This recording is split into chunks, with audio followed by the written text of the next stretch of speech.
trouble, I think they wouldn't have made that first rotation to the top side of the map. I think it really just depends on the game state, and I think that's the big problem with Falcons right now, that they can't identify a game state that is actually in a winning position for them, and they need to be decisive about it, because we see them just kind of like walking around thinking about it. That's very difficult. That's a very difficult situation, which I agree, unfortunately, that Falcons has been put in. Although we can say many things about the draft, it still is a skill issue for this team. Like, for example, the Paquito versus Terizla problem, right? Although that is technically Terizla sided because you're not gonna die, Paquito has some ways to solve it. Maybe you can proxy, maybe you can get a little bit of help. It comes down to emblem setup, honestly. Yeah, I do agree with that too. If I remember the game correctly, you know what's the craziest thing? You know how Wolf suggests something, and it makes sense. And then, so they should do it. They actually tried. They brought the jungler come into the EXP lane. Yeah. But the thing about Cram is that he knows what's going to happen. It's like, okay, 3, 2, 1, jungler come up, I'm backing off. So it makes the rotations coming in from Falcons mute, because it's like, we know what you're going to do in 320, it's 320, and then, okay, back off. Yep. Yeah. Everything can be calculated in terms of set timers. Like Nolan, for example, how fast can he actually farm? If you really put it down into numbers, it gives you some perspective for your side lanes to actually slowly back away. Yeah, but it's like, how do you fight against a team that knows what you're going to do before you do it? Oh, difficult for sure. Oh, okay, so SRG is going to be the blue side. Red side for Falcon this time. With the Fanny being banned, you're not in a good spot now for Falcon. I think, personally, to answer your question, LaFell, I think Falcons need more tempo breakers. I think they need heroes where they're able to kind of create plays on the fly. Because if everything is too set, SRG already has the textbook, you got to go above and beyond here. Yeah, tempo breakers like the Chow, like the Grok. Why do you say it like that? Chow? The Chow? Ka-chow. Ka-chow. Ka-chow. All right. Speaking of which, in Malaysia, that's, you know, ka-chow means, well, ka-chow means disrupt, disturb. Oh, okay. Yeah, so I did not know that. That's an actual Malay word. Wow, learned something. Ka-chow. What were you pointing out? You had a bit of an exclamation. Yeah, so this is Fan and Ling already banned. That means that Chip and Luyi are open. Oh, yeah. But what I'm scared of is that SRG already banned the Faramis. Faramis and Ardent, two of the heroes that I always will pick up when going up against both of those teleporters. Oh, Arcadia's having a good draft. Yeah. Arcadia's having a good draft here. I agree. Which do you prefer?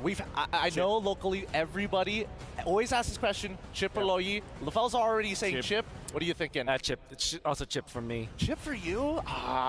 Dude, Yums was the MVP. Let's remind ourselves that, right? I mean, this entire group stage, we've seen some really fast plays coming in with the Loyi as well. I mean, just because she doesn't have like a dedicated teleporter, these big feints with the diversions happen pretty game-breaking. Oh, man. I hope, okay. Right. So they gave up Luyi at least. And if you're SRG, do you really want to pick up the Luyi? At this point, maybe they're going to challenge it and give it up to the other side. With Harth being banned, maybe Roger might even be a good pickup as a start. Because, there it is. Oh, they prioritize the Roger. Because they know that they can answer the Luyi. And I mean, to be fair, we still don't know where this Roger's going. It's Innocent's hero, but Sakai is like, yo, I know how to play it too. So Luyi Terizla is going to be the case? They have to pick up the Luyi, right? Yeah, they have to pick it up. Because if you don't, that's questionable. Very, very questionable. That's like purchasing weapons and giving it over to your opponent. Exactly.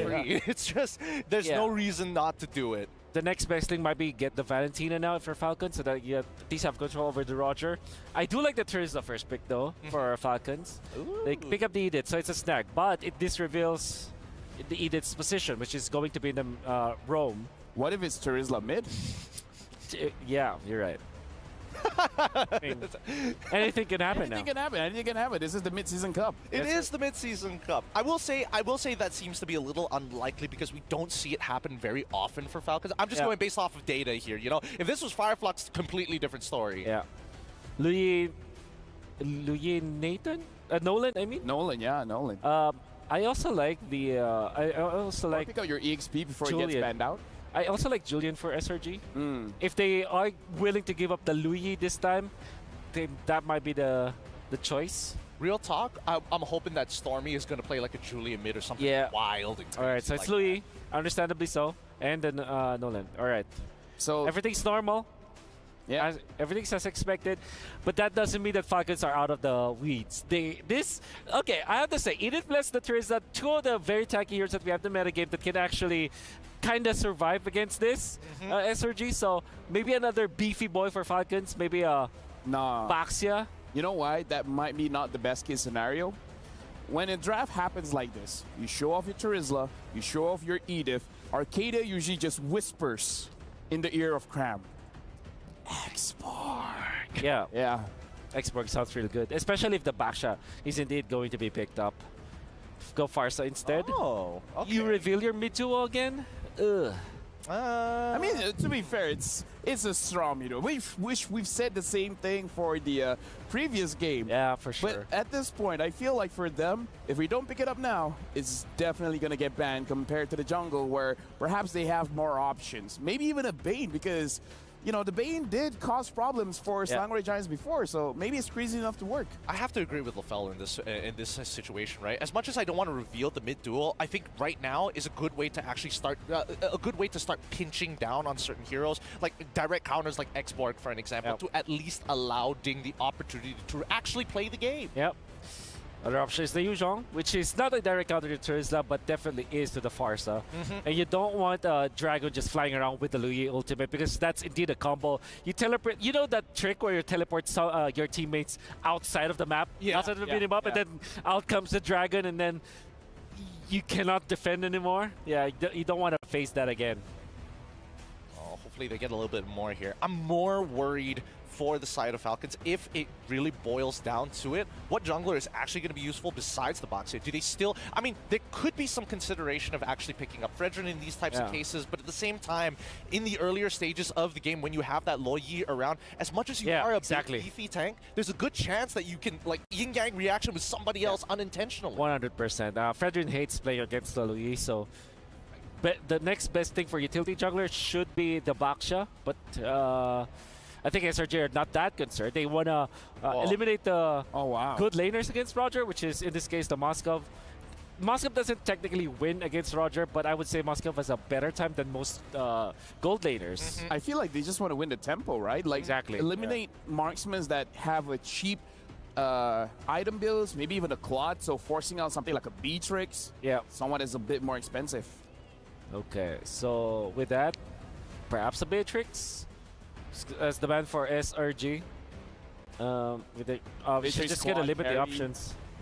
Honestly, like, I feel like slippery heroes that maybe the Nolan doesn't have a good time bursting down because looking at the composition from SRG, Luyi is good front to back, and the Nolan can flank. So it's kind of like covering all the different angles of a potential team fight, making it so that they have answers no matter what Falcon has. But it just feels like they're attuned to Falcons more of being self-sufficient, right? It's not like, oh, I'm going to go look for the counter draft. It's more so I'm going to limit your options and really make sure that you don't have any answers. That's practically checkmate from Coach Arcadia deciding to go for the Baxia, which we did prescribe is going to be the ban. Now you're pretty much limited now if you are Falcons. But I do like the odds for the Beatrix. Another hero could be the carry. So at least you have that lockdown, and then even when there's a teleportation that's gonna happen, hold your ground, get the flicker, maybe outlay them with your burst through the ultimate. Maybe that's the choice for Falcon. I would say that they have to pick their marksman now so that they can flex their last pick jungler, which could be somewhere around there's a Hayabusa, which I was getting into that. No, I was thinking I was literally getting into that, but I wanted to have it on the last pick so that it will not be answered. Hey man, man. I was thinking about Hayabusa, but I was thinking the response from SRG. This could be like a Cho pick, honestly, right? Cho, it's great. They need some way to not only cancel out the feathered airstrike, but to be a legitimate threat, a single target lockdown towards this assassin. Yeah. Now that SRG is more comfortable, what if they pick up maybe the X-Borg actually? Or maybe somewhere along the lines of a glue, which is... okay, Hilda. They go Hilda. Oh my word. I mean, it's not a Cho, but it's definitely Kachao. Oh, dude. Man. I don't know. How do you answer this? I don't know. I don't know about this one. It's been a while since we've seen the Hilda, and with the 2-minute like extra damage, like, is this actually gonna work, or are they gonna wait after? No, they just have to invade. They just have to invade Hayabusa. Yeah, Yums he said that, oh, I don't care about Skypiercer, I don't build it. Yeah. What if he's lying? What if it's like? What if Oh, it's gonna man. be first item Skypiercer on the Hilda? Yeah, This is my moment. I think for Falcons, you're now left with carry. Actually, you have no Yeah, choice. carry. If they're bold enough, you go for the Beatrix? gold lane. Clint, okay. Okay. Okay, Clint has range. Clint can win against Roger. Okay. Casters, saddle up. Because this is going to be the match decider for SRG going up against Falcon. We're seeing a Clint. We're seeing a Hilda. The analysts have said what they think. So, Casters, what do you think? Welcome back to the Casters desk here with Trex and Leo. And yes, confirmed, we do have a debut pick in the Claude. And if I'm not mistaken, that's also a debut Hilda. I think we saw one in wildcard In the groups then. in groups. Either way, we have a lot to unpack here with these two drafts. A lot to look at. We have the Hayabusa. He's been kind of, tiptoeing along the lines of will this work or not. And I think right now it has to do a lot with mechanics if the jungler can really pull it off. And the question is, can Falcons pull this off, Leo? That and the fact that maybe, just maybe, Coach Arcadia, Coach Vecchi, they may have just cornered Zico into finally just picking the Hayabusa, the only one left after that last phase ban. Here we go, game number 2. Can the champions of MENA make the invulnerable giants, the titans of MPL MY bleed? I'm worried about this Clint. Yes, it does have the range, but also when it gets down to it, oh no, Yums taking a lot of damage. Kenji goes back. I feel like he should have committed on that. they should just lean hard on it. Yeah. At worst case, again, they don't have the vision. They don't know if Stormy or if Sekais was going to double down on it too, so I understand. I don't know, man. Sometimes you just got to take the 50-50. You got to go for it. I think a lot of this game is going to come down to how Kenji plays this. A nice knock-up. Sekais goes down. Team Falcons getting first blood in this. All right, good start here for Team Falcons. Eventually, they do fix that little boo-boo, and it helps that they put the kill on to one of their early game cores. I don't expect Kenji to go as fast yet, so invest in their anchor. Put it in to the hands of Good Night. Get him a solid first item. Oh, the flicker by Super! Another jump up. Down goes Stormy. Good Night gonna pocket the kill. That's 2-0 for Good Night right now. All right, starting off strong for one of the pioneers of the import game in MPL MENA. Talking about what SRG should be doing right about now. Another one! They're just walking into it. Yums on the run, but no, the Wings by Wings comes in. Good Night said not today, but wait. He still goes down the trade up. Sekais finds a response. Super gonna hightail it out. It's a 1-for-1. That's a shutdown. So whatever Goodnight was working towards, it's gotta stop, says Sekai. See, we're saying prior to this fight. Yeah, I mean, he gets something. Sekai's gonna get involved. 1-1. Good Night, though. It would have been nice if he got a 3-0. I think that would have really tilted the scales, but now SRG gonna even things out. Super taking a lot of damage from the duality, getting proc there. Stormy brought down to about half health. Kenji, Cram looking for something here. Sekai still able to get the turtle. Super now very low. Kenji goes down. Super forces back off, gets the knock up, the flip up, the takedown. Good Night finds the kill. Feels good saying Good Night's name. Good on the exit there, Team Falcons, but I hate to mention this, but another bout of doubt for Kenji. You see how he hesitated on the retribution? I don't know exactly where the line is when you're this far. Look, see? It still went to Sekais. And it's not like he's down on EXP, though. They were both level 5. And the burst was coming through, so yeah. Massive objective going over to Team Falcons, but now Super in trouble. Oh, Super taken off the map. Kenji gonna get involved here, though.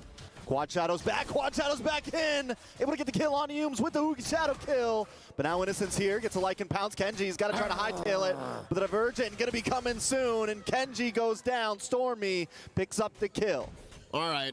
So now, for once, Kenji's the one putting his foot forward. Even used that final Quad Shadow to get in, get a kill, Shadow kill through, but did not have an exit plan. Okay, Team Falcons showing us that, hey, we do not have what Mr. Fear looks like. It's not that. It's just that maybe maybe Selangor Giants are playing a little bit off kilter and are changing the way the game is. What? Ooh. Oh, they didn't get to do this early, but now Yums and Cram finally able to deny Kenji. Oh, with the big A lot of damage on it. Good night. Good night tries to drop the feathered airstrike, but he might not be able to get away from this. Segai's under, dodges the knockup. Segai's able to dance through. Good night just escapes with a sliver, a piece of health. But Team Falcons now feeling the pressure from SRG. Goodnight knows exactly how Nolan works. Oh, the diversion right in your face! Kenji! Kenji was trying to get some bread, man! He was just trying to get his purple ball! And now Stormy punished here by Goodnight. Goodnight is carrying a good amount of this game, man. 80, 90% after this quick diversion play that came out of nowhere. Goodnight says, you know what, we gotta punish these guys. This can't happen. Super with the amazing onward too. That was overnight delivery right there. That was an instant airdrop. Amazon Arena Prime. Amazon Arena, instant delivery, baby. Via drone. Right to your purple buff, right to your house. And you see in Goodnight's face like, I'm just taking what I can. Oh, we're just waiting for all of this to come through. Cram in trouble. Ding trying to dance around. Set guys does get the turtle off screen a little bit there. But still, SRG, they might have fumbled the ball for just a minute or two, but now they're back in it with the 500 gold lead. Sekai is just going to play ever so aggressive right now. They're trying to deny Kenji everything. And because of how Kenji is being bullied out of his resources, Lark is also second guessing. Lark is also wondering, hey, should we fight this? Should we come in? I don't think there's a cleanup crew. And that's what's so difficult about Hayabusa right now. Ooh, Innocent coming in. A lot of damage on to Kenji. Kenji with the shadow kill, trying to dance around, doesn't have the quad, able to just get away there. Ooh. Well played. Because of all this pressure Selangor Giants putting up top, there was a push down bottom by Cram and Stormy. You know, they didn't leave here. They didn't leave this this quarter of the map for the past minute. And because they can just leave just as quickly. You see that? Diversion. Team Falcons don't know that Cram and Stormy are on their way up, and Yums is still cutting the way from the back. Yeah, the diversion just turns Mobile Legends into a very disgusting game. It is tough to deal with. Super. Gonna get a little bit of damage on a Cram there. Nice, I'm offended. Cram dancing around, finally does go down. Super able to pick up the kill. Innocent. Dancing around, Yums gets punished. That's tough. That's tough. I think Selangor Giants has a solid plan. It's just they didn't expect him to answer back as quickly. Ooh. Another one. The back and forth right now. SRG takes a loss, though. 3 members down. Team Falcons not giving up at all. I think they got to try to translate this into some towers, though. Yep, this has got to be it. I don't know if Innocent can defend this. The Earth Shatter up. Team Falcons scoring their first major objective. Top lane tier 1 goes. A quarter of a minute before the third turtle of the game spawns. And I don't know if Kenji is where he needs to be right now. He needs some backup. And Team Falcons, they can't fold the map the way Selangor Giants can. All right, so divergent. Oh no, there it is, see? Here comes the movement. Kenji can't even hang out in the bush, man. He can't even just camp somewhere. Nothing comes Yums, for free. though, taking a bit of damage. SRG left him, and now he's alone. Goes down. Super able to get the kill. And now the turtle getting worked on here. 3 members of SRG. Super gets the conceal. Can they do it? Oh, they don't get there in time. Penalty zone does land on top of Set guys. He's able to back up. Duality procs, Ding, Super, both taking a lot of damage. Can they do something, Kenji? Cram bursting down by Kenji. All right, he walks in. Oh, G-Shadow kill. A lot of damage on the Set guys. Gonna try to pop back. Team Falcons, they lose the turtle, but they get another kill on the board. Respect for Ding. Again, it's been a tough 8 minutes for the jungler of Team Falcons. Yet, still, he keeps up. He keeps up the work. You know, he shows face. He tries to check in bushes, even though he knows that there can always be a couple of members of SRG there. And looking at his item game, he is down by about 2,000. All right, you know what? My optimism might be misplaced, but I like how Team Falcons is making it work. Yeah, I'm taking a look at Goodnight. At least we're making it up somewhere. 1,000 gold lead over Stormy right now, which that Fars is just going to hit harder and harder and harder. The problem has been, though, is the positioning. And every time Goodnight drops down the feathered airstrike, here comes Stormy, here comes Cram, here comes Yums or Sekai's. Everybody's on Goodnight right now. It's very clear when it's a go for SRG. As soon as the Goodnight feathered airstrike is done, then they can go for the re-engage. And again, let's not even consider the repositioning potential. Right? Oh my God, this is 5 members of SRG. What are they waiting to do here? They're waiting for Kenji, but Kenji knows they're there right They now. know Kenji's there too. Kenji with the quad. Able to get the shadow kill on the set, guys, but now he's between 5 members and instantly annihilated off the map. Gone, and here comes the divergent right back to mid. Now, let's push somewhere else. And that cost them very little on the map. Usually when you try and camp up, they spot ding. Ding, ding.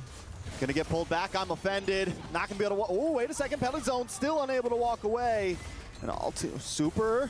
Maybe next on the block. The Primal Wrath trying to get some nice damage on a set, guys. The 1v1 comes out on top with a shutdown, too. Big trade for Sekais. He was sitting on a kill streak, but just the same, Team Falcons are on the back foot. It took, again, very little, a split second for them to have gone from top lane, smothered Kenji, down bottom, taken down Goodnight, taken down Ding, and Super didn't see that coming.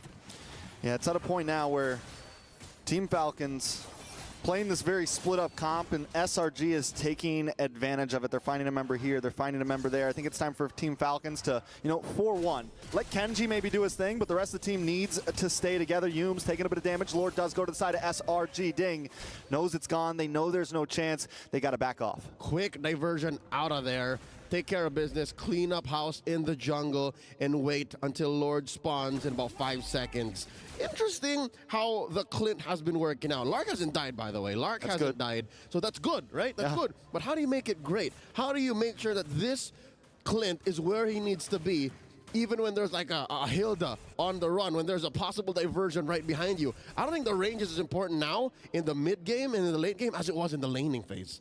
Very fair. I think Team Falcons, where they could really shine here, is actually when SRG is pushing to them with this Lord. When they try to come into that bottleneck, because you got the Feathered Airstrike, you got the Clint who wants to just kind of sit back, fire shots, get some free damage off. And if SRG makes even a small mistake, since they're not super far ahead, it's only 3K gold. It's and tight. It's very tight, and we're at the 10-minute mark. We're closing into 11 minutes. Team Falcon lasts out this Lord. We could really see them come online. All right, Lord wailing away here. Tier 2 gone, and that's it.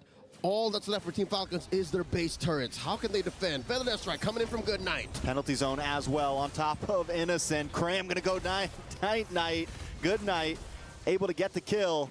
Team Falcons defend very well. No inhibitors down. Solid defense here. Another minute and a half, give or take, until SRG can go at a Lord. And yes, by saying that, I'm also saying Team Falcons should not even consider contending for it. Again, it's a tight 4K, right? Previously 3K, that's a small gold lead gained from that Lord defense. But yeah, no, still, Team Falcons, one of their ways to defend is to punish from underneath the base. That's what they just did to Cram. And they did it very well. Taking a look at some of these items, Clint has closed the distance a little bit. It's only a 1,000 gold lead now, or 1,000 gold deficit. My eyes are still on Kenji and Sekais, man. That's where the difference is for me. Oh my God, is that 5? Close, 5,000? Approaching? Yeah, because approaching again, limits? Kenji can't do anything. Kenji can't get in there, and I don't blame him.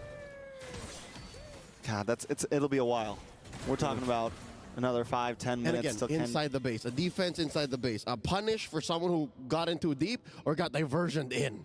And I mean, the Hayabusa is someone you really want that mid-game spike on, right? It's someone that really wants to capitalize. A snowball. Yeah, just now it's just completely denied, which means where's his use come in here? I think, what we see with a lot of assassins, you maybe go for some off-lane lane control. You have the movement, but when there's a diversion constantly coming, your movement means practically nothing.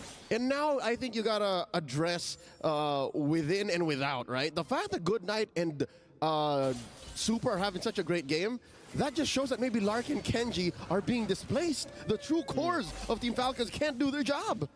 Yeah, let's see if they can do something here. Penalty zone does land on top, and the dive comes in from Team Falcons. The shadow kill gets a little bit of something. Kenji comes back, super pulled in. Oh no! They punish him. The rope-a-dope forcing an engage from the roamer of Team Falcons, but it was all for Nai. They just wanted to get a pick off, and now Yumes checking on Kenji while the rest of SRG go for the Lord.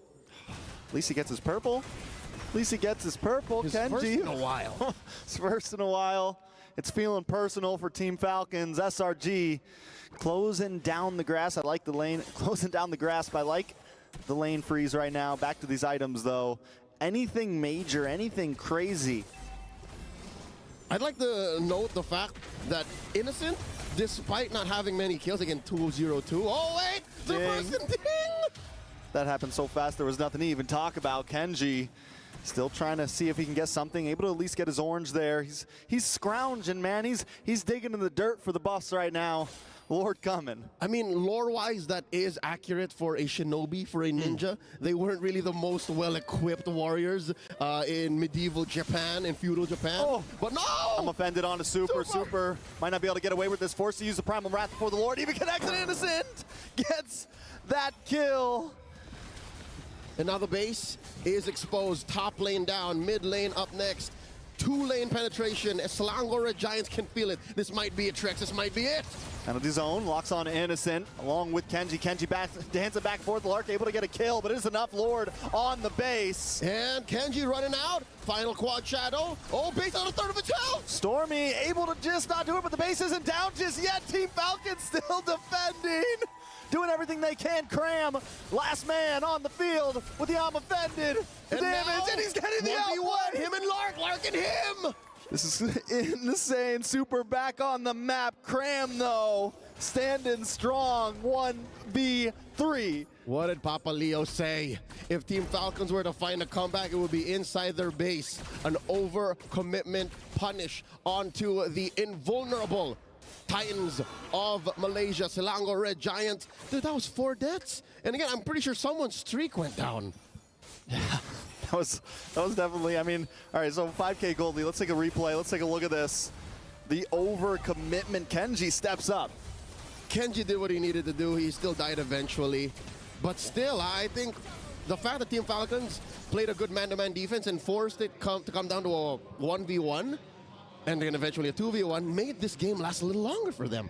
Hey man, win or lose from Falcons here, that play's going in the Pepsi recap. That play's going in the reaction right there. For sure, even SRG understood. Even SRG said, hey, yo, that was pretty good defense. Good D from Team Falcons. All right, 30 seconds until the next Lord comes up.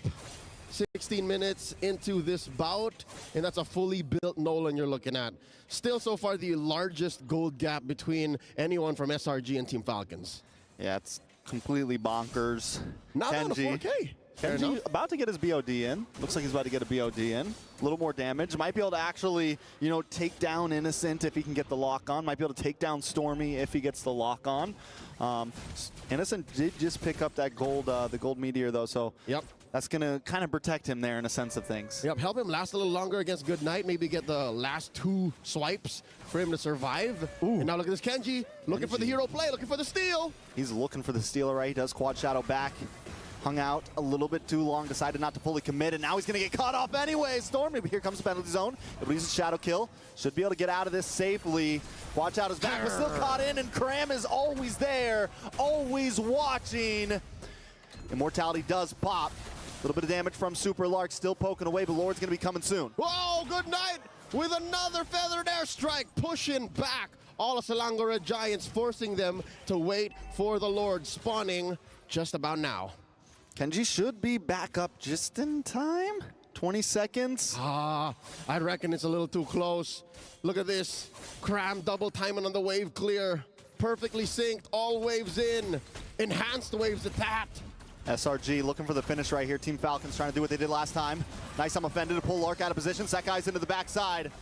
Winter Truncheon does come out, Lord, able to connect onto the base, and there's gonna be no escape this time. SRG with a clean 2-0 sweep. A valiant effort for Team Falcons to defend. Took them 3 Lords to get there, but SRG says no, the battle stays on the ground. No one's soaring high, not here, not tonight. The home team heroes try their best, right? And they performed well, but today they're cut short by the Giants, man. And this team is living up to the hype so far.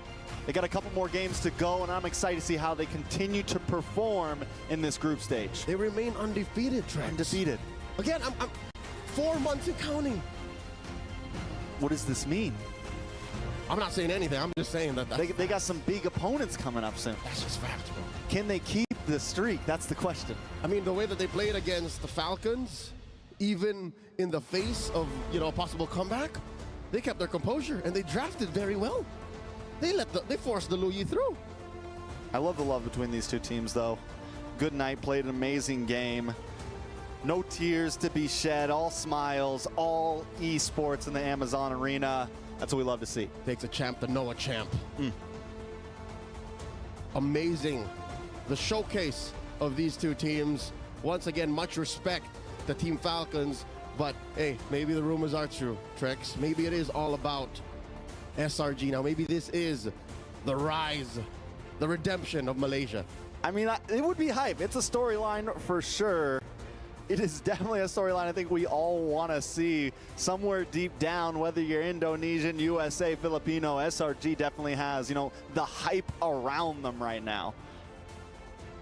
With that said, we are going to be throwing over straight to the stage. SRG, I'm sure they have words, man. I'm sure. What kind of questions do you think Mara and Toad Sandstorm would be asking? Let's throw it over. Here on stage, we're here with the mid laner prodigy from Malaysia. Stormy, congratulations. Thank you. Selangor Red Giants managed to advance to a knockout stage, and you kept your win streak. It's been 4 months. How easy was it for your team to keep that all throughout here at MSC? I think big thanks to Arcade, yeah. Because without him, we can't do anything, right? So credits to Arcade and Vicky. So with the coach, they're crediting their success to their coach. They're very smart. Yeah, true. And you know what? I'm honestly looking forward to your next matchup because you guys are going to be going up against Fnatic Onyx, and they are touted to be one of the favorites to take the MSC. So my question to you is, how do you feel going into that matchup? We're very excited to face them. Yeah, we can't wait, honestly. You know what? I love that. I love that, you know, staying positive, staying focused, and that's exactly what we want to see when we're looking at MSC 2024. So ladies and gentlemen, we are going to get ourselves ready for the next set of games and see exactly what's going to happen, and we're going to head back straight to the studio. Let's go. Thank you very much, Stormy, my boy, man. But again, in this matchup, this is one of those games where if you're playing jungle, you're like, you know what? Can I play something else? Do you guys want a jungle? It's called the ambulance, but not for me moment from Sekai's. This is where it actually started to really go back to SRG's way. Especially after the teleport that they did, where they were able to get ding afterwards. Prior to that, everything was going okay. Like the side laners and the mid laners, for particularly for Good Night, for Falcon, they're doing okay. It's just that their jungler is not having a good time. But after that teleport play, after the Sekai's play, it all went badly for Falcons Esports. They have lost the tempo and they've lost the farm, despite Lark not dying the entirety of this game. I feel that Falcons had an opportunity, right? In terms of just raw scaling, bar for bar, hero for hero, I think that overall Falcons would have been able, at max items, deal with the majority of the roster of SRG. And obviously, you can see how happy everybody here is because of Cram's play, except Arcadia. Yeah, we were talking about it. Plus, we were watching, like, Arcadia's like, what the hell are you doing? You're supposed to end this quickly, right? And everybody was celebrating. Arcadia was not, and you understand why. Because it kind of feels like there is a way for Falcons to eventually win the game, and that's what he kind of is concerned about. But apparently, the SRG players aren't. Let's talk about itemization here because we got to talk about Innocent on that Roger. First item, Thunderbell. What do you guys think about this? Honestly, this was rather interesting for me, right? Because this is like an old traditional build when Roger first came out. Well, sorry, not when he first came out, but when he was introduced into the gold lane where people were trying to figure out the best itemization possible. Yeah. Personally, for me, I think the new Thunderbell definitely helps when you're up against these these assassin types, these big artillery players like Good Night. And even in these moments, you can see that he can stack up pretty quickly, but he's the big finisher, not the starter. Yeah, I think it also helped him a lot when it comes to like dueling in the early stages, not against the Clint. I think that he did not itemize that specifically for the Clint. He wanted to be active in the team fights, especially because they're playing the Luyi. So teleport plays will eventually happen afterwards. So having that extra damage from the passive of the Thunderbolt, as well as some hybrid defense, kind of goes a long way. Let's not forget that he, again, in terms of backline divers, he had to deal with both Terizla and as well as the Edith, right? And as soon as that Primordial Form comes out, I think that this Thunderbelt really made a difference. Like in 12 minutes into the game, he is just face tanking it. Yeah. Let me ask you guys a question because we saw in this matchup where in the early series of the game, they're willing, Slangoray Giants, they're willing to trade their lives just to slow down the jungler, right? It made it look messy, but let me ask you this.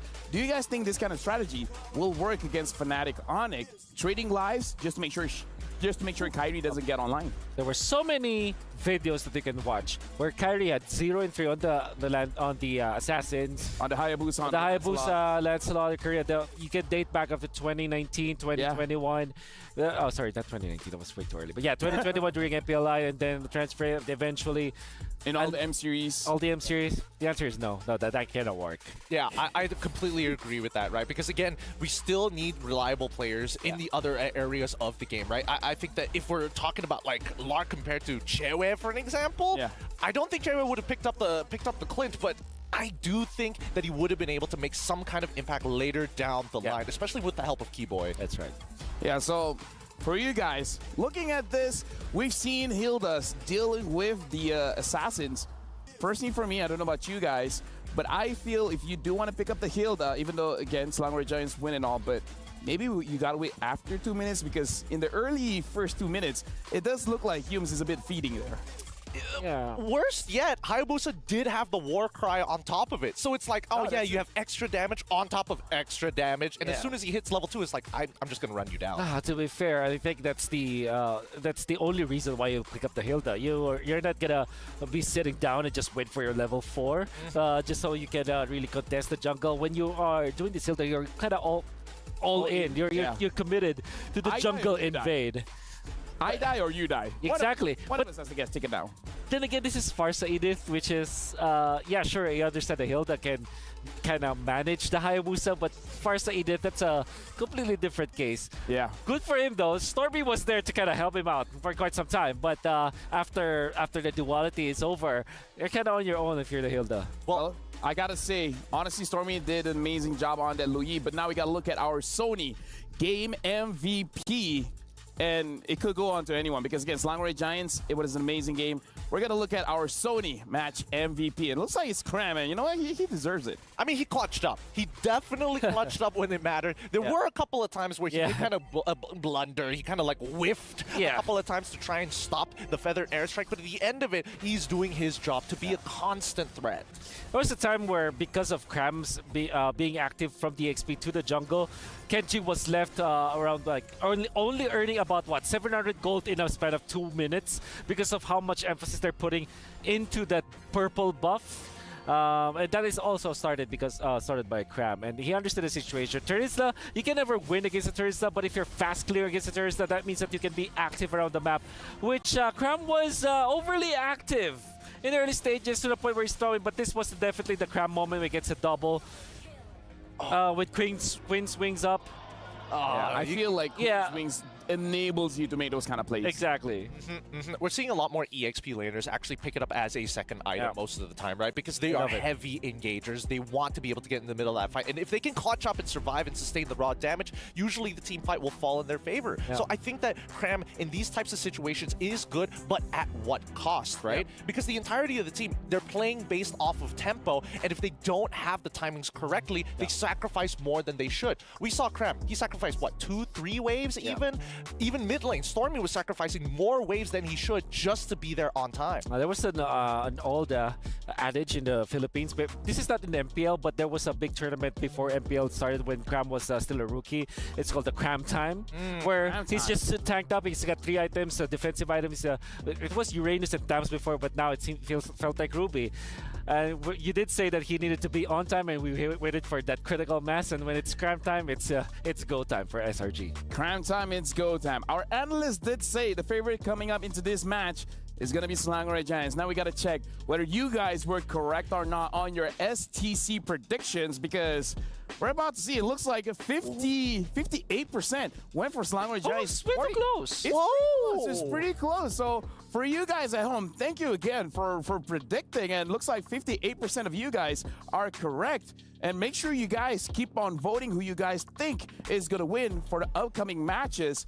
And again, let us know how we can improve, because as you guys can see, day by day, we're putting new things in the broadcast. So make sure you guys scan the QR code and give us your feedback on how we can improve. With that being said, thank you very much, gentlemen, to our analysts. That was an amazing game, but we're going to go for a short break before we continue our second match of the day.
New adventures bring new challenges. Even as the heat rises, dandruff and grease won't stand a chance. With new Clear Men, powered by triple formula technology.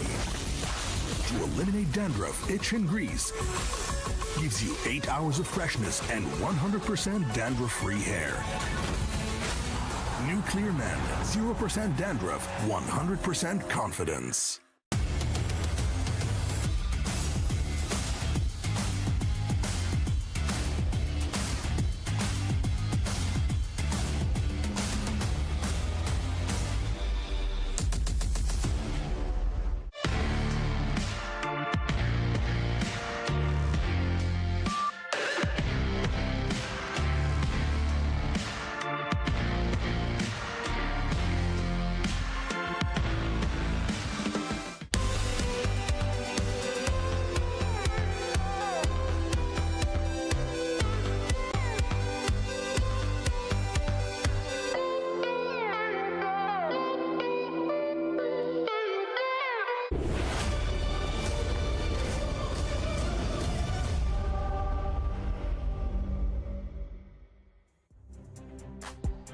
Welcome back. You guys are just on time to catch Fnatic on it going up against See You Soon. Welcome back to the Mid-Season Cup 2024. My name is Ophel. Alongside with me is Gideon as well as Wolf.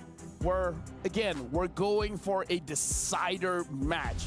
If Fnatic on it wins 2-0, if they get a sweep, they will too qualify to the knockout stage. Oh man, it's just back-to-back with these high-octane, high-stakes matches every single time. We're going to be seeing See You Soon walking in here, but I think that See You Soon, at this point of time, the odds are really stacked against them. Yeah, really, you have to mentally reset from whatever penalty that was put on them. Obviously, that really hurts a lot with your mentality. That definitely will affect how they play today. But unfortunately, they have to move on real quick. They have to act quickly, otherwise Fnatic Onyx will just destroy them in this match. Well, honestly, in this matchup, we have to remind ourselves what people say about Fnatic Onyx. Because of the new patches, Assassins being a hot community for all teams, this might be a forfeit. They might be back-to-back MSC champions because, frankly speaking, a lot of people are having the same opinion. This is Fnatic Onyx meta. 100%. I don't see a world where Fnatic will struggle. Eventually, some team will figure them out, but I think that this is just their playground. This draft, meta game is their playground, especially because Coach Eb is a type of coach, a drafter that likes to play it in a flexible manner, like picking up the Arlo, picking up the Edith, picking up Roger even. There's so many good flexes now. Even Ruby comes into place. There are so many heroes that can be played in multiple roles that it kind of feels like when you're drafted against Fnatic, you're always on a guessing game. I think for a lot of teams, especially when we are at that top 1%, the real questions start to come down to, really start boiling down to where can we find these exploits, right? And usually, so far, we've basically been only seeing them on that blue side unless some teams get creative, but they also get punished heavily on red. Yeah. We got to talk about this as a faded rematch here because Fnatic on it as well, See You Soon, they met in M5. Fnatic on it then was just Onyx. They beat See You Soon 2-0. So See You Soon, this is their revenge match. But again, going up against Fnatic Onyx, it's one of those teams that, you know, you want to defeat them, but it's easier said than done. Wouldn't it be the ultimate story here without any support, no background support? It's just See You Soon raw, and they take this game 2-0 against Fnatic Onyx. How much of a statement would that be? That's a massive statement. I think it could happen. It's very difficult. I'm not saying that it will happen. It could happen. Especially because if you're just drafting as players, you're not really overthinking things. Yeah, you're just going to be playing like whatever it is that works for you. In a best-of-2 setting, in a match where you're almost guaranteed that, well, you're not almost, you're actually guaranteed to not get into the knockout stages if you don't win. Maybe you're just going to rely on your comfort picks, right? And maybe that is where more freedom comes in. Because sometimes, you know, coaches, they overthink stuff, especially when you're facing up against drafter like Mr. Coach Yeb. Mr. Coach Yeb, yeah. Raja Yeba.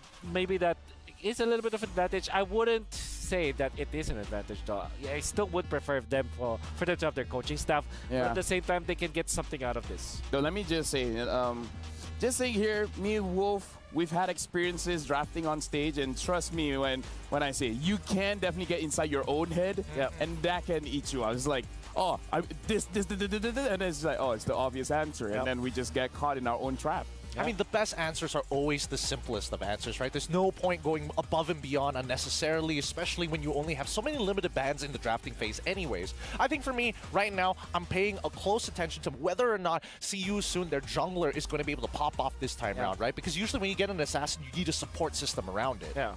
There is this argument that can be made that maybe you can counter the assassins, not by utility junglers, but actually fighters, which is kind of, it's like a trinity, right? It's like fighters, assassins, and the utility junglers, right? Honestly, I made that whole circle with tanks and marksmen as well. Yeah. Like, tanks, good against. He's not complicating things, right? Yeah. We were just talking about how you should simplify things, and now you're overcomplicating it again. Yeah, but you know, like, you gotta always prepare, because in your mind, it's always like, what if it's a Yeast Chin? Yeah. What if it's a Granger? And trust me, it's happened to me before. Yeah, for sure. But nevertheless, I think you have to really just, you know, zoom out and just look at it in a perspective where it's just a utility jungler, quote unquote fighters, and then assassins. Maybe the fighters are the answers to the assassins. Like, but what actually falls into that fighter category, right? I'm thinking Argus. Okay. Never, but I'm thinking like Cho, jungle. Julian, I think, kind of falls into the assassins, right? Well, but it's more of a sustain, mage right? assassin. Mage assassin to agree.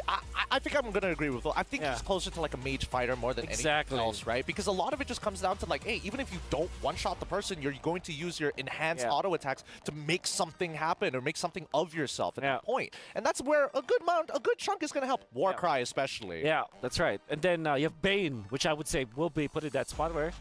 No, no, I like Bane. Immediately shakes his head. Hold on, Bane, War Axe, and then Thunderbolt. I believe that was MP the King's first 2 items. Yeah, that's right. And then just with those 2 items, he could 1v4.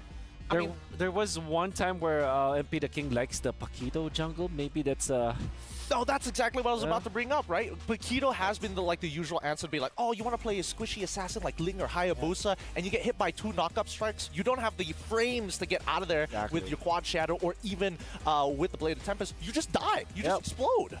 Is there a fighter with iframes? Benedetta. I think that's like the Benedetta. closest, but that's built into the kit more than anything else. Benedetta is, yeah. Oh wait, technically Julian. Now Julian, that we categorized him in hand, No, swords. If I believe they're in the category of assassins, Benedetta plays in the EXP, but isn't it a shit? Either way, it's for you guys Yeah. at home. Who are you guys looking for this match? Is it gonna be Fnatic Onyx? Is it gonna be See You Soon? Head on to stcplay.gg right now and lock in your predictions. We saw before 58% went for Long-Range Giants, ended up being correct, and the 42% said it was going to Falcons. It's going to be very interesting to see how you guys are going to vote for this one, how much is going for Fnatic Onyx, and how much is going to be for See You Soon. With that, we got to ask, what is the favorites? Who is the favorites coming in? Oh, definitely Fnatic Onyx. I think it goes without question. They're the defending champions. They were the M5 finalists that went 7 games against the eventual champions. Yeah. They dominated again in the playoffs of MPL ID Season 12. And day one, you saw how comfortable they are. So yeah, I think it goes without question. Fnatic Onyx are favorites. Personally, for me, I'm going to say Fnatic Onyx as well, right? Usually early in the year, especially with the current meta, the way that it is as of right now, really benefits them. I mean, last year they tried to go for the Golden Road. This time around, they might be able to complete it. By the way, fun fact. I'm Sure. sorry about this. This will be very quick. 2 days ago was the anniversary of when Kyrie and Coach were announced to be part of Onyx. Oh, really? 2 years ago. Okay, you know what? I actually legit didn't know that. But with that being said, the stakes are here. Fnatic Onyx, they win, sweep 2-0. They go on to the knockout stage. For See You Soon, it's going to be an uphill battle. But again, this is the team. If anyone could do it, it's definitely them. Before we start the matchup, we're actually going to have our stage host, Marquino, as well as Dude Sandstorm, to introduce the teams. Because again, if you don't know them, you can't love them. And with that being said, thank you very much, gentlemen, because you guys got to prepare. Once we see the draft, there is a lot of theory crafting that we have to see, especially for the side of See You Soon and for Fnatic Onyx. We got to see if there's any new interesting jungler picks coming in from Kyrie. We saw him debuting the Julian. Is there going to be another spicy pick that he's going to be picking up to go up against See You Soon, especially if See You Soon does end up picking up a beam. With that being said, we're throwing over to the stage. So you know what? The Wood Sandstorm, as well as Marquino, it's your time to shine.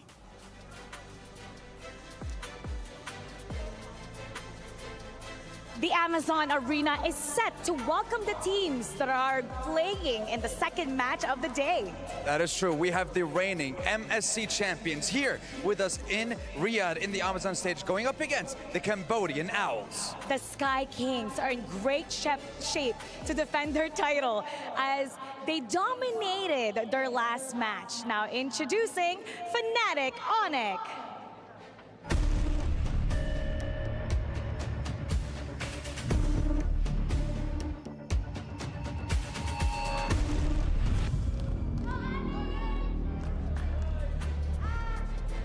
The 4-time consecutive back-to-back champions of MPL Indonesia are looking to punch their ticket to the knockout stage by sweeping their opponents in their next game.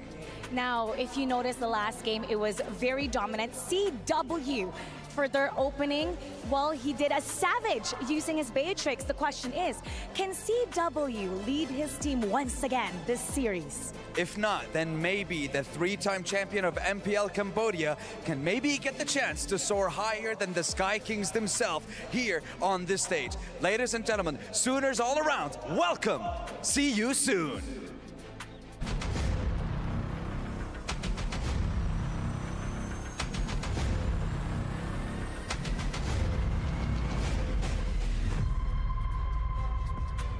See You Soon just needs to get even one win. They just need to get a victory to continue their journey to see the world. And the thing is, when we're looking at this matchup, it is quite an interesting matchup when we look at the gold lane. We're talking about Seoul, the MVP, finals MVP of MPL Cambodia, going up against CW, the finals MVP of MPL Indonesia.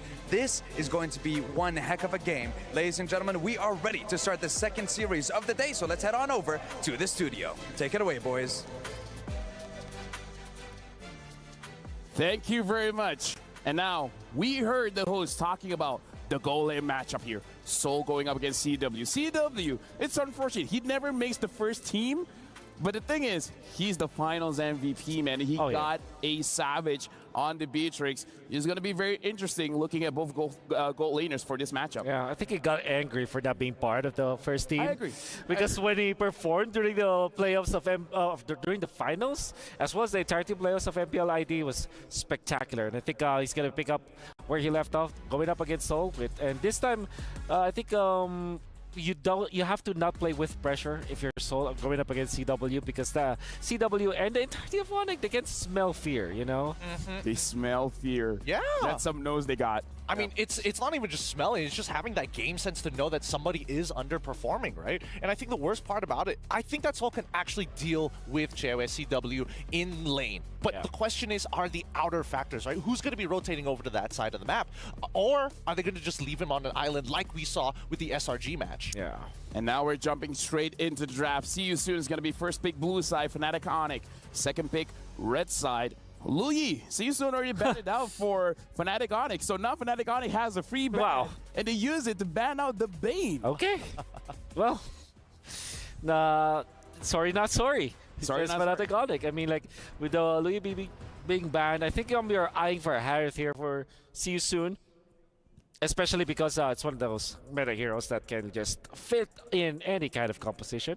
But that leaves Roger also for the taking for Fnatic Onyx. Apart from that, it could be a very natural draft that we are going to see. Apart from the Bane ban, this all seems very, very... Oh, by the way, Ling is available? See You Soon. Are they going to give that up? I don't know. I think that maybe even MP the King might pick it up for himself. Okay. It really kind of depends, right? Because I do agree with you that probably if Roger or even Harith this up, that's going to be first pickable for the side of See You Soon. Yeah. But Fnatic can instantly reply. And most of the time, based on what we've seen so far, they don't pick up the Ling in first rotation. I don't want this to be like Harith and then Ling. Like Harith being picked up by See You Soon and then Ling by Fnatic Onyx, because that's a difficult scenario to be in. So I think See You Soon has put themselves in a spot where they have to first pick this Ling. Apart from that, maybe a Valentina could be a good opener, but that leaves Harith and Ling for Fnatic Onyx to pick up. So this looked to be really dicey. But then again, you don't have a choice if you're See You Soon, right? Well, I think that See You Soon, they have been known to play a couple of pick-off compositions before, right? So still, See You Soon, they're opting to go for the Ling, which passes the priority back over to Fnatic Onyx at this point of time. You think that this is going to be like early lockdown? Yeah, like a Cho, for example. Cho, Kaja. Terizla's open. Fnatic Onyx, they also like Julian going up against the See You Soon, against the Ling, so that could be a choice. It's also a flex, so Harith and Valentina perhaps for Fnatic Onyx, or Harith plus Julian, so that they can have that effect. Can I say something that really shows our age? What? Back in my day, when the opponent picks up a Ling, you fight it with Lancelot. Yeah. Right? That was so long ago. How the meta have changed, and now they pick up the Harvey as well as the Edith. And again, very flexible. The Edith can go either Roam or EXP, so a lot of options still up for Fnatic Onyx. Hey man, back in my day, whenever you see a Harith, you have to pick Lunox on the opposite side. Yeah. Let's go even further back. That was F1 days. Oh, yeah. I love this answer coming up from See You Soon, going up the Valentina, then the Terizla, very standard pickup. All meta heroes for See You Soon. Nothing too fancy. I believe that amongst all of the mages that can match up against this Valentina, it's going to be the Julia. But in this case, it's the Hayabusa. So yeah, that's how you enter the Ling. Fight fire with fire. Assassin on assassin battle we're seeing, boys. Can we talk about how in this meta, Angela really has fallen off? Where now in the fourth day, we're not seeing a lot of Angela bans, and even when it's up, no one's really picking it up. Well, I don't know about this one, right? Because again, there's very good enablers, right? Good targets for the Heart Guard, and might be a consideration for See You Soon in particular. I don't know about Fnatic though, because then if Sans ends up playing the Angela, it's one of those like, oh, you have this great playmaking mid laner, and then he's put on an Angela, similar to how Homeboys had to put Udil on the Angela. And speaking, if See You Soon wants to make this Angela work, I think that they have to put their gold laner on a fighter like a Ruby or even a CC that Fnatic Onyx themselves have picked up. That's Angela CC, which is decent in the early game and then very good late stages. You have 2 vehicles now with the Ling as well as the CC. And CC also fares well versus the Harith, as we saw previously. CW played that matchup, and we saw how potent it is against the Harith in the lane. So that could be a potential. Nevertheless, it's very conditional, I would say. I think Season will just revert back to traditional picks like maybe a Beatrix to match up the Harith, or maybe even a Lunox that we know that works already. All of them, very good options here. Yeah. Very, very good options. The fact that they got rid of the Grok does kind of give us an indication that maybe Fnac wants to actually play the Farsa. Yeah, that's right. I just don't know if it's going to be last pick or instantly first pick. I think that's fourth pick because you keep the Edith in check when it comes to like you can play the EXP, you can play the Roam. Edith plus Farsa also works so well. So like you already know that the Valentino was picked up anyway, so you're not that afraid about the counters. Another option is the Julian that I keep on saying. Gwyn. Wow. Very interesting bands coming in from See You Soon, because even I'm trying to wrap around my head as like, what is up with the Kadita band? What is up with the Guinevere band? Because both are showing lockdown. So maybe these bands are specifically want to make sure that Seoul doesn't have a bad time where someone's just waiting. Oh, I get it. I see now. They're going to pick up a marksman that can't pick up a Purify. Yeah, Irithel. Yeah. No, just kidding. Okay, not Irithel. Yeah, that's Beatrix probably. Because Beatrix, looks good. both heroes getting banned out. They're good against people that is forced to use the Purify. Okay, weird guess Ruby Angela or CC Angela. That's like the out-of-the-box perspective that maybe we can see from See You Soon. If we're going standard here, Beatrix looks really good as expected. And then maybe a Kaja perhaps so that you counter this Harith. You have that lockdown, that's great. Kaja plus Valentine, that's great too. Cho looks good. Tiger, okay. Wow. AoE instead. Okay, interesting. Well, at least there is more application uses for the impulsion rather than just like single target lockdown. It's interesting because at this point, honestly, both roamers are going to have to make some really critical decisions in these fights. Yeah. So you're going up against her is the Xborg looks good. It's Arlott instead. They're going standard. Fnatic Onyx lineup are very, I would say, squishy, but at the same time very mobile. So it's going to be all about damage. It's going to be all about damage. Now that we've seen the draft is completed by See You Soon, as well as Fnatic Onyx. Here on the panel, Stan, we've done our job. And now, hopefully the casters, the hands are open because we're throwing it over to you. Off cam as we may be, can confirm, LaFell, our hands are indeed open. Let's get into the game. It's Trex and Leo at your service for Fnatic Onyx versus See You Soon. And if you thought the metagame could not develop even further, just with a few picks here and there, a few bans, you can tell these two teams have studied each other very well. Yeah, I mean, I love the Ling first pick from the side of See You Soon. Cover your bases. We got the respect ban pick. I mean, the respect ban Bane as pick. As you should. All over the place. I mean, and if we look at both drafts, I mean, 2 assassins, we got a year ahead of us. If things continue this route right now, we have quite the year ahead of us. Kyrie on Hayabusa, I mean, he was making this work even when it wasn't meta, so I'm excited to see how this plays out. Here we go, early aggression coming in from Fnatic Onyx. They are the aggressors. They have to be, given that they are defending their title here in the mid-season cup. Looking at the rest of the lanes, though. Harith versus Beatrix, Arlott versus Terizla. It's weird that in the jungle things have changed so much, but in the side lanes and even in the mid, things just seem to like, base on the past year and a half. Like, nothing has changed. Yeah, I mean, EXP lane definitely in the tightest spot. Gold lane, we have like the Beatrix back a little bit. We have a few picks kind of leaking back in. They seem a bit more viable because at least 2 months ago, a lot of damage on to Soul there. Kyrie with just feeling it out. Oh, he's back. He's back.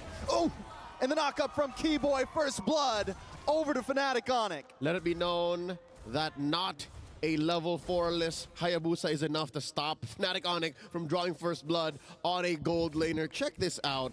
The feint here, the basic attack, and then Keyboy with the flicker, animation cancel into the Earth Shatter.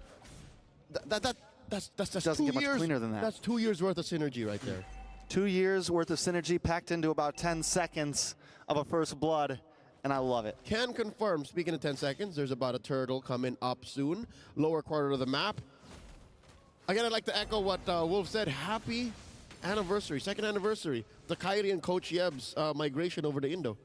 2 years. I remember MSC 2022 when Coach Yeb would deny him being part of that backstage crew for Onyx, but now Turtle secured by The MP. King able to do it, followed up by the Tempest of Blades. A lot of damage on a Keyboy there. Keyboy goes down.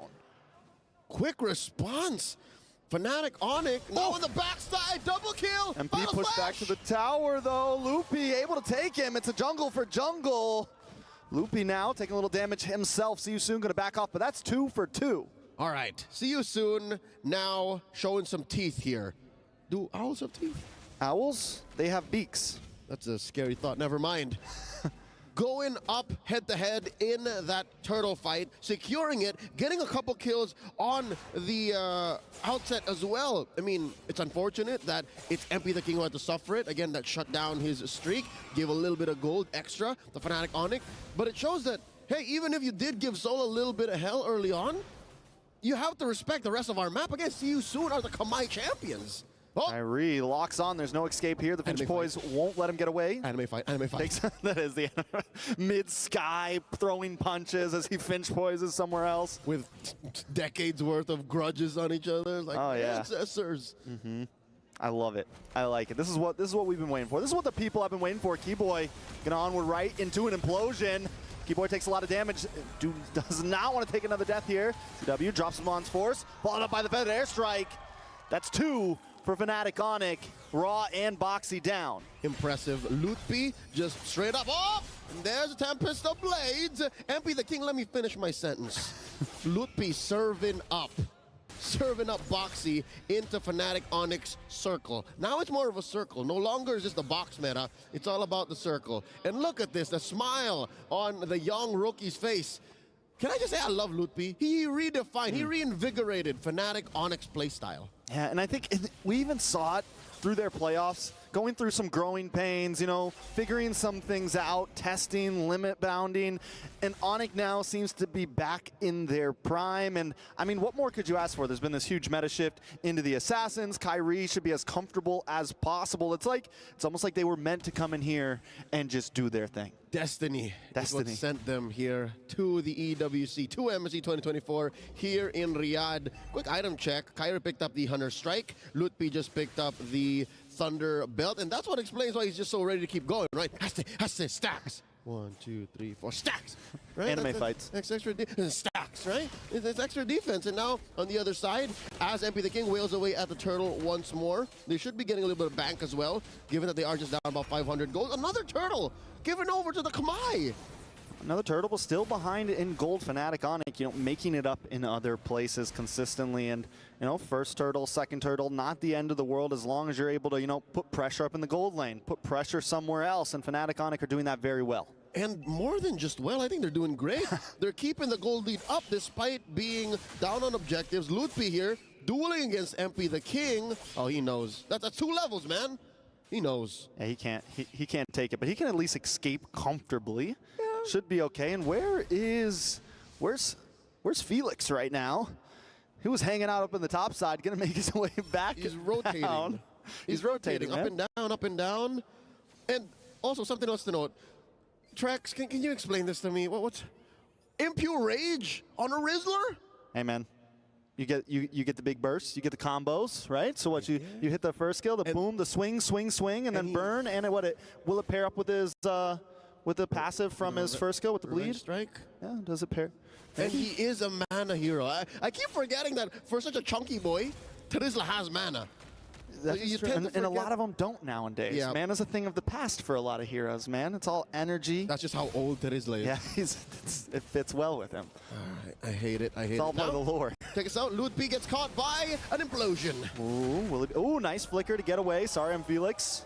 Decides not to fully commit. See you soon, taking their time with this and not letting the gold escape them. And I think Felix rotates up this way. The reason we're seeing it is because they really want to fight for this third turtle. They want to make this be a decider. Keyboy taking a lot of damage. The bombardment connects. He flickers back, but it's not enough to get away. The dash through. Loopy looking for an angle. Kyrie gets involved as well. Loopy! Able to get the Uji. Raw finds Loopy, Kyrie out of there. It's a 3-for-1 though. See you soon on top. An impressive fadeaway collapse by See You Soon. Yes, they did start the fight. Now they're going to continue. Keep going, The MP! damage from MP. Sans down. Fnatic on it, getting backed into the corner. Michael and Dino, what a beast.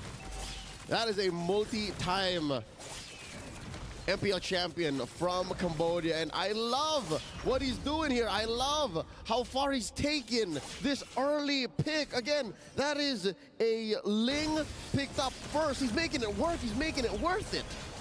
Golly, no matter what Kyrie did, he tries to come in and save the day. He's only able to find one kill there. Tempest of Blades just shatters, and See You Soon is playing so tight. I forgot how delayed that Tempest of Blades came in. I think that was key to winning that fight. He could have easily got bursted down. Very well played, but Fnatic on it, gonna try to look for a play of their own on the top side. Feathered Airstrike comes down to zone them back. They want this tower. They want to free up CW, and down comes Mons Force. Sorry, I'm Felix with a penalty zone into the back. Keyboy also with the Primal Wrath, trying to get some nice damage on Asarion Felix, but the swings come in, and CW taken out from the back from MP. Soaring in like a lethal owl, the Kamai cheer from across the world. MP the King turns that into a 2-for-4. Kyrie, the only one to get away. What does this mean, Leo? What does this mean? I don't know what's going on, man. It's I thought set in. we were in agreement that Fnatic Onyx draft was so comfortable, that they had such a great ramp up from early, mid to late. And here you see You Soon just flips it on a dime. I've always been told that when you're comfortable, you're not growing, and MP takes the uncomfortable, they hit the growth, and right now they're on the rise, man. It's 26-24. Steve Harvey. Steve Harvey. You gotta be comfortable with being uncomfortable. And I think See You Soon, man, they don't have a coach. So you gotta make sense of that. Make sense of the fact that when they're done with this game, they have to regroup.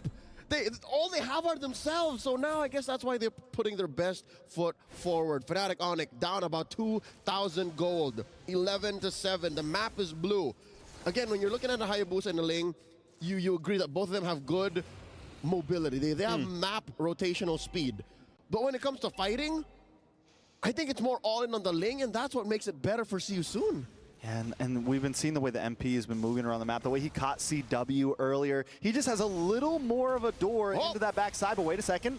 Boxy taking a lot of damage, catches a final slash to the face. Feathered Airstrike does come down, CW dancing around, but MP's gonna find him every time. Raw finding the kill himself. With CW down, Keyboy will be the next fall. Loopy next on the chopping block. Raw finds another, that's a double kill. 3 people down, See You Soon are taken off. I thought it was always going to come down to MP the King's Ling with a delayed response. I thought he would always have to be fashionably late to make a difference, but no, that was a fight that they took head on with a Lord take eminent.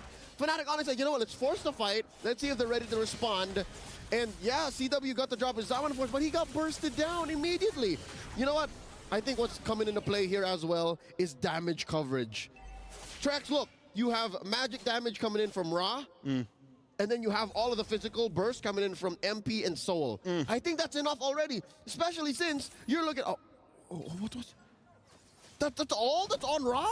That's all Ra Just the needs. Enchanted Talisman and the Glowing Wand. What? Another fight? Kyrie! Empty zone. Kyrie forced to dash away here, forced to use a shadow kill a little bit early.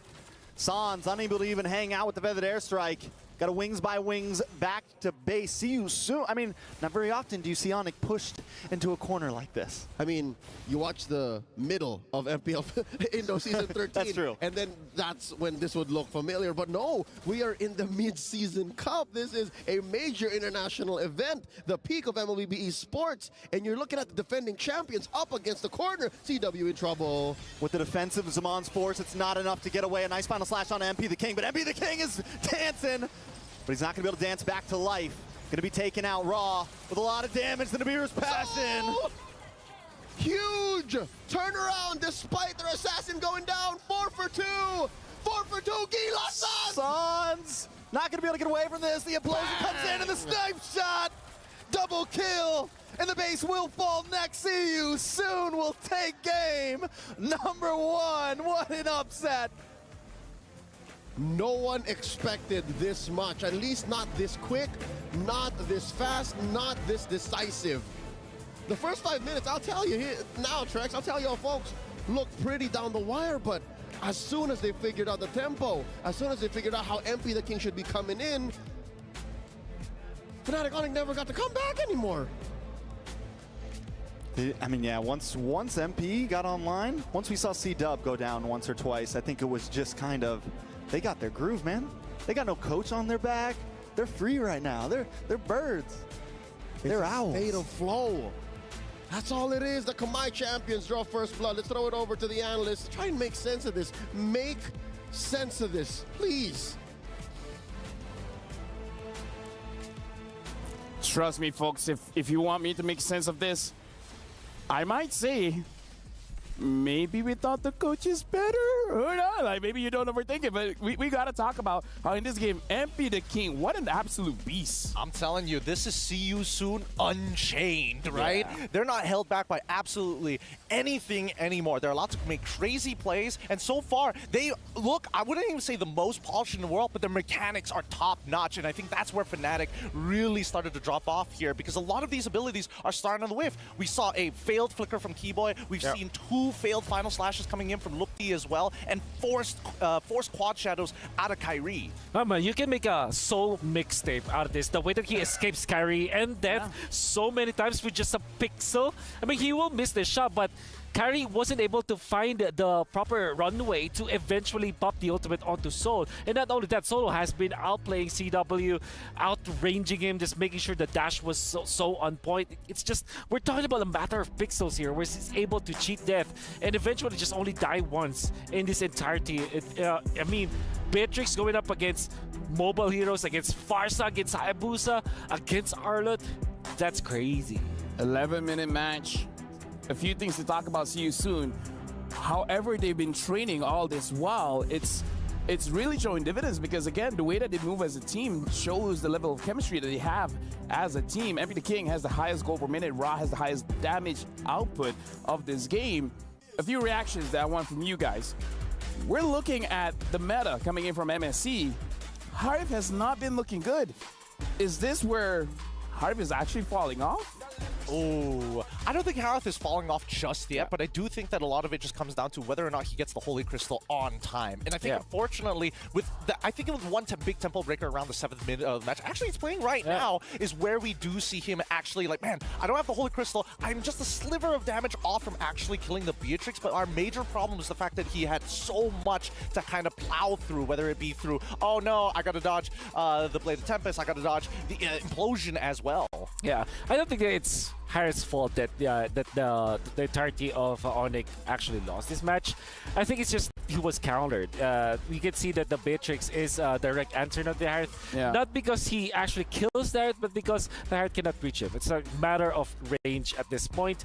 And there was also this problem of the Tigreal, which is not not a direct answer to the Harith, but a problem nonetheless. So if you combine the Teresa as well as the Tigreal, that's 2 stunts that you have to use Purify on or try to dodge, which eventually CW had a lot of problems facing with. And not only that, Harith as well as Hayabusa, I would say that it's kind of greedy because they both need farm. A few things that I do have to know. Looking back into the game, CW on that Harith took a lot of damage, and even though Wolf said doesn't necessarily kill the Harith, but everyone coming in from See You Soon, they're very good targeted. They're making sure that CW takes more damage than he can actually dish out. And the thing as well that I do want to say is that MP the King's performance really cleans up well what See You Soon is trying to do, where they're trying to bait out skills, they're trying to dish out damage, and then MP the King's like, okay, everything's done, all the CC chains shenanigans is out, now I'm coming in. We got to talk about the storyline now, because now life has been breathed into See You Soon. And now Fnatic Onyx, they got to worry, because if they lose 0-2 here, there's a chance that they might not make it, because if they lose 0-2 to SRG as well, that's it, lights out. Honestly, this really shakes up the current group, right? Just this one singular win coming in from See You Soon. And hopefully, this might just be the ultimate comeback story of a lifetime from See You Soon. No coaching staff, has penalty bans, and is still able to 2-0? Come on. Come on. We're going to talk more about this, because we're going to look at our Sony match MVP. It's going to be MP the King. So while we're looking at the highlights, gentlemen, let's talk about this. What did Yusun do so well in this match? Well, I think that Yusun target acquisition is on top of the list, right? Yes. Because every single time they go into these fights, well, as I like to call it, they're very together. Yeah, and also MP the King, there was a time where we were wondering, why is Soria and Felix up top when the Arlet was just farming on the bottom lane? It turns out he was actually giving farm to MP the King. And MP the King had so much, eventually when he turned out the fight at 6 minutes, he's had enough damage to be a problem because he's given some time farming in the lanes. Soria and Felix already has got about 200 gold above the Arlet, so he's already okay. Like, Amateur is all I need to do is get my first and second item. I'm already okay. And then he gave the farm priority now to MP the King.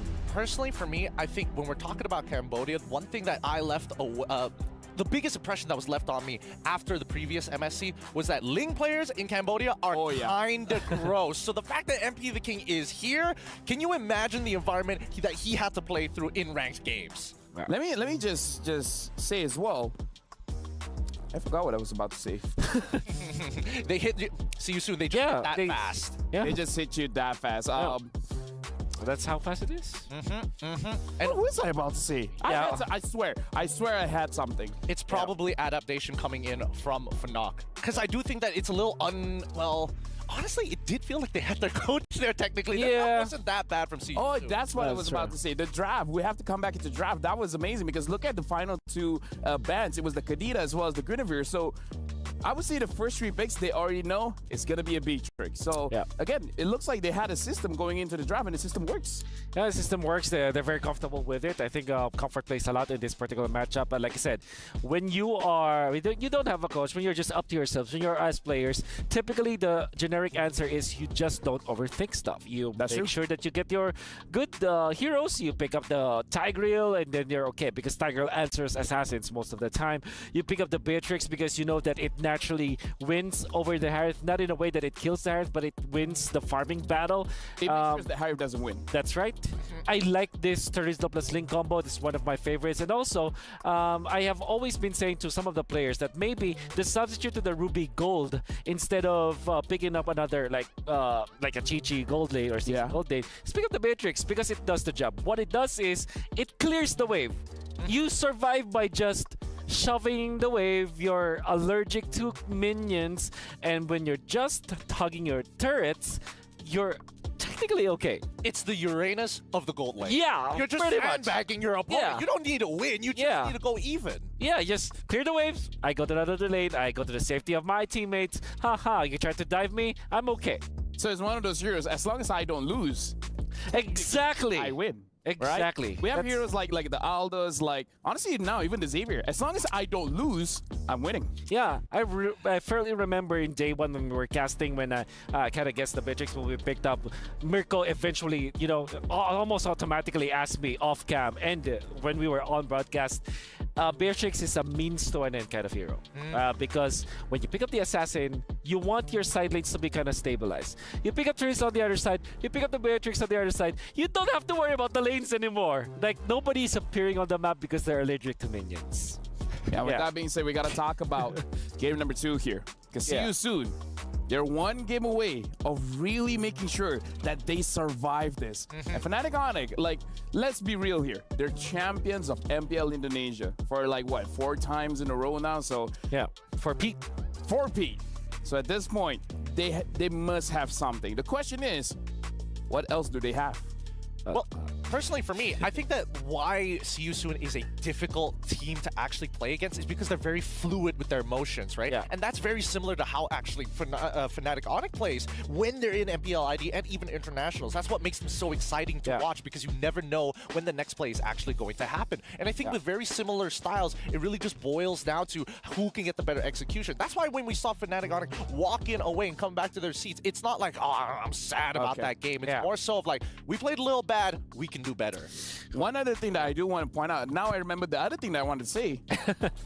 Rarely do we see Farsa getting punished.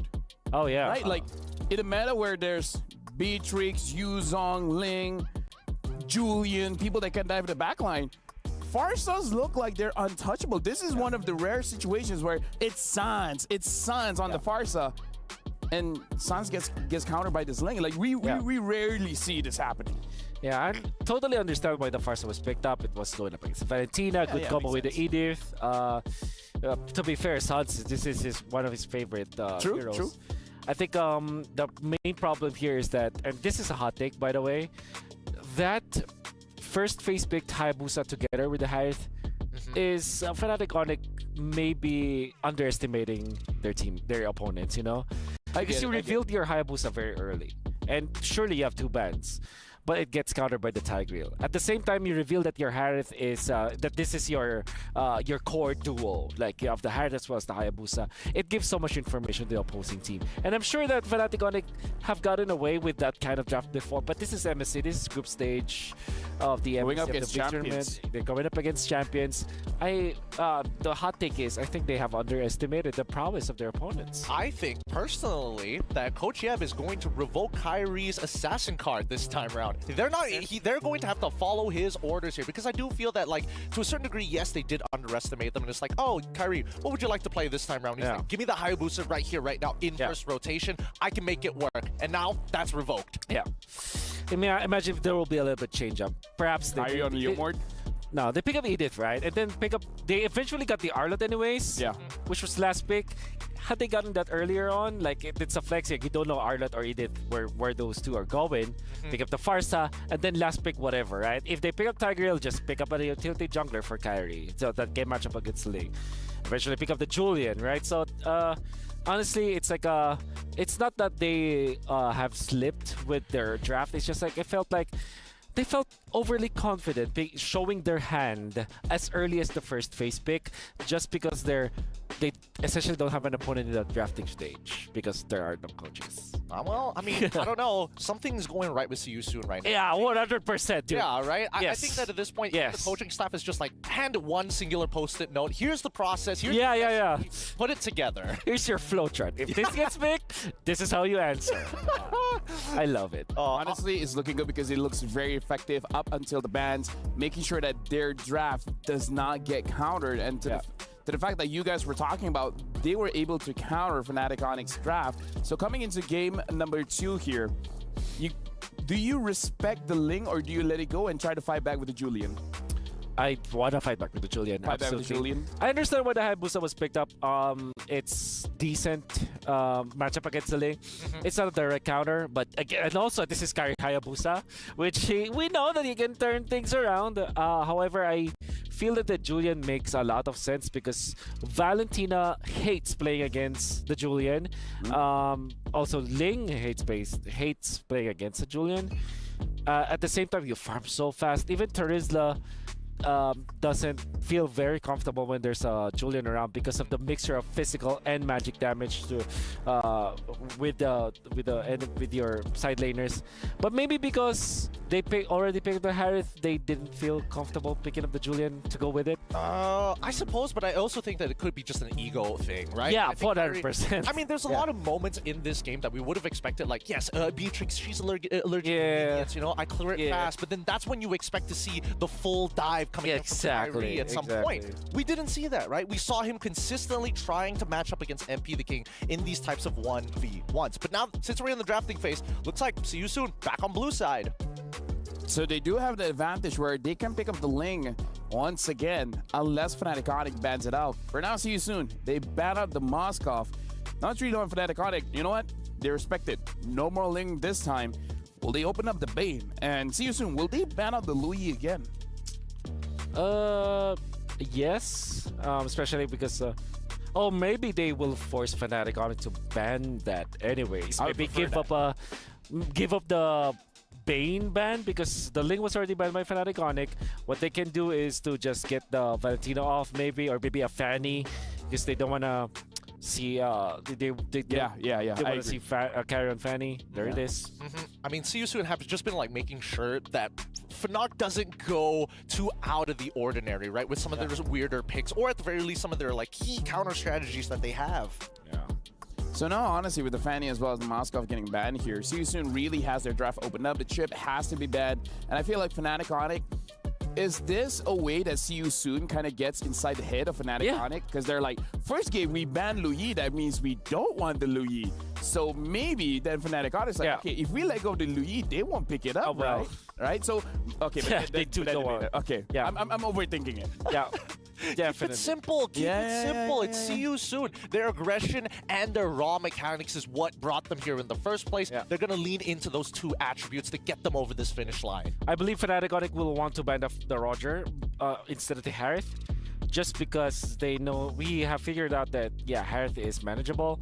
Roger is also manageable, but at the same time it's a flex pick, and we know that the nature of MP the King, he's more than willing. He's gonna be more than willing to pick that hero up. So Roger ban makes a lot more sense here. Apart from that, maybe okay, never mind. So it's Roger first pick, right? We're First pick. overthinking it. I think this is interesting because now the angle does come over to See You Soon. It's like, hey, you could pick the Roger, and yes, it can be flexed over, but I think that Fnatic Onyx is very happy if MP the King does pick up the Roger itself, and then you go into something more utility. Yeah, pick up a Baksha, for example, for carry, which we know that the entirety of Fnatic Onyx as a team knows how to counter. There is going to be the Roger pickup, and Fnatic Onyx typically answer this with Edith, as well as the Valentina, but the Farm is also an option. I'm curious to see if that will be the choice here for Fnatic Onyx, especially because the Valentina is open. So they immediately pick up the Claude. And Edith, perhaps? Oh, the Valentina. Okay. Okay, Valentina first. They're going to give the Edith over to See You Soon. That's under the assumption that they actually want to take it. Yeah. But then again, I think there are certain conditions that need to be met. I think that even MP the King is thinking about what type of jungler he needs at this point of time because everything is still up in the air. If there is the Valentina, maybe... Okay, this is weird, but maybe Bane Faramis for See You Soon, just because I'm okay with it. what you actually give is the ultimate from the Faramis, right? And if Valentina, if Sans copies that, then you have the Deadly Catch to kind of counter it, right? So, but instead, nah, it's different. It's a Vexana and a Terzla. Interesting. Very standard. Yeah.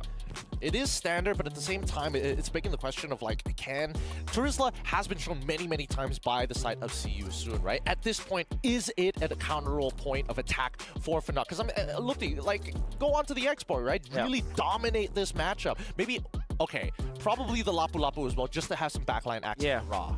Or a Dragon right now. Yu Zhong looks really good for Fnatic Onyx. That's the thing with Terizla, right? It doesn't. Well, when it comes to Yu Zhong versus Terizla, I would say that's almost a 50-50 skills matchup. Yep. At the same time, I think Terizla just is comfortable with any kind of draft.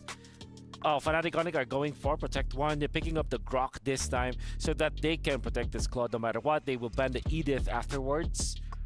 Despite them having access to the Valentina, they're not that comfortable facing the Edith.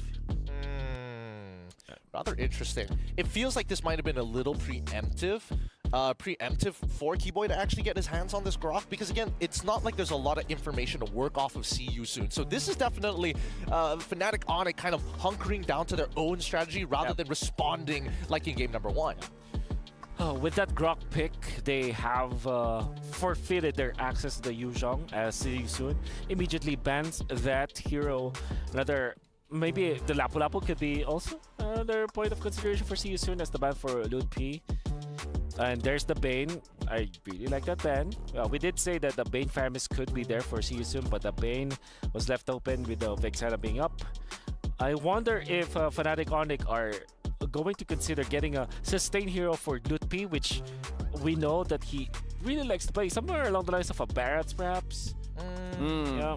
Or I don't know if Uranus is a hero that they like, but that's also a hero that you consider. Or Lutpi. Or maybe a Benedetta, actually. Yeah, I was thinking that no matter what, worst comes to worst, Benedetta is just the Swiss. Yeah, I agree. Right, you know? But now we see the Nolan, it gets banned out for the side of See You Soon. It begs the question, right? Whether or not Kyrie is actually going to get an assassin this time around. Yeah, I think you last pick the Kyrie hero. Get the Benedetta now if you're Fnatic Onyx. You're okay with that. Or even an X-Borg. X-Borg, yeah, it's a one-size-fits-all kind of thing. Wherein, yeah, you have a decent answer to the Terizla. The poke coming up from Vexana will be an issue. That's why I feel like Benedetta makes a lot of sense. Or maybe just go to a Paquito, wherein you can make the plays around with your team. You have the Grok to go in. You have the Paquito as your second unit. Definitely a one-shot hero for the Roger if you play it correctly.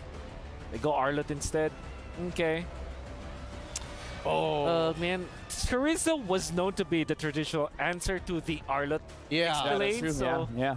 Because it used to be just too thick to deal with, right? Yeah, You don't exactly. have that raw level of damage unless you like commit to something crazy like That's a right. lethal ignition, for an example. But okay. I don't know. I think this one it's starting to look very similar to game number 1. It's kind of dependent on what the jungle pick here is for Kyrie, but we'll see once CU complete their composition, and I'm liking it, right? The carry, making sure that their frontliners don't get that much space, but more importantly, I think that even Keyboy sees the opportunity. This might be his moment. Yeah. Kyrie Ruby looks good for See You Soon.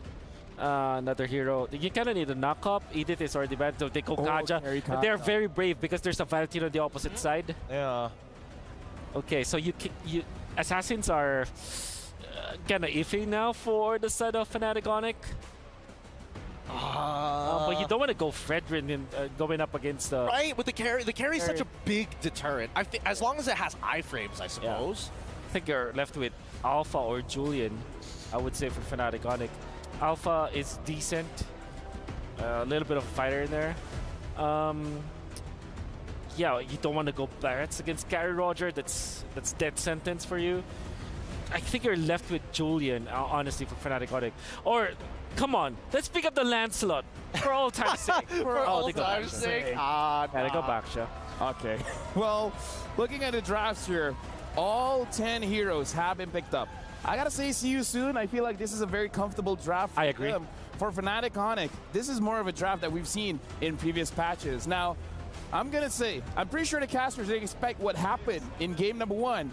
But casters, prepare to be surprised, because I'm gonna throw it over to you guys again. Here you go. No matter how prepared we are, given what happened in game 1, there really is no precedent. There really is no way to say we're ready for what comes. But then again, here's game 2. Fnatic Onyx versus See You Soon. Trex and Leo at your service. 11 minutes and a half. That's all it took for game 1 to happen. What do you expect here? I mean, just like Wild Card, it's still continuing in group stage. You have to expect the unexpected. And right now, that's exactly where we're at. 11 minutes. We just saw Falcon get beat in 11 minutes. What does this mean? What alternate dimension, what multiverse have we dropped into? But right now, See You Soon is sitting at the top of that multiverse. Fnatic Onyx, they pick up the Basha on Kyrie. A savory pick for them. Don't remind everybody. Up against the Kaja. It's barely been 6 months, man. Too early? Too soon even after another championship. Here we go, one more look at the emblems. Again, folks, do note the Impure Rage on Sorian Felix, which did so well for him in game number 1. I respect it now. I actually like it. Yeah, I mean, it's definitely spicy. It's definitely something that they showed worked before. How do we feel about this gold lane? We have the carry. How do we think it's going to man up? Is it going to be able to play the distance? Is it going to scale? You know, what are our thoughts? That's a classic KK combo, man. Carry and Kaja. Mid-game, you just pull on someone, burst them down with true damage. It makes sense, and what I love about it so much is the fact that it's a mobile fighting unit. Like, that's what See You Soon is. Like, they just pick off one, da-da-da-da-da-da, jump in, kill another, da-da-da-da-da-da, and then you have the Teresa to cut right through. As for the other hand, Fnatic Onyx, yeah, it's very reminiscent of the kind of lineups they played in M5, but just the same, I think it's a safer box for them. That's one thing I can say. Oh, here we go, up top. A little bit of damage onto Felix. Felix gets terrified. Might not be able to get away from this one. Tries to use the flicker, but still brought down. MP the King, though, with the Lycan Pounce, able to pick up Luffy. It's a 1-for-1 EXP for EXP. Yep, in the purest form. Down bottom, though, CW asserting dominance against Soul. Oh. Now Soul throwing out the light wheel. Lets it go, turtle spawned, upper quarter.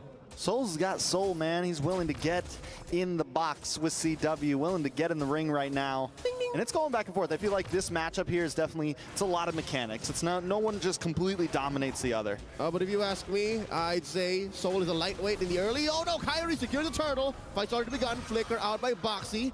Purple secured by MP. They disengage. I was saying, Soul is a lightweight, while CW on the Claude is a featherweight.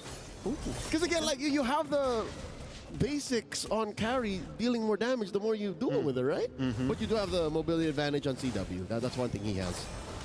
A lot of things to say. I love how Onyx, they were ready to kind of go for that purple after the turtle. Instinct told them, but then they saw it got taken. They decided to back off. Now Boxy takes a lot of damage to respond with the Eternal Guardian and MP the King trying to lock down onto Kyrie. Kyrie might not be able to get away with this. All it takes is one Lycan pounce. And Kyrie down, man down. Up at the top side. Felix up against Loopy. Nothing too major though. All right, forcing responses from the EXP lane. I love that engagement, that counter engage by See You Soon down bottom. It was a perfectly placed Eternal Guard by Ra, by the way, which we did not talk about much. We did not talk about this. Come on, oh, Boxy! Boxy down. Now it's 2-2. 9.4 to 9.4. Back to what you were saying. Yeah, no, Ra has such great game sense, and we didn't really talk about it. Final slash by Loopy! They don't want to let you talk, man. Sans now trying to get engaged as well. Sorry, I'm Felix. Trying to kind of kite back a little bit, taking a little bit too much damage. Should be okay. Kyrie playing the distance, looking for the engage. I'd rather have it this way. Them keeping going, keeping fighting, because this is how Fnatic on it gets ahead, right? They're about 400, 300 gold up, and a game of inches is what you got to do against a team like See You Soon, because the Kamai, they're so good at forcing fights, maybe only second to how then their prime in M5 ECA does so. Divide Gaming, I don't know what the equivalent is in the Kamai language, but maybe their local Homoy Mao, you know, like they just cheer on, fighting, forward, CW, dueling against Soul, more, the flicker! The flicker, and he gets it! Soul, the lightweight, up against the feather with a knockout punch, but now Soul in a little bit of trouble. Keyboy able to find him. The power of nature. Eternal Guardian lands on top of Sans. Sans taken out from MP the King. Now it's Kyrie up against 4. Loopy with his back tries to dash in, tries to do something. Is it going to be enough? MP the King still chasing down Kyrie. Can he get the final hit? One more to do with the mega kill, and now Loopy on the run as well. Boxy versus Loopy. 1v1, MP on top, looking for Keyboy as well. See You Soon. Bouncing back, Fnatic Onyx still holding. We're holding the goal lead, but it's gone now. Michael, somebody's got to stop Michael. He's at 5-0 now. 5-0 even before 5 minutes, and they're going to take this turtle. Now Fnatic Onyx and See You Soon are a major objective apiece. Let's watch that again. It took a while for MP the King to finally get the kills in the back line, right? Kyrie got away. That's a dive in by Lootby. Oh, an amazing final slash, dare I say. If only, Trex, would you agree with me? If there was a wild charge in Keyboy, that would have looked very, very different. Very, very, very different. But See You Soon is willing to flip the coin, take the 50-50. And, you know, we saw the items a minute ago, and it looked like MP the King was holding a strong lead over Kyrie, and now it's going to be even more. And what do you do when you have Roger on the field? You feed Roger. 5-0 right now. And it looks like Fnatic Onyx, I don't know if by purpose, if on purpose, or if just by their rotations naturally, they're starting to avoid MP the King. I think given how he performed in game 1, much respect, that's the Ling, he can catch you. But as a Roger, it's kind of hard to, on purpose, run away from the Roger. And Lutpi doing his best to defend his lane away, I think that is one good way of looking at it if you're a Fnatic Onyx fan. If you're a Sonic at that, at least there's no major objectives on the map, like permanent objective that's taken away, right? No good conversions yet. It's true. Look for a conversion now, though. Judgment followed up by the penalty zone and Eternal Guardian, just to make sure Keyboy doesn't come back from it. 3 ults, a lot of utilities. Can they translate it into something else? This is dangerous for See You Soon. They spent so much greens on taking down Keyboy without any real objective to take from that. No real conversion, because that's a roamer. He'll be back in about, there you go, a jiffy, as the kids call it. He's back right now, and okay, luckily enough, Soul does take this tier 1 down bottom, shrinking the map just a wee bit for CW. Luckily, he is a very mobile marksman. Yeah, this is true, but also Soul now gonna maybe be able to pivot over to the mid, pivot over to the top, and that's one more hero to get involved in these fights. And this is looking similar to last time. Luckily, See You Soon hasn't escaped too far yet. Fnatic Onyx need to start contesting, need to start finding some movement on the map, and this could be it. Able to find MP the King up at the top side. Loopy able to get the kill, and that's going to kind of help set the pace back for Onyx.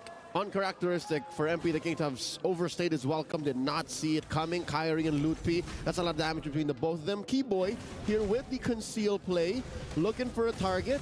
Checks into the bush, spotted already. See You Soon can't do nothing but watch. Fnatic Onyx taking the last turtle. All right, 3 turtles down. Next up, gonna be Lord. Fnatic Onyx back in the lead with gold, and they're looking for this mid-tier 3. Sorry, I'm Felix, just trying to clear the minions. The Keyboy with a nice wild charge. Sans with the IMU, pulling Boxy back with his own skill. Whoa. Nice final slash onto Soul and Felix, but Fnatic Onyx decide to back off. Amazing how the champions of MPL Indo for 2 years now, back to back, did I say that enough times? Are able to find a small opening and turn it into a gaping hole in their enemy's strategy. And just like that, after that pick off of MP the King up top, suddenly they're in control. Trex, how do they do this? Look at this now. They're about 1,000 ahead, maybe a change. And now Siusun is the ones avoiding them. Siusun running away. You know, and I've been trying to see where all the gold is going for Onyx, and it looks like it's all going to CW because Kyrie, he's still behind MP the King a large amount. When we take a look at Loopy, we take a look at CW, they're the ones who are getting all the gains right now. And Loopy has been pulling the trigger on the final slash so perfectly. Picture perfect, frame per frame. Like, he gets 3 or 4 people minimum. Almost every single huge engage. And how does Siusun answer that? I'd say maybe 1. Send Sorian Felix first. It's so hard to start with Boxy because as soon as the Kaja dies, that's not the kind of roamer you can afford to lose, right? Not like a Grok, not like a Minotaur sometimes. It's okay. A Kaja, you got to protect very well. Now, There's Heel. going to be on the aggressive side. Be able to grab Keyboy, a lot of damage. Raw able to pick up the kill, but once again, it's 3 ults down for that kill. Looking very similar to last time. They're going to try to convert into another tower, tier 3. Not the minions to push, though. Gila Sans able to defend single-handedly. That was 3 or 4 members of Siusun. He just said, you know, let's clear the wave. That takes a different kind of player. That's mechanical confidence here. Lord has spawned in the bottom quarter, and there's a push by CW up top. I mean, it's fair to say now that the map has shrunk for both gold laners. Can I just say Sol has been taking it a little slow?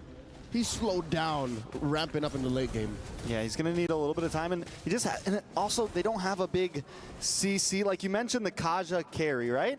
It's felt more like Kaja MP instead of, you know, Kaja and Sol. So I think if Sol can kind of get in here, start to find some angles, there's still some room for him. And because it's only 10 minutes, like we could still see him pop off. They're going to try to lock on to Sarian Felix, though. Sans with the Divine Judgment, the IMU. He's able to flicker back, but Loopy still finds the kill. Kyrie finds Sarian Felix, and now Loopy going mayhem in the back zone. MP the King getting pushed back. The Eternal Guardian comes down. But it's more as a maneuver to keep Onyx at bay, and Sans falls. MP the King picks up the kill. Now it's on to the Lord, conceal play, Raw, look for something, Blaze Duet comes in, pushing Boxy back to the final slash. Members of Siusun are falling, MP the King will be the next 3 members down. It's a 3-for-1, and a Lord over to Onyx. And just as quickly as Siusun calls the play, Boxy comes in with the conceal. Fnatic Onyx make him regret that. Starting with a Blazing Duet, eventually into the collapse, and Kyrie keeping his finger just a nano-inch away from the retribution. A clean take, a Lord secured here for Fnatic Onyx, which allows them to maintain this. I didn't expect it to be this wide, honestly. We expect 5 or 6K, you know, but 3K now between 2 very closely equal opponents is, might as well be a light year. Yeah, and so here's the thing, though, with Onyx having this lead, see you soon. What is the answer, right? We talked about Sol not being as involved. Why do we think that is? Has he just not been able to get up close and personal? Sans has been doing a great job with the Divine Judgment. What's the deal? Number 1, quit falling for the Keyboy trap. Keyboy has been making his life worth so much more than all of these ults. So maybe stop at that. Next is focus on defending. Siusun's turret defense, high ground defense isn't the best. They're very high committal. So if they're able to keep their inhibitors, that's a good step towards the right direction. So now that maybe they can leave their base, maybe just try to secure their buffs, that's one step. Another is to, focus on Soul. How do you activate Soul, man? They really only have one way of peeling. Oh, wild charge from Keyboy. Charge, followed up by Loopy, and look at Kyrie taking the back route. CW to the backside with a blazing duet. Melting down, Boxing the King, the immortality pops. The Terrify onto Sarlian Felix, and Kyrie now is on the chopping block, the turnaround. MP the King, Sarlian Felix with the flicker, looking for Sans. Sans dances around, maneuvers, able to just get away, but MP the King wants more. Moving on to CW, one more shot, and he finds it. It's 3 men down for Fnatic Onyx. The coin's been flipped, and see you soon's on top. Whoa, whoa, whoa, whoa, MP the King still deep behind enemy lines, son! The dance back, the Terrify. MP, is he gonna re-engage here? Forcing the winner crown trigger. San still alive, Keyboy keeping up a barrier, the enforcer to his mid laner, his core. Interestingly enough, see you soon. Again, the coin flip. Suddenly, they're up 1,000 gold now, and the map belongs to them too, it's all blue. What happened here? Boxy the King immortality pops. Look at MP reverting back, gets a couple free shots on the Kyrie, and then he knows it's on. Once he gets one, it's back to back. I see now. Eventually, what would be MP the King cleaning up the jungle, forcing the response from Keyboy and Sans to play defensively. What happened there was those walls in the orange side jungle of See You Soon acted as the aforementioned lack of peel. Fnatic Onyx can't just get a beeline towards Ra, towards Soul, even towards MP the King, who had to, double back and then consider the re-engage. Those walls were what acted as what a Minotaur, what a Grok would be for See You Soon's lineup. And they're cheating death already by playing so soft. Now Boxy the King looking for targets. Bush controlled by Fnatic Onyx. All right. I thought he was about to use it on Keyboy again. I was like, don't do it, bro. Again, right? He's learning. He's learning. Okay, so far so good here. Again, barely 1,000 between these two teams. I wonder how far that last engage, that team fight win for See You Soon went for Soul. Because again, eyes are on Soul, man. Eyes are on this import from the Philippines that really didn't get much play in MPLPH, but won a championship in his debut in MPLKH. All right, Fnatic Onyx use up the conceal to gain some ground over this Lord Pit, but here comes the penalty zone, tied up with the flicker. MP the King still holding down the distance, waiting for Soul to possibly engage here. Onyx taking it slow, Siren Felix takes a lot of damage. MP the King walks right into a final slash. Soul now with Speedy Light Wheel getting a couple shots on, but takes a couple shots back, brought down to about half health. See You Soon back off, but they push Onyx away. Masterful retreat by Fnatic Onyx. That is exactly how you de-escalate a team fight, coming in from a very aggressive team such as See You Soon. My favorite part was the final slash response. Like usually you want to use that to put him closer into where your skills would hit, but again, shows you the level of communication that Fnatic Onyx has with their rookie XP laner, one of the most mechanically gifted players out of MPLID right now. Lutpi says, you know what, guys? It's okay. You can go back. I got you. He gave him a little backhand real quick, Front hand, backhand. Front hand, backhand, real fast. And just let him know. Oh, Kyrie, this bush, very familiar. Keeps it under control. The conceal play. And it looks just like last fight. We're going to come back to the mid, push you out of this bush. Boxy the King, though, finally finds someone important, and Loopy goes down. Keyboy brought down to about half health. Sans on the run as well. Soul finally with Speedy Light Wheel. MP the King, look for the dive in. Kyrie goes down. That's a revenge strike damage, MP dueling with CW. Back underneath to the tier purple.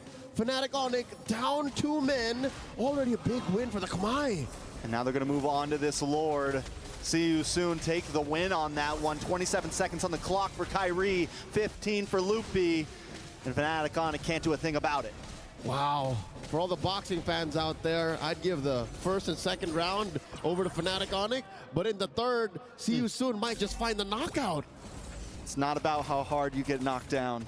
It's about how many times you get back up. I like how you doubled down but still figured it out, because that's exactly what See You Soon is going through right now. They may have had to learn the lesson the hard way in the first 2 phases of the game, but in the late, they figured it out. Hey, this is the way. As the Mandalorians say, this is the way. Don't fall for Keyboy.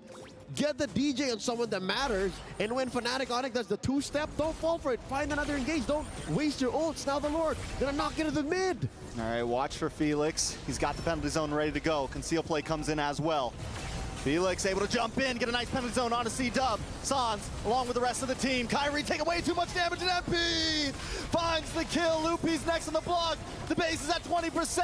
Bring it down more. CW trying to clear things up with a blazing duet. Raw brought down low, but the base drops. And Onyx drop with it. See you soon with the biggest upset in Group B. We are but at the halfway point of today's broadcast, and already a huge upset. The tournament favorites, the defending champions, Fnatic Onyx, suffer a loss at a team without a coach. The combined champions hold their heads up high. Where did this come from? And the group has been equalized. See you soon. Feeling confident, coming in strong. It's all love on the stage, but in the land of Dawn, See you soon reigns supreme right now. Again, the sportsmanship between these two teams, much respect. Playing for the mecca of MPL ID, going up against a developing region in MPL KH. This is, I'm not going to say it's unheard of, but I definitely wasn't expecting to see this. At least a 1-1. At least call it down the middle, but See You Soon came to play today. Yeah, I felt like once they came online there, and it was the same thing kind of in game one. They were falling behind a little bit. Once they came online, MP the king, man. He's always had his reins on his team. Look at that. From mid-game shot calls to understanding how to get to the dub, and even towards the end, he only really celebrates when it matters. Michael Andino, remember his name. MP the King leading his team to a win, a sweep against MPL ID's champion, Fnatic Onyx. He's on stage right now with Mara and Dawood Sandstorm. From See You Soon, we're here with MP the King. All smiles from MP the King. Congratulations. You've upset the defending MSC champions. You gave them a sweep. Now, before coming in here, how were you feeling? Were you guys feeling nervous? Because it's no secret that Fnatic Onyx is one of the favorites. They have a great coach. You guys don't have a coach. So how were you feeling coming in here? Were you a little bit scared, nervous? What was it? Para sa akin po, parang gusto lang namin patunayan sa mga tao na nagsasabi na Remake Esports po kami, na kahit walang coach, na kahit maraming problema, kayang-kaya namin gapangin yung bracket namin. Wow. He's saying for him, he wants to prove that even though you guys, people are saying what? Remake Esports. Remake Esports.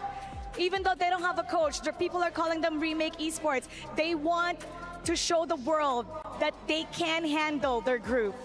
I mean, they really did. They took down Fnatic Onyx in a 2-0. No, I don't think anyone here, anyone watching the stream on any of the languages expected this kind of result. But I do have to ask, 2-0ing Fnatic Onyx, how does that make you guys feel after this game? And how do you see your chances going forward with the rest of the group stage? Regardless of the result, we are already happy of what we can achieve right now. So we're just happy of it. Honestly, you deserve Statement. to be. Yeah, that's a massive statement to make, and I'm very excited to see what these guys are going to do with the next game. So let's head on over to the analyst desk, because you guys got to break it down. How did this happen? Please, explain. And we'll see you soon. First of all, Mara, nice. I get it.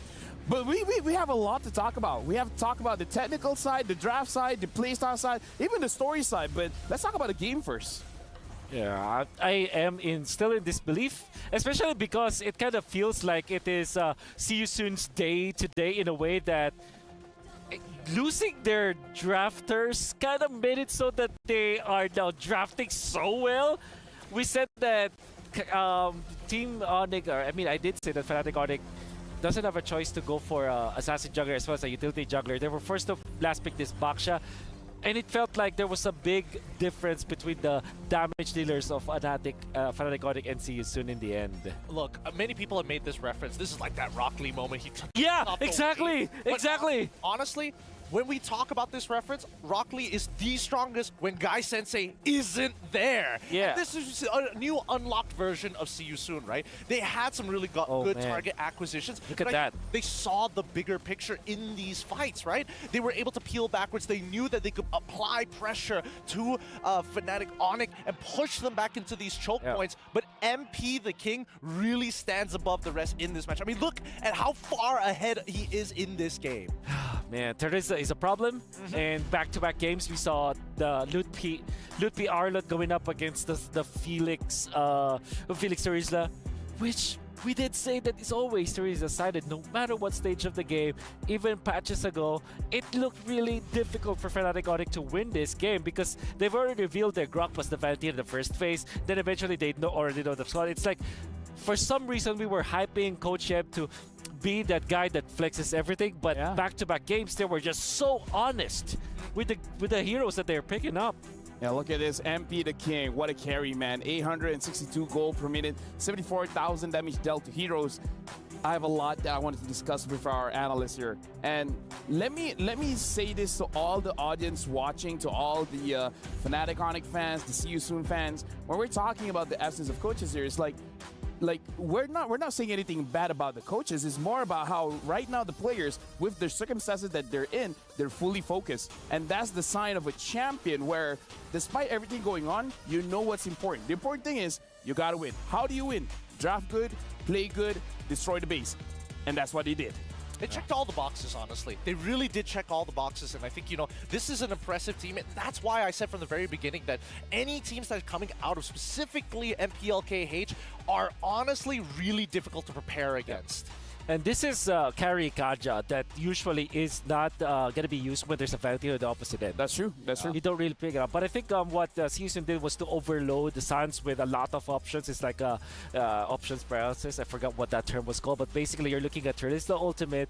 You're looking at the Kaja Ultimate. You're looking at Vexana as the potential heroes that you kind of want to copy with the Ultimate with. And unfortunately, we wasn't given enough choice. In fact, in this game, there was only one good Divine Judgment copy that we saw, but the entirety of the match, it was just the Kaja just whatever he sees, whoever sees first, be it Keyboy, be it Lutpi, he's gonna pop the Divine Judgment and they're gonna burst him down.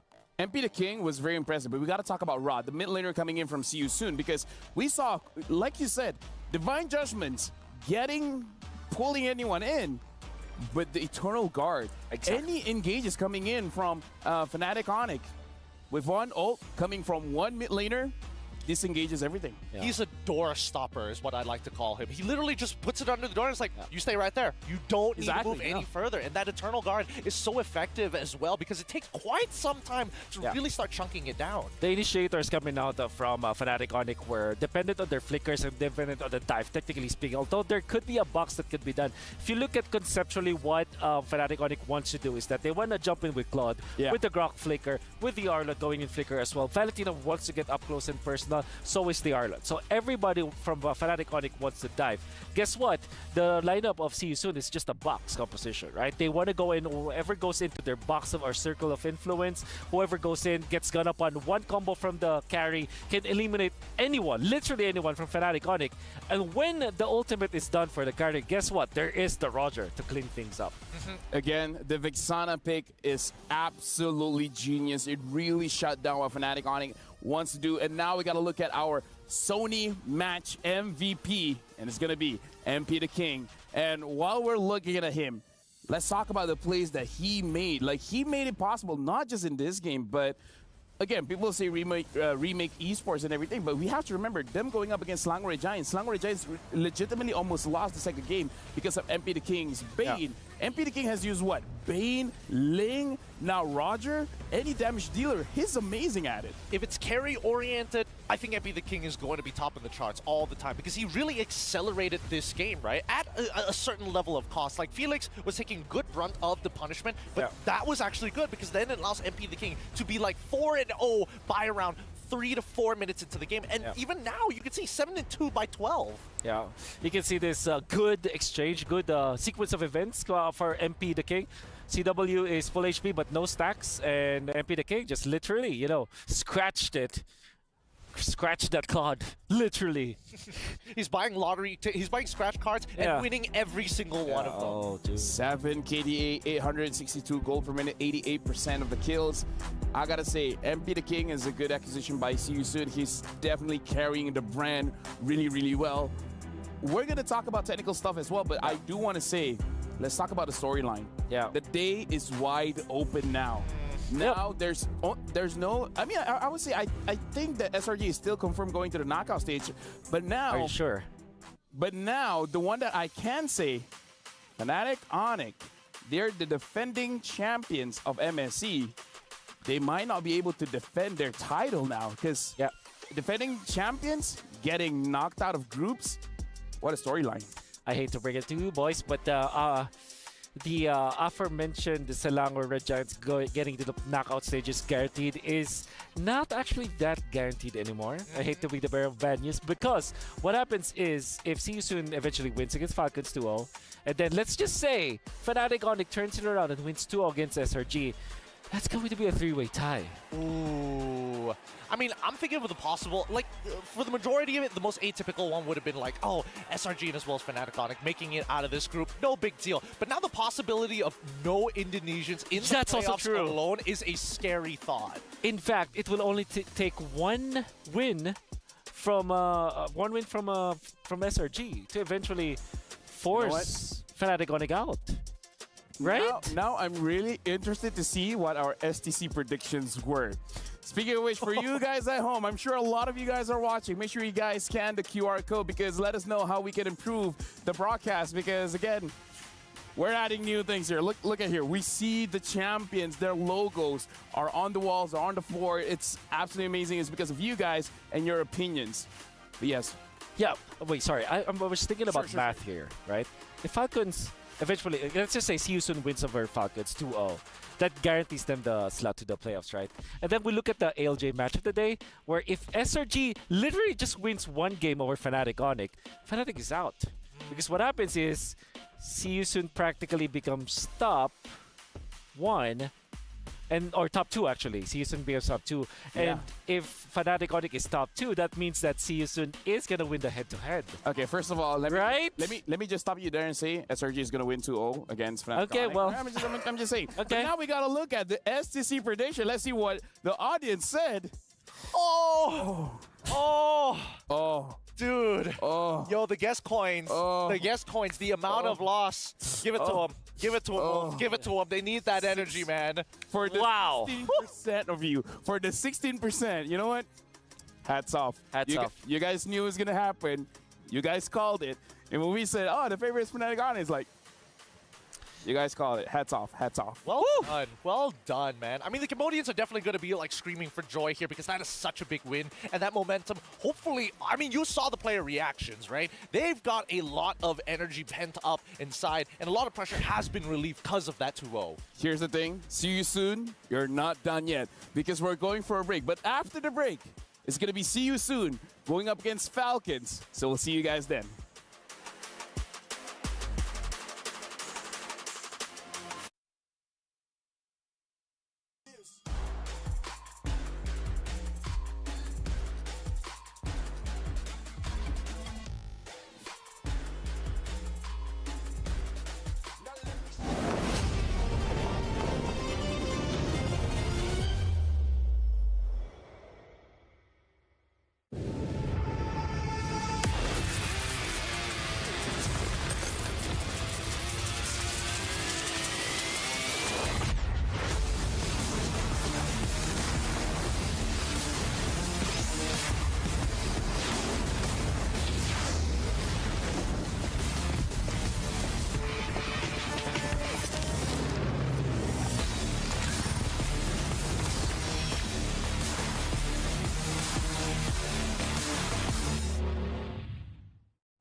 لحظات البداية عاشت معنا.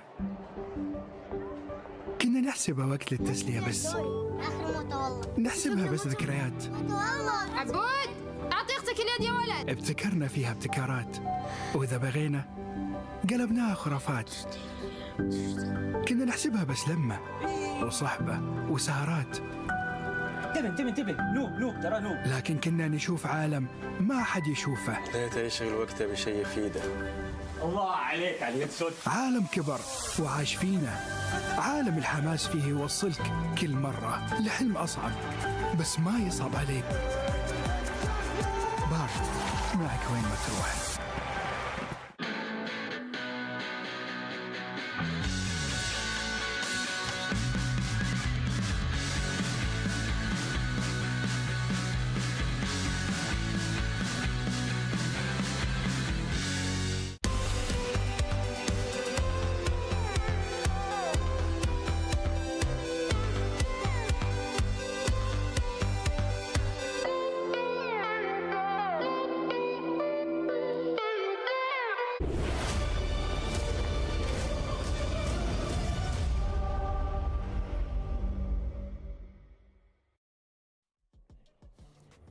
Folks, I can't believe we used the entirety of the break just to discuss the possibilities of a three-way tie. But again, that's the story. That's the story of the group of death. When you put 4 champions in one single group, this is the things that's gonna happen. Now, welcome back to the Mid-Season Cup 2024. My name is Ophel. Alongside with me is Gideon as well as Wolf. And again, we have a lot to talk about, but for now, we're jumping straight into the stage with Maracino as well as Dude Sandstorm. The high-octane matches continue here inside the Amazon Arena as we continue for the 3rd match of the day. That's right, and the Cambodian Owls have their eyes set on that knockout stage ticket after sweeping the reigning MSC champions in our last set of games. Can they continue this success? We're about to see. All right, well, you know what? I am very curious because I want to see what's going to happen. We have to reintroduce the MENA representative back on the Amazon stage. So, without further ado, let's welcome Team Falcons.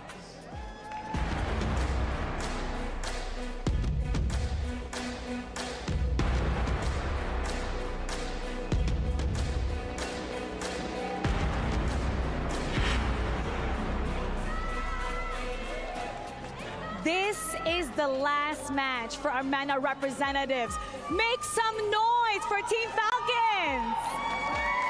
There you go. That's what I want to hear. That's what I want to see from this incredible crowd that we have here in the Amazon stage. And I do have to say, Falcons, the MENA representative in this tournament, it may be their last game. There may be, I want to say, no hope of them making it to the next stage, but still, you're talking about one of the emerging regions when it comes to Mobile Legends and their international tournaments. So I think, especially with them being in the group of death against Fnatic Onyx, and after seeing See You Soon, I'm definitely going to count them too. You're in the group of death, you're getting a lot of experience on this international stage. And with this experience that they just received, their opponent, well, they're feeling really good right now, and for sure they're going to be carrying it on for this next matchup. Back for their back-to-back game. About to fly even higher. Introducing See You Soon.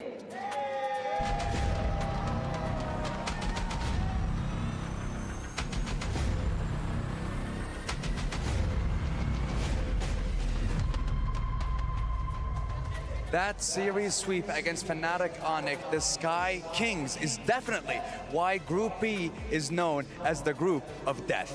Even with the performance earlier, they're quite happy with that. Now we're gonna see if they can shake things up a little bit more and fly higher than the Owls. Let's get it started. Let's do exactly that. We need to answer that question. Who will be able to make it into that knockout stage? So let's hand it over to the analyst desk and the lovely boys that we have here in this stage. Boys, take it away. Thank you very much. And before we even drop into the draft, gentlemen, I have some news to share. Okay, okay. It's good to have friends. I asked them to do the calculations for me. Okay, okay. There's 5 different possibilities that will turn out, but I'm just going to talk about one, all right? Okay. I'm just going to talk about one where there's no tiebreaker and See You Soon makes it out. Okay. This is the scenario. If See You Soon wins 2-0 against Falcon, And then if Fnatic Onyx is 1-1 against SRG, SRG will be number 1 and See You Soon will be number 2. Oh my goodness, That's you were right. literally what I said. You were right, Oh, Wolf. the viewers did not hear that. So, But yeah. so meaning to say, if See You Soon really wants to make sure they go to the knockout stage, they need to win 2-0 against Falcon right now. Yeah. And then hoping that SRG takes at least one game off of Fnatic Onyx. I believe that no matter what happens right now, what needs to happen for... I think for what needs to happen for CU Soon is to get the 2-0. That's their first step at the door. And I believe that even when Fnatic Onyx wins 2-0, going up against SRG later, which, because you're around here, is very unlikely. I was just going to say that. Because you boys are around here. But if that happens, there will be tiebreakers. So no matter what the result is of the ALJ match of the day, CU Soon's first step to the door is a 2-0. Let's see whether they're able to actually pull that off, as we're already in the draft, and I'm seeing the Lloyd as well as the Chip instantly banned from both sides. It really begs the question, right? When you think of See You Soon in these types of drafts, do you think they already have a pre-plan, or are they just going with the flow here? Especially because they don't have draft, I think there's pre-planned. I feel like it's pre-planned. The only thing that's adjustable is the last 2 picks. Yeah, that's fair. I agree. I agree with that. And it kind of feels like the last 2 picks of See You Soon from, I guess the formula here is pick your gold lane and your roamer last. I would say. I think that's the formula that they're following. Louis and Chipman, okay, everything's normal. Maybe the lane will be next. You know what's crazy about Falcon's state here right now is that they don't have a chance to get into the knockout stages. But with just one fell swoop, one win, they're gonna take See You Soon with them to the grave. They're lit. Oh, man, don't even that statement alone. No, this is the group of champions, man. Like, If as a champion, it's not enough for you to win. It's sweet when you make someone else lose. Yeah, that's right. It's My like enemies have succeeded. Yeah. Truly, like this is one of those moments that Falcon can really show can be the gatekeepers here. Exactly. There's Laban. They've been watching the game. They have been. I like that a lot. I really do. But the Edith ban also from the side of See You Soon really means that this game is going to be pretty high octane, pretty explosive. Yeah. Okay. Whew, what is going to be the first pick? Take away the Roger. Yeah, but then let MP the King get his Ling. Oh my goodness. Ling, pick bad. Ling Valen. Oh! Very quick picks here. Very quick picks. No Teresa is great for Falcon Esports. That's a great start. You don't have that Ling Teresa combo. But then again, you don't have your Edith, so are you left with Arlet now if you're Falcon? I think that's a better. I think that's the only other substitute, right? That can kind of like clump them up together. I think so Falcon likes Minotaur a lot, but I think Tigreal makes a lot more sense. Mino and Fury is a difficult ultimate to give to the Valentina. So is the Implosion, but at the same time, you are left with a situation where you have to handle the link with a good hard start. Yuzhong is great, and finally we get to see Yuzhong. Oh, after so use long on Farsa? Use on Farsa? Or use on Valentina? Farsa or Valentina here? Yeah, Farsa is great. Farsa's pretty good. The only thing is Ling, you know. We see MP the King against Sans's Farsa. So Minotaur. They pick up the Minotaur. You know, this is the, 5th time that they picked it up? I don't know actually the actual stats, but yeah, that feels like the 5th time that they picked it up. The entirety of today, Falcons have been picking up the Minotaur like without any hesitation as well. They always do it within first rotation at the same time. I mean, pretty obvious answer for the side of See You Soon. You got a bunch of tanky boys, no problem. Carry is going to be the one to knock them out. Yep. So a means to an end kind of hero as well. You will treat this like how you treat the Beatrix, the way that you want to clear the waves. And by the way, there was a rising. There was one time where the fighter carry has been meta. Maybe you kind of go hybrid if in this case, especially if there's a Yuzhong. That's the thing. Just pick up the Thunderbelt. You're not one shot anymore from the Yuzhong, and then you're okay.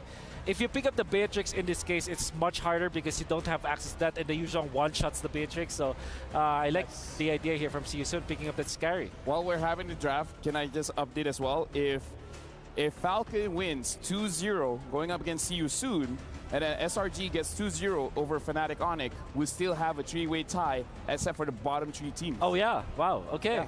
So if Falcon wants to make it to knockouts, they have a chance. All right. Beat See You Soon 2-0, and then let SRG beat Fnatic Onyx 2-0. All right. So this is indeed group of death. Group of death. Oh, all right. So the Farmison as well as the Vixana are banned out from red side of CU soon. Yeah. The Kaja and now the follow-up from coming in from Falcon. What are you thinking? Going to be Tigreal actually is a good ban here for Falcon. I think the Cho as well. But that means a lot of options for CU soon. There still is the Grok, which is going to be a really good combo. There's the Franco that you combo with the carry as well. Hard lockdown to go with that. But I'm thinking Tigreal actually just makes a lot of sense. You got a lot of front line with you. You can kind of prevent the Roger jungle because of the fact that Roger will struggle from the invasion coming out from this Tigreal, and the Minotaur is too slow to protect that. So that is my guess here for CU soon. Apart from that, solid EXP lane. The kit match against the... Okay, there's the Lapu Lapu. One of those solid EXP lanes.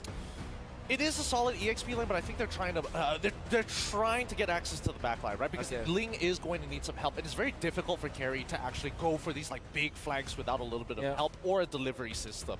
Ruby looks enticing now for Falcon in the gold lane. Yep.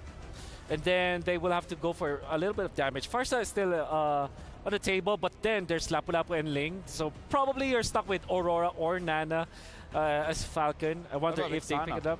Vexan is banned, unfortunately. Oh, sorry, I missed that. Kagura looks... Actually, Kagura is great, honestly. All right. So extra mobility, a way to kind of purify yourself from big types of CC. You get caught up by the edge of the Shadow Strike, or if you get locked down by Lapu Lapu. Yep. I'm kind of okay with this draft. And I really like the draft, honestly. So they do go back to the Grok, which we kind of prescribed earlier on. It's great. What I do like about the Kagura is that you don't give an ultimate to the Valentina. Oh, yeah. Because that's kind of, it's kind of nonsense if you copy that. Coming from the panelist stand. I love it. We love the draft. We love the storyline. And we love to throw it over to our casters because it might be a long day, boys. We might have a tiebreaker. Well, we're going to find out here because we love it as well. Joining us here on the caster desk, it's me, Nice2, joined alongside Mirko. And man, oh man, we knew this was going to be the group of champions, the group of Death, Mirko. Beth. But Beth, the group of Beth. Did we expect this, though? I think most people didn't, but I was talking to every single person I met today saying, hey, there's a chance. There's a chance. And we'll find out exactly where that all falls into place here as we jump into the Land of Dawn.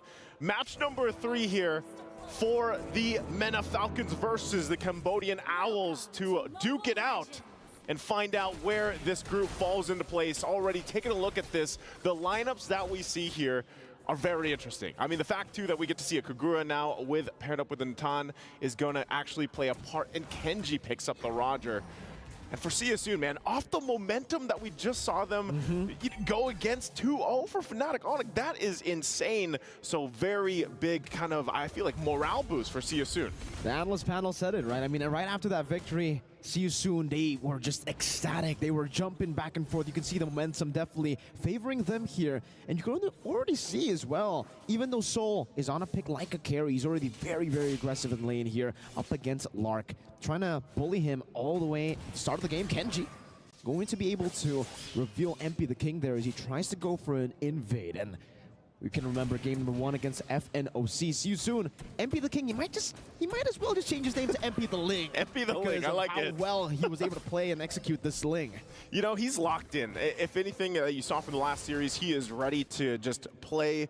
It's funny because I see him always training. He's always actually in the gym in the morning, and I happen to see him there really locked in, getting his cardio in before the matchups here. And interestingly enough, because he's playing out of his mind so far throughout this this day, we'll see if he can replicate it here. And I think that begs the question for Team Falcons. Yes, MP. Yes. What do they do? Yeah, what do they do to handle MP the King on this Ling?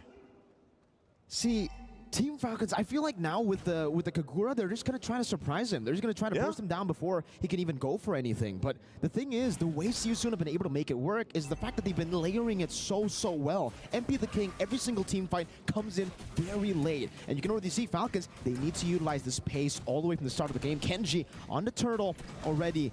Even though CU soon actually have a bit more prio up top in the XP lane, Kenji will be able to secure it now with the Bravest Fighter. Felix trying to go for some damage, will be able to get the slice twice. Furious dive into the Petrify. Down to the Yin Yang overturn. Good night. Takes him down. Ra gonna be caught on the 4 members in the enemy purple buff. Team Falcons are online.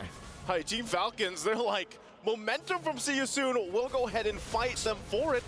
Boxy pretty deep, but he should be fine. He is on this Grok here. Just going to check things out and delay that Pro Ball. We're going to take a look at the replay brought to us by STC. This was already after the turtle was taking, but great decisions. And look at the early burst also from Goodnight already early on with this Kagura pick. That's the power of this hero. Doesn't pop up too much in a current meta, but it does. I feel like it's starting to shine here. You know, picks in the mid lane. I know the gentleman on the desk earlier talked about the picks in the mid lane.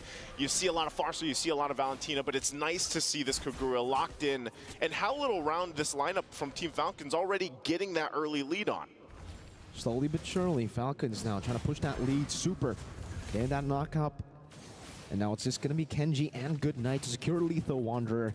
Still going to be playing it a bit passively though, because again, right, for Team Falcons, they can play with the super fast pace, with this kind of composition going for the burst, but they can also scale up. They have Kenji, they have Lark. Lark will be online in around, what, the 12th minute of the game. So Team Falcons, they're actually quite comfortable just playing it like this, the way See You Soon want to play it so far. Also still waiting for the mid game, but definitely for Falcons, I think there's one thing that they need to get done in the early game, which has to be shutting MP the Ling. Shutting him down, shut down MP the Ling. And part of that too is utilizing, you know, Minoa and Fury, you have that, you have the Yuuzhan pick that we see Ding utilizing here. Is already using that Dragon form in this 1v1, but part of it is stopping MP the King from roaming around, getting the setup potential. But so far from what we've seen, he follows up very late in the fights, and that's how he's able to capitalize. Sometimes we don't even know if this game he's going to pick up the Skypiercer here, but he goes and starts this turtle up, objective now online. See You Soon wants to go ahead and equalize the turtles, so they keep them busy in the mid lane. This could just very well be a free turtle in the hands of See You Soon. Yeah.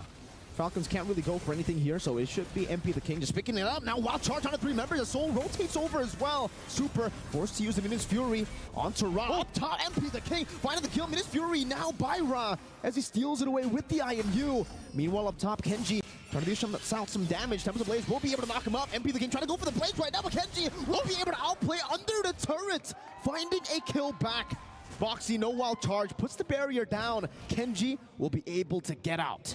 I guess that's the answer. How do you stop MP the Ling? There you go. Kenji's going to do it. He's going to scratch him to death and wasn't able to utilize even the Tempest of Blades there. And Kenji's been having a heck of a time just trying to get his buff. You know, Boxy the King's going to go ahead and continue to just be a nuisance on this Grok. That's what he's doing. We're taking a look at the gold differences falling into place here. Nothing too crazy just yet. But at this point, you know, even for Saryam Felix, as he builds up on this Lapu Lapu pick. Oh, okay. It's finally going to be handled. Boxy might get fired back here. He should be able to get out. He doesn't have the wild charge, but he will decide not to use it. Not the flicker, not the wild charge. Boxy decides to give it away. Wow. Wants to save it for the next turtle. Yeah, so we'll see if that ends up being value, you know, later on. And I think as we take a look at the first items being locked in, a Berserker's Fury now there for MP the King, Hunter Strike over there for Ding. As these first items are picked up, you want to also pay attention to this Nathan pick, this Natan pick for Lark. Lark is one of the best gold laners, if not the best gold laner from the MENA region. And I believe he was the finals MVP as well. So going against Soul here, when we saw just the performance from Soul from the previous matchup, we're gonna see if that 1v1 or later on, if Lark's damage on this Natan paired up with Kagura could work out really well in the team fights. You know, fun fact, in the MPL MENA Season 5 Grand Finals, Lark was the one who utilized the carry a few times to beat Twisted Mind. So very comfortable on this pick right now. The Yin overturn catching Boxy. He's still able to go for the wild charge. Cancel out Goodnight using the anti-CC, or the Purify rather, in his kit. Very well. Black Dragon form by Ding, gonna be melted down from the skies by Soul, but it's baited in the ultimate. Now as MP the King goes on as well. Now Super with him in his Fury, knocking 3 members up. The Raw will be able to respond over to it. MP winning the retreat battle. Super gets demolished in the front lines. Kenji won't be able to go for more. Will be forced back. See You Soon with a great trade. Yeah, I feel like, hold on, MP the King gonna get the kill on Ding too.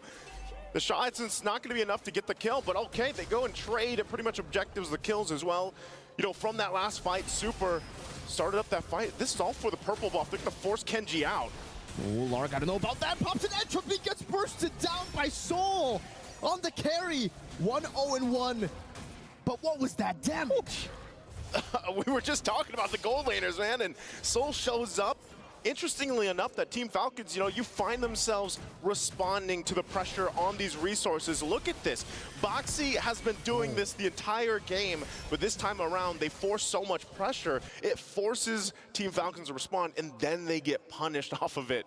You know, Boxy the King here, I had him on the round table. He's not a man of many words, but when he does speak, you love to hear it because of how confident he is. He's been with See You Soon since the beginning of his career as he got onto this team and is only stuck with See You Soon since then. Solo kill down below, Lycan pounce there to dodge away, but MP the King again, finding the assassination, escaping as well.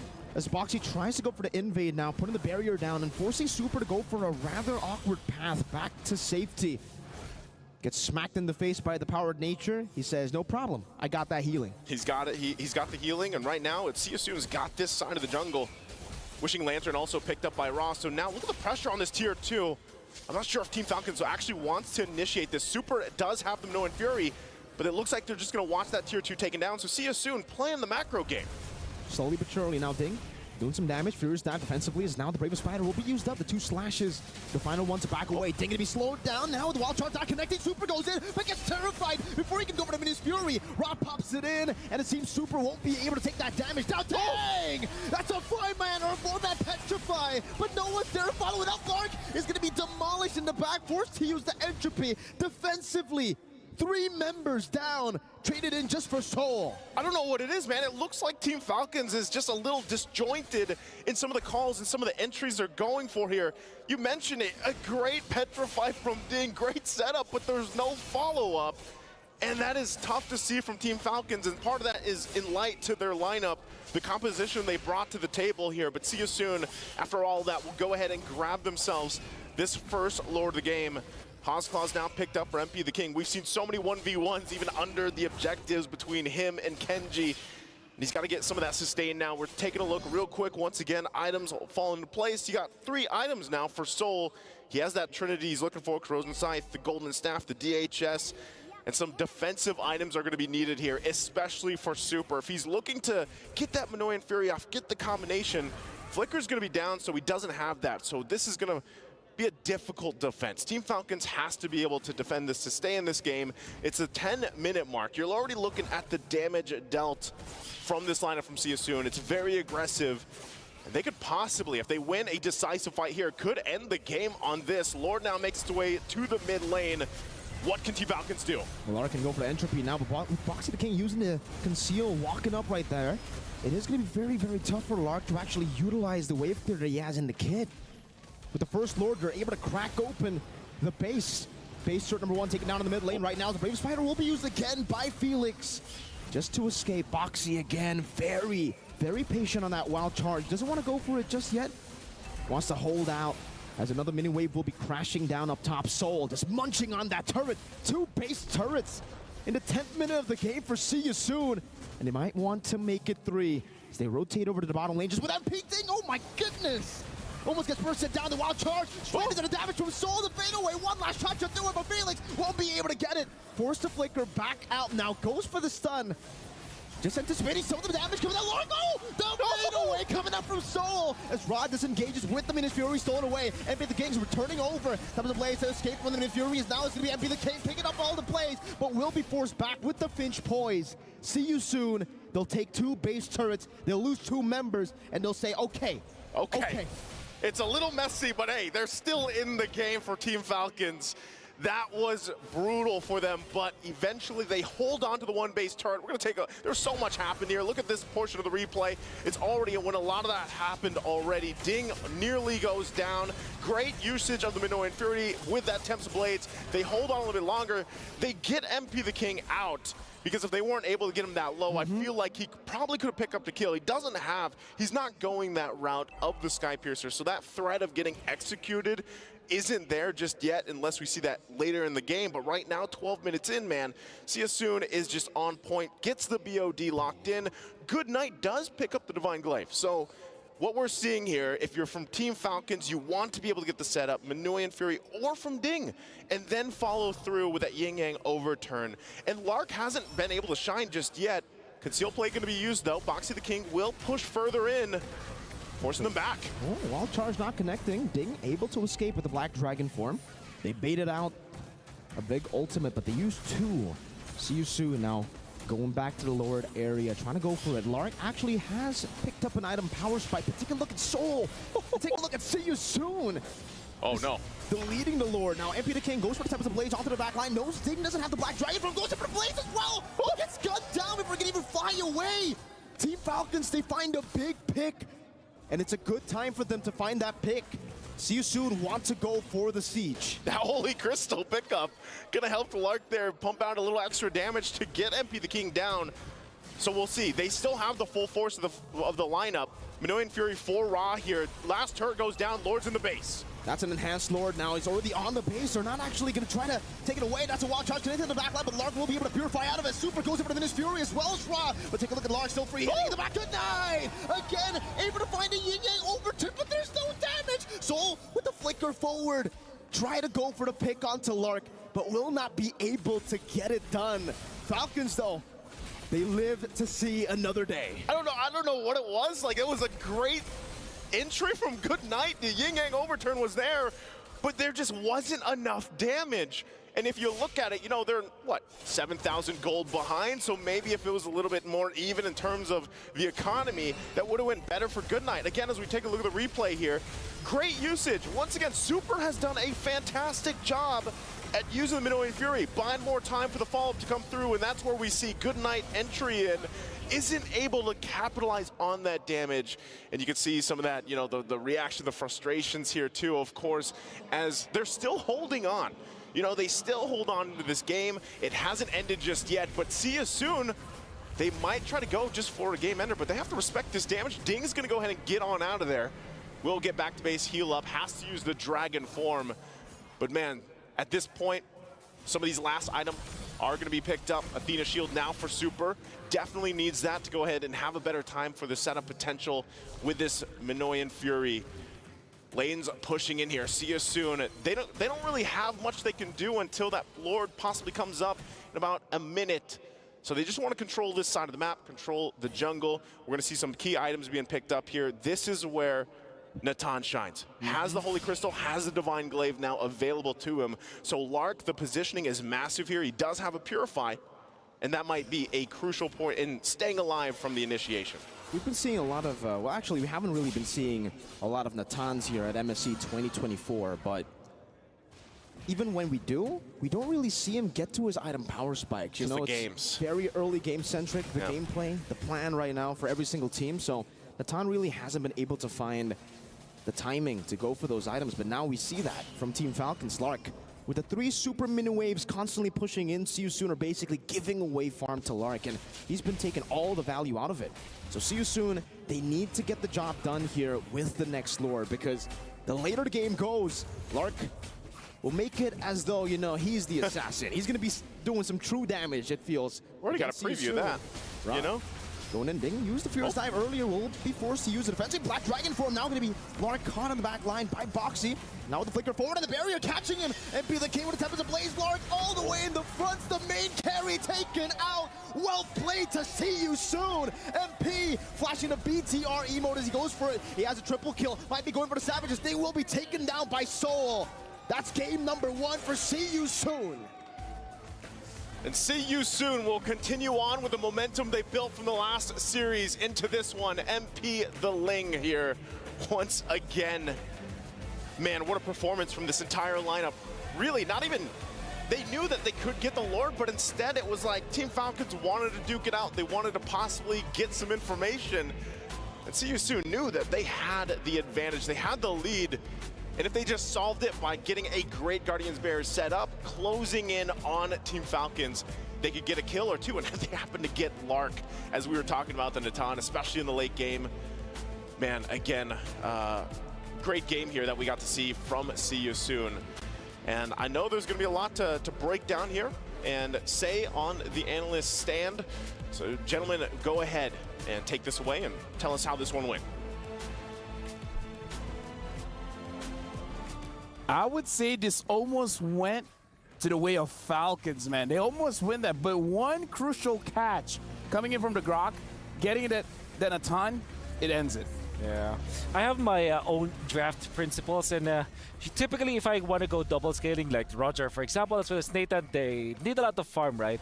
I have this hero that I always call the Bridge, which is a mage typically with long wave clear, so that whatever happens, you clear the waves, you prolong the fights, you get into that zone where you're late game, and when you're getting pushed like this, you have a way to end it.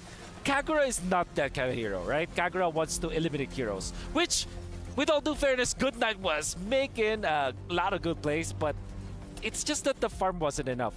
I believe that I can sum this up as Falcons just being very greedy with their composition, but they have a lot of potential to show us what can happen in the late game. When everyone's stacked up, it's gonna be a big roll versus See You Soon. Yeah, personally for me, I think that even when we're looking at the composition, even some of the items, right? Like Goodnight was very close to making the big maniac, like one-shot build against everybody, but still, great itemization from See You Soon. They recognized the initial problem and afterwards started itemizing against that magic damage to eventually start snowballing out of control.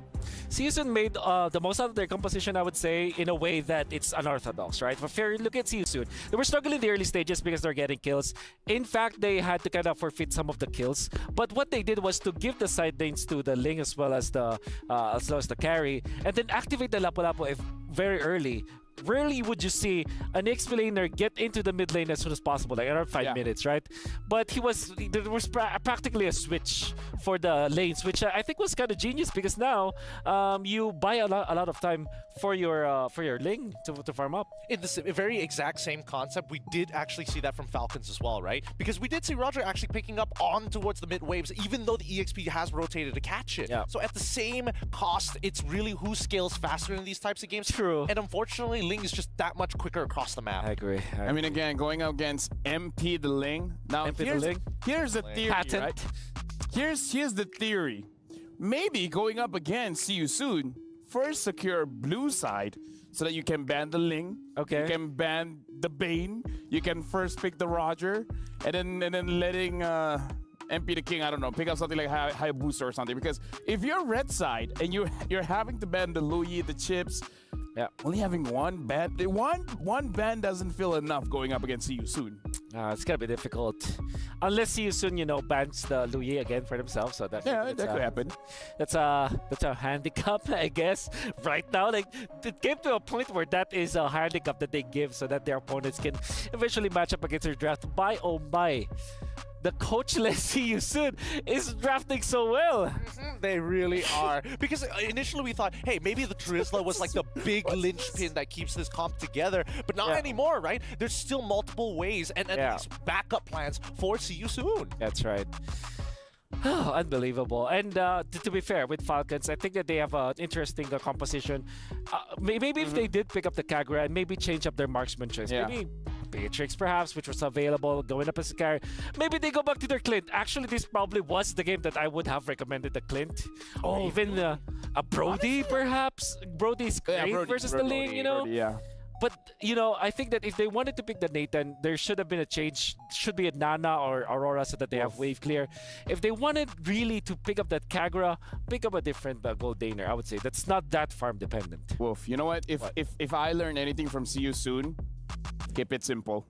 Exactly. Don't think like a coach. Exactly. Don't think like a coach. Think like a coach. Think like a player. Yo, players. I love it. What hero do you like to use? Oh, I like this. What you don't like to go up against? I don't like that. Yeah. So they ban it. Like, make it as simple as possible. Dare I say, and this is a hot take, right? Okay. Because if you're looking at Team Liquid Echo, they are very vocal about them being led by Carl Tizzy when it comes to the drafting. So it's essentially a player's draft. Yeah. So is this the era of the players drafting? I don't know. Orgs are like, well, we can save a lot of money here. Okay. Before we get too crazy, we gotta look at our Sony MVP of the game. We're gonna jump on that topic again, because honestly, this feels like a podcast kind of topic, but we gotta look at our Sony MVP of the game, man. I gotta say, is it MP the King again? Because it might as well be, right? Yeah. Without a doubt, personally. I think... Look at these plays, right? Like, MP the King is baiting out resources from their opponents. And obviously, he did get punished one or two times, right? There was... The big one from Ding with Petrify. That one was really great because it was all about timing. But I think at this point of time, they have to pick their poison. Falcons need Yeah. to decide whether or not, hey, I don't mind you having Ling, or better yet, start swapping out the Minotaur for something like Matilda to have the extra bit of space. Finally, some spotlight on Raw, because we were impressed with his performance going up against Fnatic Onyx this time as well. I mean, there wasn't really big like IMU play that he was able to do, but the fact that he's outputting the damage to his opponents, going in for this build, wishing Lantern on this Valentina with a Divine Grip, that's a lot of damage. By the way, he rushed it because this was his third item. Typically, you go Winter Crown after some offensive items or the Blood Wing so that you have a little bit of hybrid. He went in for damage. He went in for the punch. Is it a crazy thing to say? You use the Wishing Lantern more as a vision item when you hit your skills, and then when they try to hide in the bush, then MP the King is like, oh, I can see the... No, that's a bit of a stretch. It's a bit of a stretch, but it's stretchy enough to be like, there's a hidden utility in that item. I guess, but in order for that to proc, you kind of already see your opponent anyway, so... I mean, when you go inside the bush, that's see them and then they go inside the bush. Oh wait, then again, there's already the glowing wand to be Okay, you know what? I want to say though, that is applicable if there's Xavier, because it's a global. And I think we saw that yesterday when Sanji played it. Pop your ultimate, you know where the Ling eventually will go, something like that.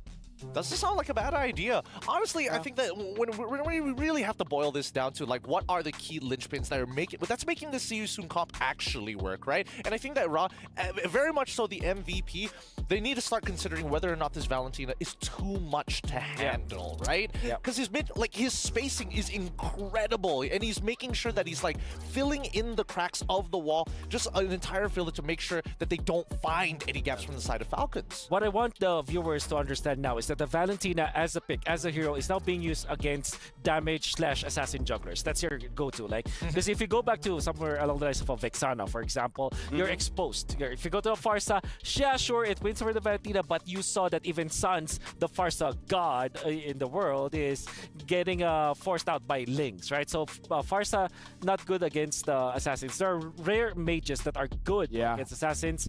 Valentina falls in that place. Which means that, I think that if we're going up against See You Soon, Valentina is a point of contention. Fnatic Onyx tried it. They almost won when they banned out that Valentina. But for sure, it's proven. Ras Valentina, it's not about the hero-player combination. It's more about what it does for the draft. No, honestly, I feel like that's a very good point. The Valentina has been showing up. And for you guys at home, are you curious? Because I'm curious to see the STC prediction. I wonder which side are you guys on, because just now it was 16%. Oh, it rose up. 54% says Falcons gonna win. 46% says See You Soon is gonna win. Wow. Where are you guys at? Wow, we're the Sooners. Where are you guys? Why are we not voting for See You Soon more after them win against Fnatic Onyx? They're probably in the Sooner Cave at this point, right? Yeah. The Sooner Cave. But I think overall, you're totally right. I do think there needs to be a change in that. I think the Kagura was an interesting idea. Maybe take it one step further. Go into the Lunox, go into the Kadidas, right? Yeah. Here's the thing. For you guys, if you're a Sooner and you want to vote for See You Soon, go to play.gg right now and actually put in your predictions before the game is over. Because again, let's remind ourselves, if See You Soon wins 2-0, and then SRG just wins one against Fnatic Onyx at our ALJ match of the day, See You Soon is going to the knockout stage. Unbelievable. So crazy. And what an amazing day. You know what? If they do win against Falcons, they will at least buy another best of one, no matter what happens. Yes. Because that will be a three-way tie, right? Exactly. True. So it's either three-way on the upper side or the bottom side. Yeah.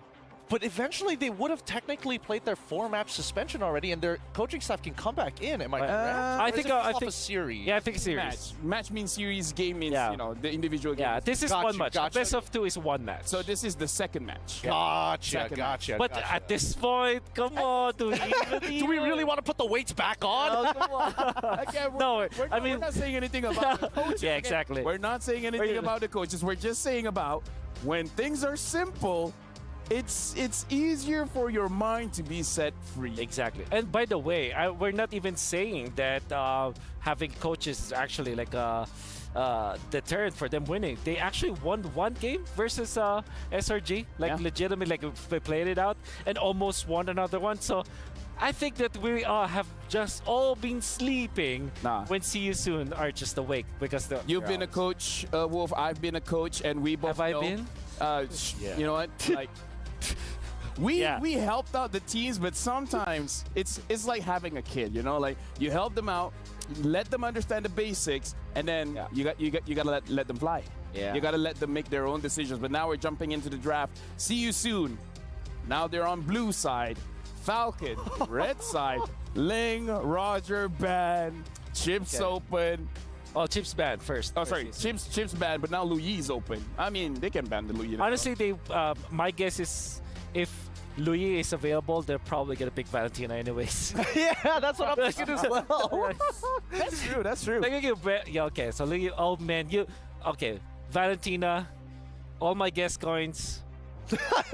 Every single one of them. Whoa, come on, relax, man. Yeah. It can't be that wild, unless can't be that wild. unless they start changing things up. I am curious to know what exactly MP is going to get access to this time around.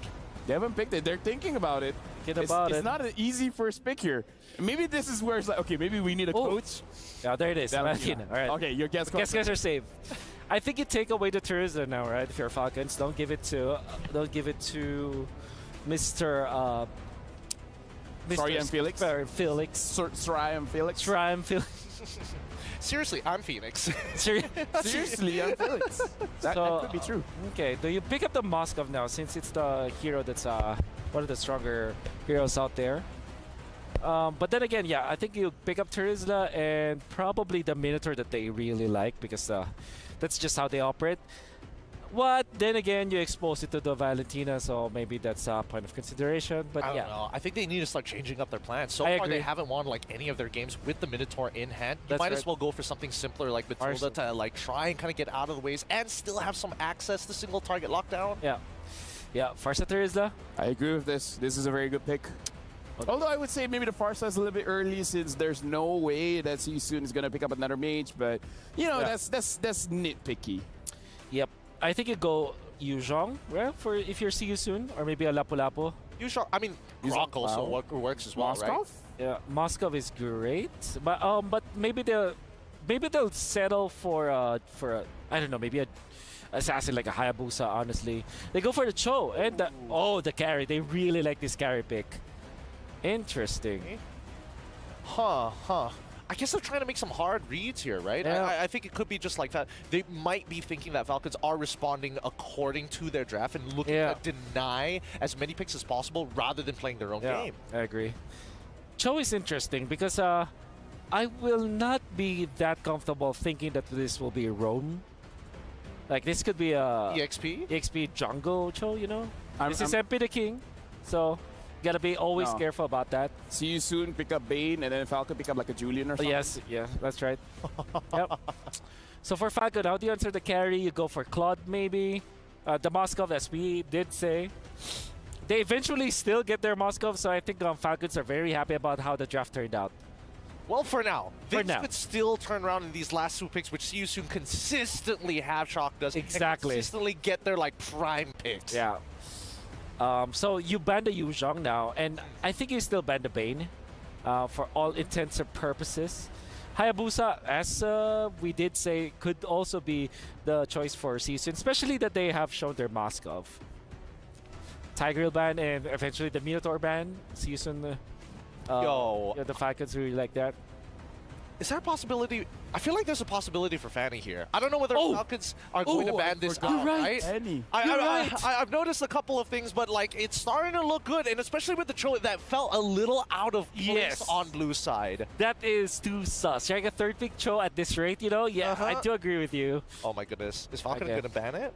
Falcon is in a very tight spot because they have to ban both Fanny, Bane, and Yuzhong. Because Yuzhong is great versus Moskov and Farsa altogether. So they banned the Arlet. Okay. I guess open it all up, right? Open it all up. But see what you can get. Like good against the Arlet? Hey man. That's up to him. He chooses what he wants to fight. Yeah. I understand though because I think that they're kind of scared about the Farsa. They want to protect the Farsa with that Arlet, but then again, you expose the Yu Zhong. So I think Falcon might just go back to the Minotaur or the Grok at this point. Reserve your jungle, I guess. That will be the last pick. So the benefit of getting the actually even Grok is a problem. Maybe get the Ruby actually instead. Because if you pick the Grok, that's Valentina picking the wall charge. That's the thing, right? I guess there's a couple of overlaps that are a little concerning here. I think as of right now, you might as well just overload the Valentina. You already have the penalty zone. You already have like the feathered airstrike. You just need to find the overlap that cancels out their feathered airstrike. If stolen, worst comes to worst, you still need people who carry purifies. Well, in that case, I think you just go main. Oh, they go back shot. Okay.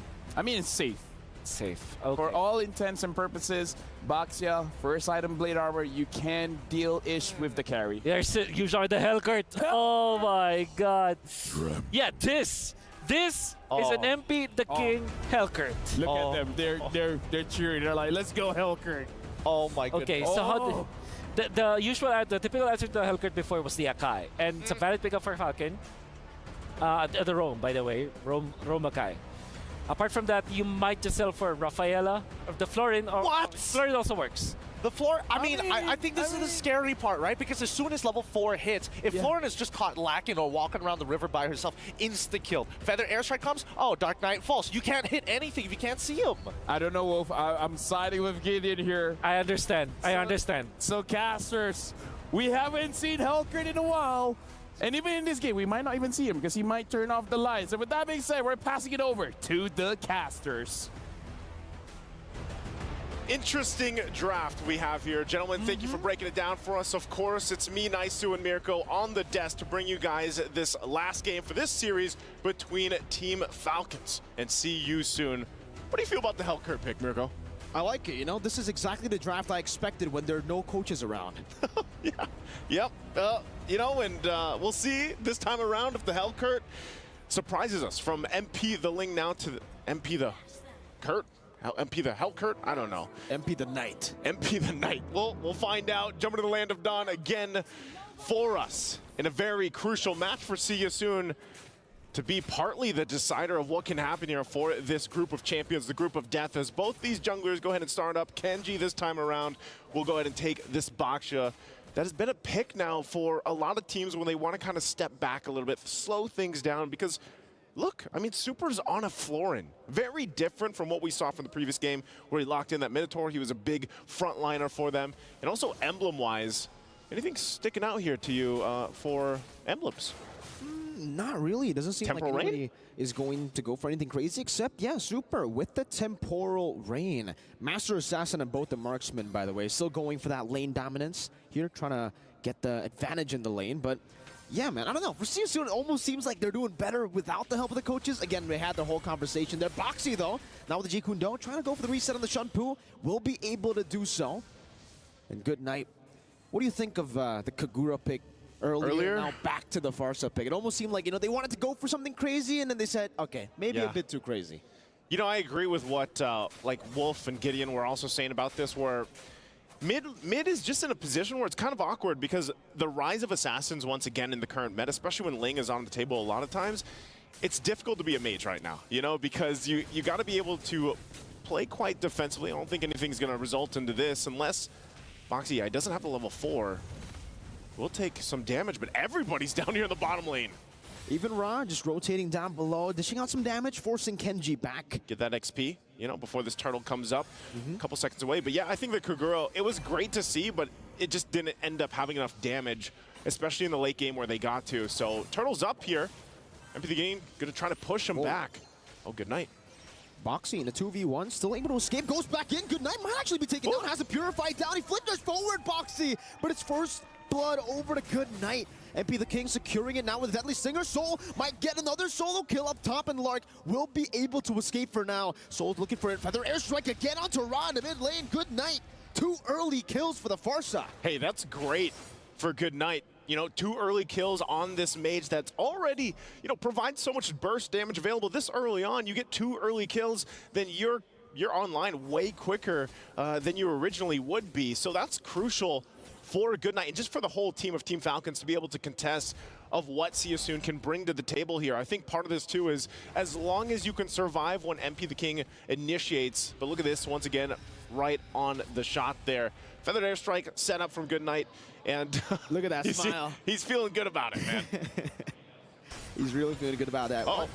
Here, MP the King trying to go for an invade again. Boxy going to be stopped down by the Poisons and stunned down by Super. Even with Raw with the Feather Airstrike, Boxy able to escape. One last hit should do it. Now the Deadly Stingers down on Kenji.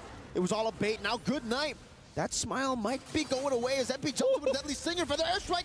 Not enough to take MP down. Now with the stun down as well. One last hit from Super. Oh, penalty zone from Ding. Rotating all the way from the XP lane to get rid of MP the Kurt. They have to get him, man. They can't let MP the King do what he did in the previous game, and it looked like it was going to happen unless Ding rotated there. Now here on the top side of the map, Boxy goes in with a Dragon. I don't think he's just going to be shoved out. Nothing that can happen there, so great usage of that Purify. And, you know, part of this, every single time that we see this Cho locked in here, we know that now with the change where you get that little 180% basic attack when that bar is full, you can actually do pretty well, especially with Concussive Blast. Going to force out again with the Feathered Airstrike, so that's already utilized. And this is where you're going to see a whole lot of, ladies and gentlemen, a lot of Feathered Airstrike from both sides. A lot of airstrikes. A lot of airstrikes. Ra has this Valentina, and that's pretty much going to be the job so far. Next objective does come up here, and I'm expecting with Team Falcons, the little lead that they got on Goodnight, they should actually have a pretty good time. Oh, way the Dragon again. Jaden CC'd with the Terrify and the Furious Dive, running to the passive DOT, and the Deadly Stingers gets rid of him. Together with the passive, now Kenji all alone. No more healing for Kenji, but he's still trying to run MP the King down. Two members taken out. Felix going at it onto Goodnight, going for the passive again. Oh my God, with a Purify even. Might not be enough. Boxy, a bit of a misplay there. The Feather Airstrike catches him. That's a turnaround as Ra will try his best to go for the Feather Airstrike kill on a Goodnight, but he's able to sidestep, get in the shield as well. You can hear the crowd chant and, you know, kind of cheer for Goodnight sidestep there. Yeah, that was some good bobbing and weaving from Goodnight there, and able to punish Boxy, you know, as I was just talking about the Cho pick. So if they can punish that way, that's great for Team Falcons. But again, you know that still the objectives are in favor here of See You Soon. Taking a look at the items real quick before some more action breaks out. You've got the War Axe already available for Sarium Felix. Corrosion Scythe there now for Soul, has that online against the same thing over here for Lark. So gold lane wise, it's pretty much even. You know, it's coming down to that skill matchup, and so far Soul has been on point. Mid lane, Ding all alone. Penalty zone to try to defend the turret. Away the Dragon by Boxy. Over to Kenji, but gets stunned up now by Goodnight. And will be able to escape with the Shun Poo. But Team Falcons unable to defend that mid-tier 1. It seems they're still looking for, you know, some sort of farm, trying to slow the pace of the game, because obviously this is a scaling composition that they're playing with. They're trying to go for the wave clears, trying to wait for Super to get to his item power spike, and then maybe in the prolonged team fight, if they are able to layer some of these abilities and start, you know, baiting out the resources from See You Soon, then it'll be good. And that's the thing. As we look at some of these items fall into place, we know that Moscov's can change the course of a game. It just needs that time to build up, and like I said, he's still working on that second item to fall into place here. But late game, if they can get there, the Moskov can be crucial, plus the true healing that you get with this Florin pickup.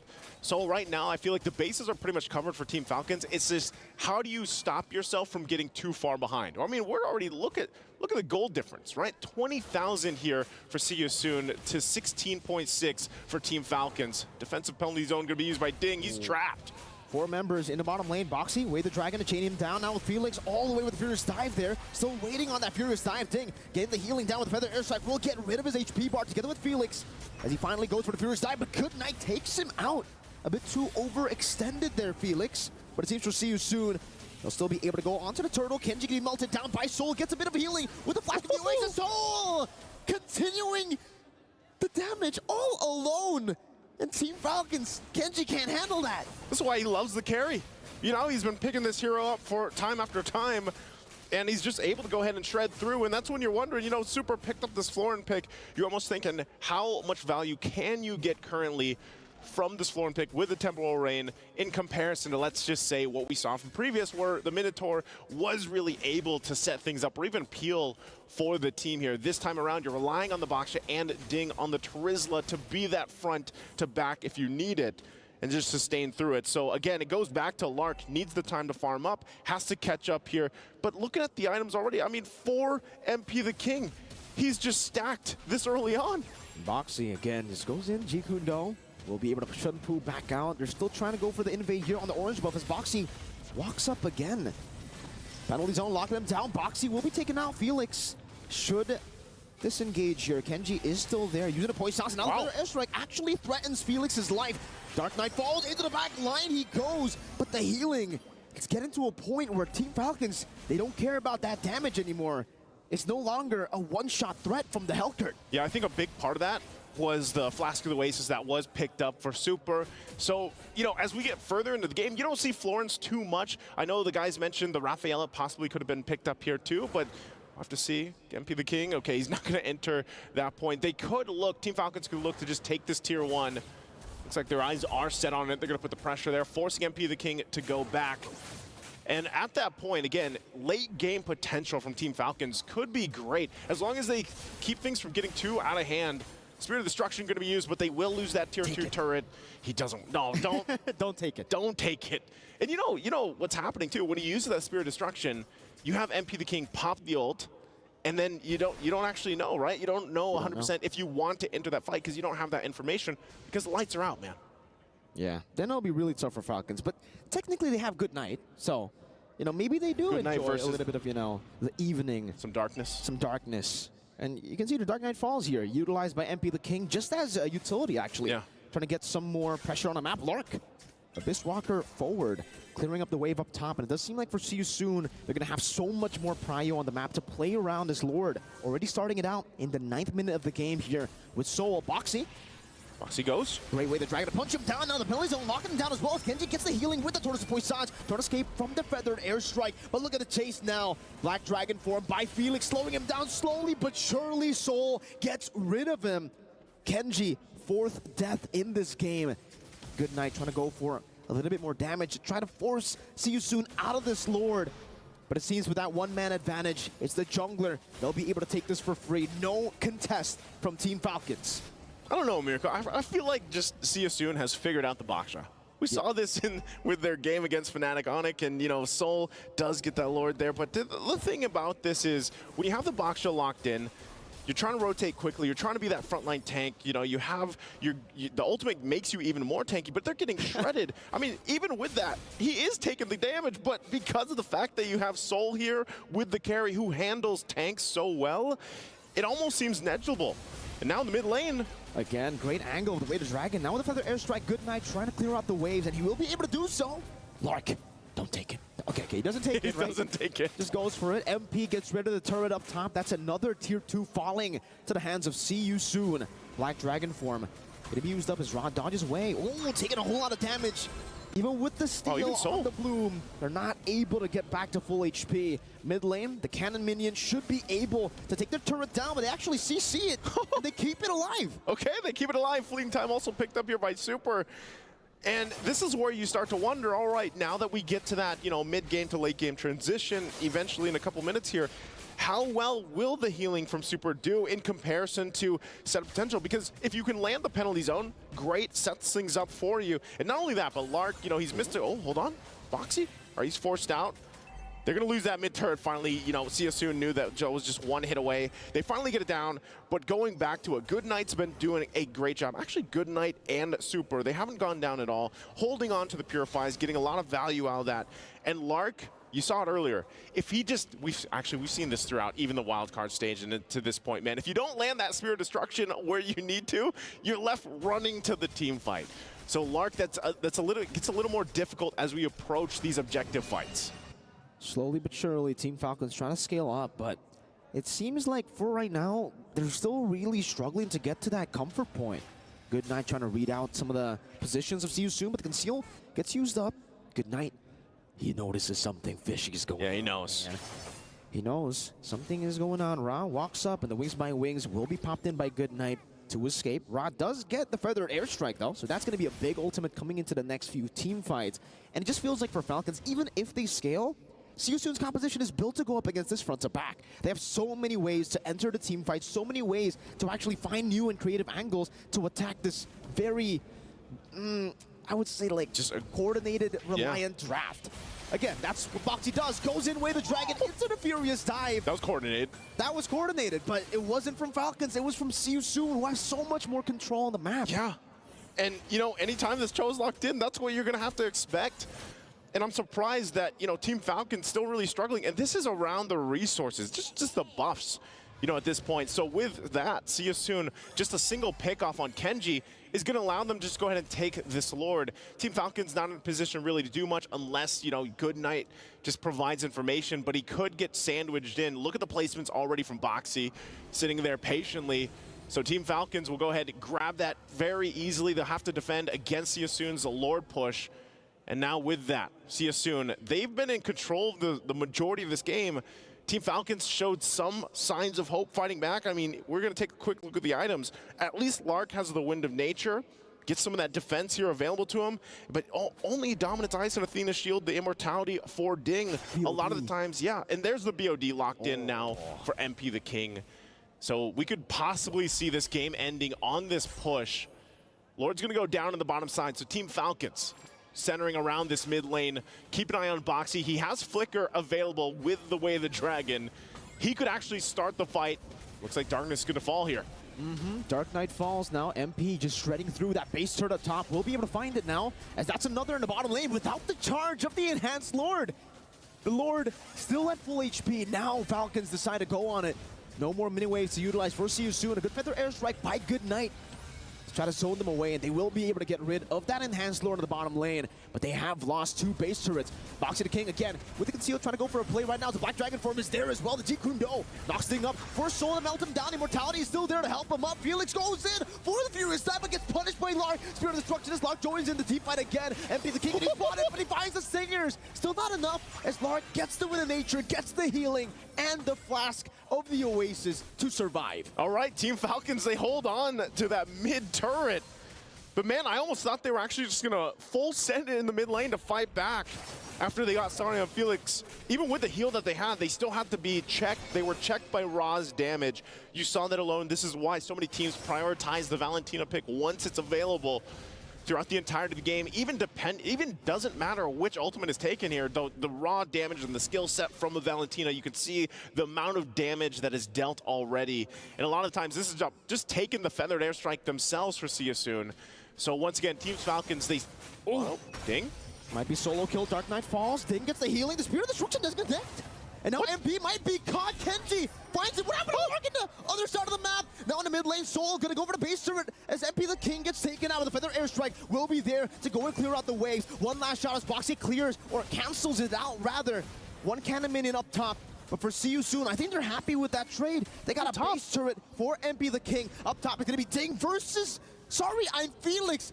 Felix taking him on into 1v1, winning it out. Boxy walking up again. The feather airstrike stolen away by Ra as Super tries to get rid of Soul, but look at him. He doesn't care the damage. Super melted down. See You Soon. Now onto Kenji. It's a double kill for Soul, and it's a 2-0 clean sweep for See You Soon. The Cambodian Owls will fly onward again, 2-0 against their opponents here. Team Falcons. Man, oh man, this is...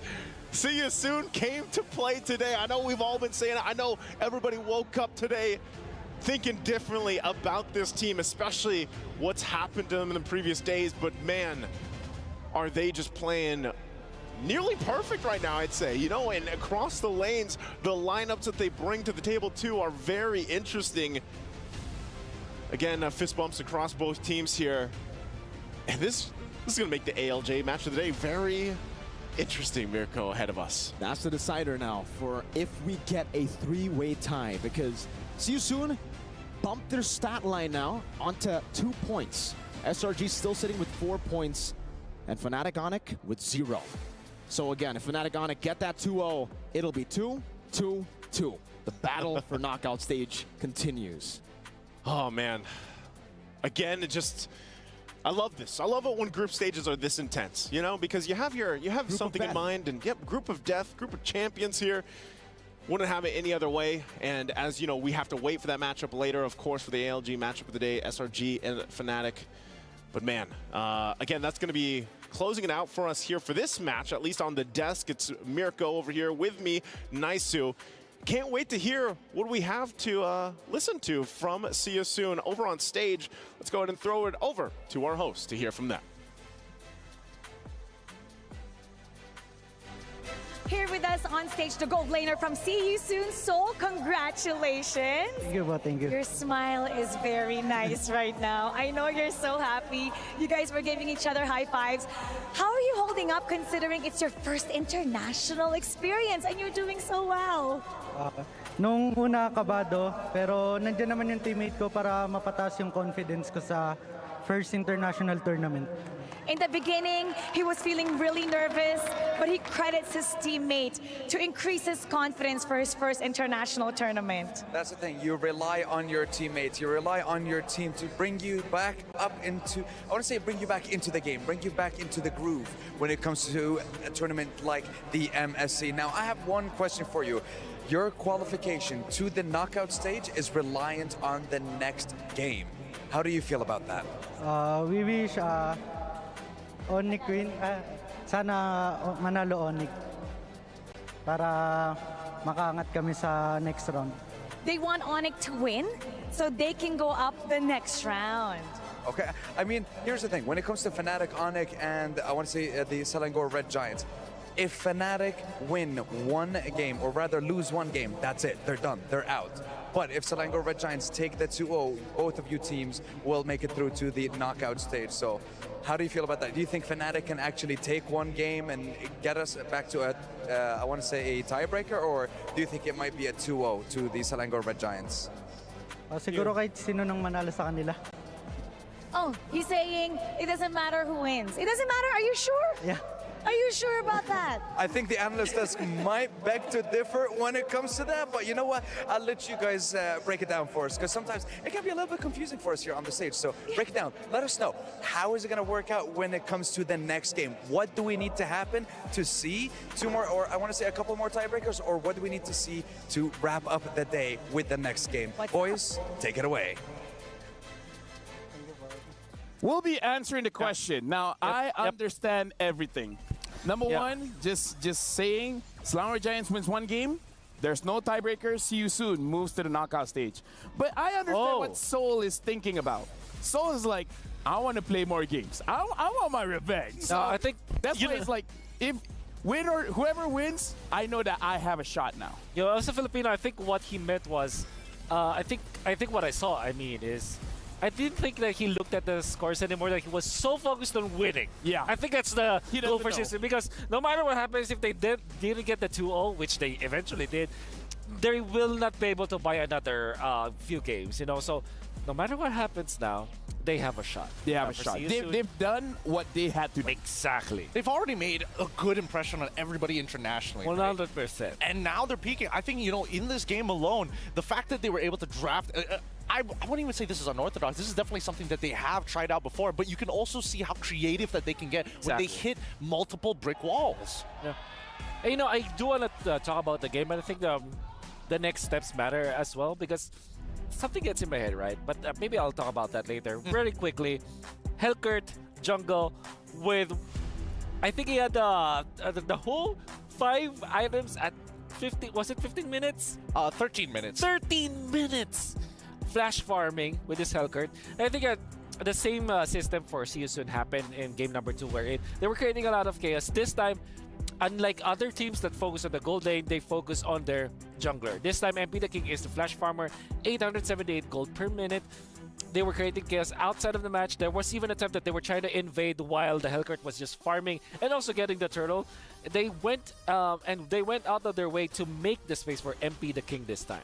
Absolutely, because you in Baxio's position, it's more so like, how do I go into your jungle? How do I start stealing away your camps anymore? But now, I mean, even in this game, you can see that the laners definitely played a big part, because they were struggling to actually create that space and then have that extra man to walk in the jungle with him.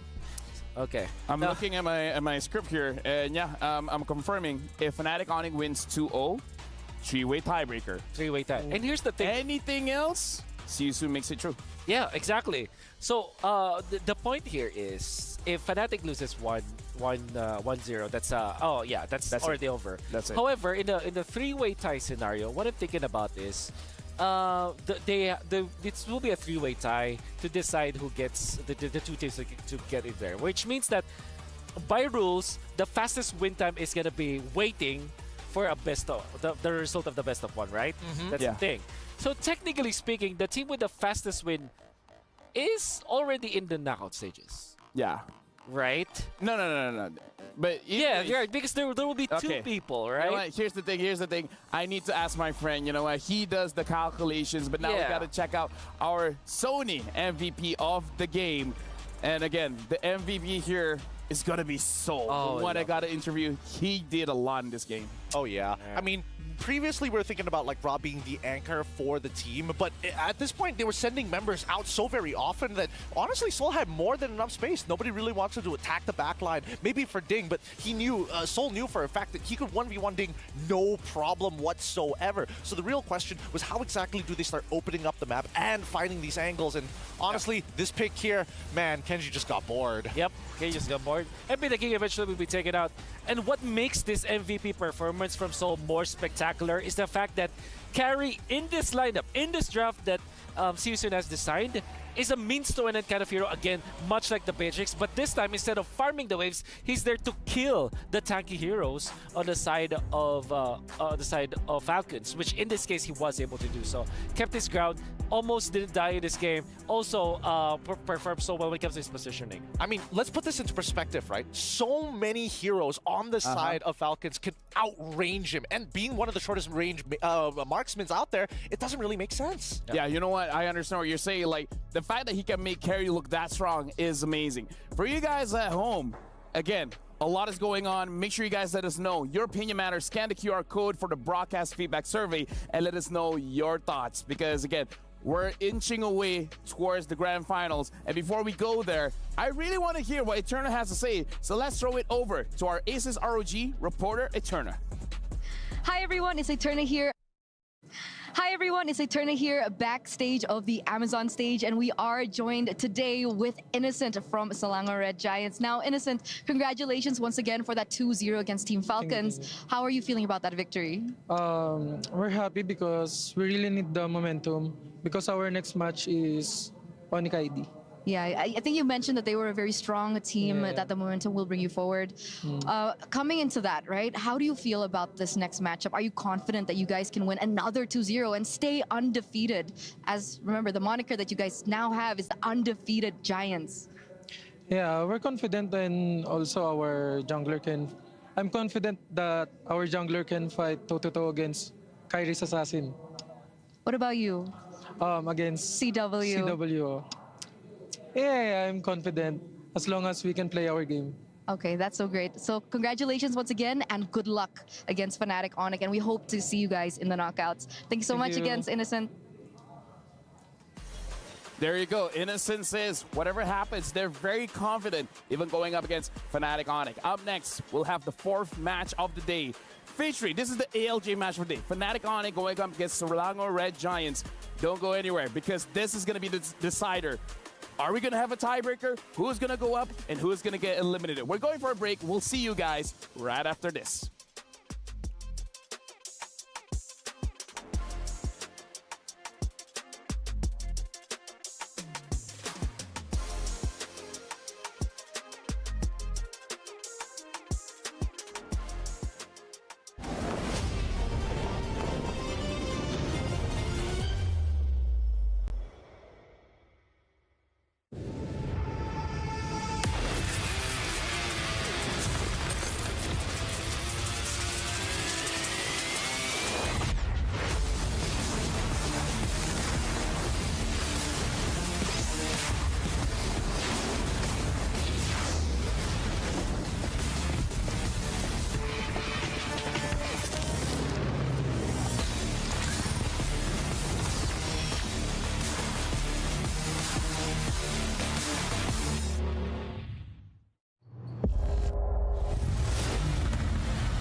You ever wondered how a Hollywood movie is shot?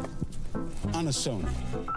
You review it on a Sony. And how do you make that sound epic? You record it on a Sony. Lunch break on a Sony. So why wouldn't you watch it on a Bravia by Sony? Have you got what it takes to get to the top? It doesn't matter how high you climb. To reach the top, even the biggest champ needs a break. So you can recharge, dive back in, and dominate.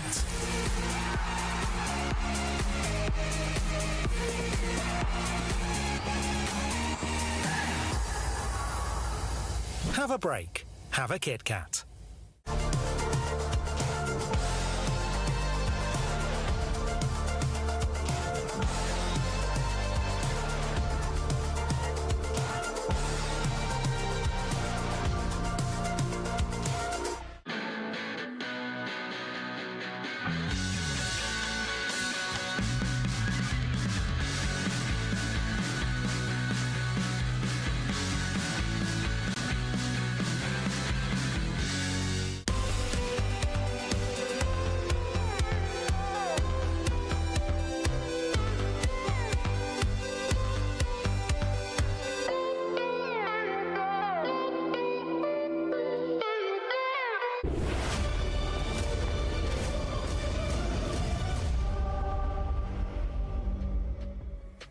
Welcome back to the Mid-Season Cup 2024. And as you guys can see, I'm LaFell, but alongside me is Gideon Wolf and Rippo. Rippo, how are you feeling? Yeah, I'm doing good right now.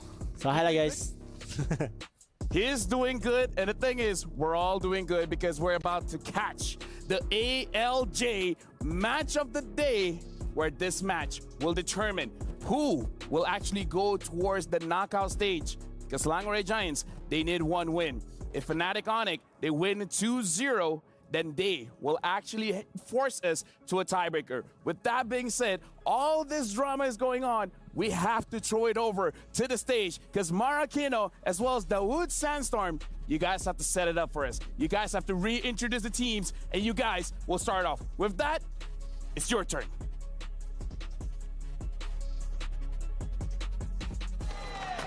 The ALJ match of the day is about to kick off live here in the Amazon Arena.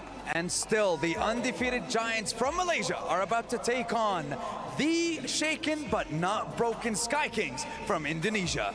Towering the group of death, let's welcome back Selangor Red Giants.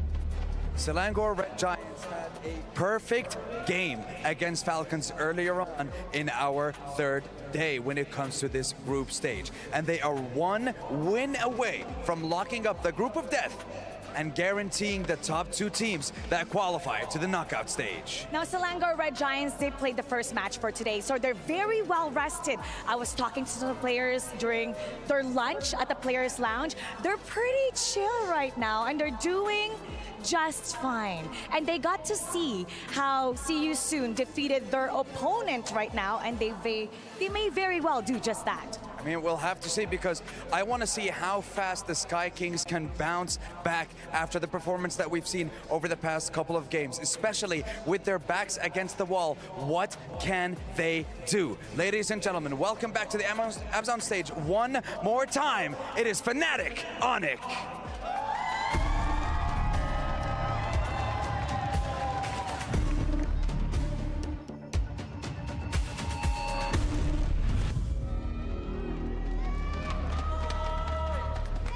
A lot is at stake in this match. Will we see tiebreakers? Will Selangor Red Giants continue to reign? Who will dominate in this match? Well, to answer all these questions, we're going to head on over to the studio and see exactly what's going to happen with our possible last series of the day. Boys, take it away. Thank you very much. And again, we're here with Rippo, so I'm immediately going to ask him, Rippo, do you think Selangor Giants can win 2-0 against Fnatic Onyx? You did hurt SRG undefeated team, so I would say 2-0 easy win. It's not just 2-0. It's easy win. What do you think about that, Wolf? You know, I think that they have proven that they are worth it. I think that they only need one game right now so that we escape the decider. Initially, I always thought that this will be a 1-1, right? That was my initial thought. So I'm going to stick with that one. It's a 1-1 between these two teams. I'm going to have to agree. I think a 1-1 is very possible for SRG, just trying to be realistic. But at the same time, there is the possibility that maybe Fnatic Onyx aren't just playing well today. I mean, the fact that they went 0-2 against Siusun, okay, maybe Siusun was playing well. But if they do that performance again against SRG, it could be, as Rippo said, an easy 2-0. Rippo, I have to ask you, how do you think that Fnatic Onyx lost to Siusun? Like, how did that happen? Maybe because they don't have any coach. That's why they will debuff. Because yeah, Siusun after no coach will be like OP. So right, that's the reason I think. That's the reason. It's funny. The panelists said the same thing. Caster say the same thing, and now Rippo, our professional player, it was like, you know what? Sometimes no coach might be a bit OP. Speaking of OP, for Fnatic Onyx as well as Selangor Giants, who do you think is the player to watch? For Fnatic Onyx, maybe will be Kyrie because his assassin is very good right now, and also Red Giant, also Skies. Assassin also need to watch out. So we're looking at the junglers here. Do you think that both of them should be using the assassin, or we see Kyrie just now using the Baxia? Maybe Kyrie will use tank jungle?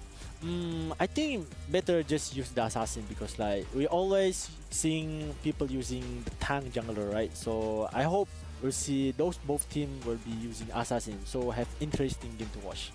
Man's here for the showmanship. Man's here to see a bloody game, and I respect that. I respect that a lot, but I do think that we gotta focus on the roamers, honestly. Like, we know both Kyrie and Sakai's are great, but Yums in comparison to Keyboy, I mean, there's a lot of arguments to be made here. Yeah, I think even Yums himself is very excited to see Keyboy, right? Yeah. But maybe Rippo knows. Who do you think is better when it comes to, like, you know, those roamers? Oh, who's the better? Yeah.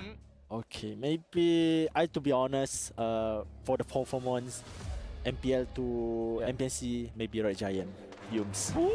He thinks Yums is better. Now we're jumping into the draft. Selangor Giants going up against Fnatic Onyx. Selangor Giants first pick, blue side. Fnatic Onyx is second pick, red side. Before the bans begin, Rippo, as a player, which side do you think has the advantage? The first pick or the second pick? Have a pros and cons for the first pick and the second pick because like for the second pick is for the counter picks against the first pick. So for the first pick, maybe they can prioritize the first hero they want to pick first for their continuous draft. So for me, have an advantage here maybe for the first pick, I guess. Yeah. I kind of agree. There are a lot of OP picks, as we've seen, and also the fact that you're required to ban Louis and Chip in the red side. It's like you have to ban it, so I wonder if that will be the case, though. Do you want to give the Chip or the Louis to SRG? Probably not, right? I don't think so, right? Okay, actually, let's ask Rippo. Rippo, would you give Selangor Giants Chip or Louis, or do you think it's better to ban away? I think just better ban those both heroes because I already faced against Louis Chip at the same time. So I think it's a nightmare against them. For sure. For sure. But this time it's going to be Roger as the ban from Fnatic Onyx. Obviously, it's the ban of Chip last. SRG they might not even be forced to ban the Chip anyway, so they just could ban out Valentina perhaps. Just leave it all open, right? Yeah. I think at this point they've already gotten the big hitters here, and obviously with so much priority on getting rid of Ling, Roger, on top of the Fanny as well, like junglers are a very big part of these bans. That's right. Yeah. Okay. So right now we're looking at Louis getting banned here. So we have to figure out, Selangor Giants, what is going to be their first pick? Because you have to assume the Chip is going to get banned. Yeah. So what is going to be the first pick for Selangor Giants? I don't want to see any Angela because I don't think it's a Stormy hero. Yeah. I also don't think it's a Yums hero. Harith, maybe? Harith.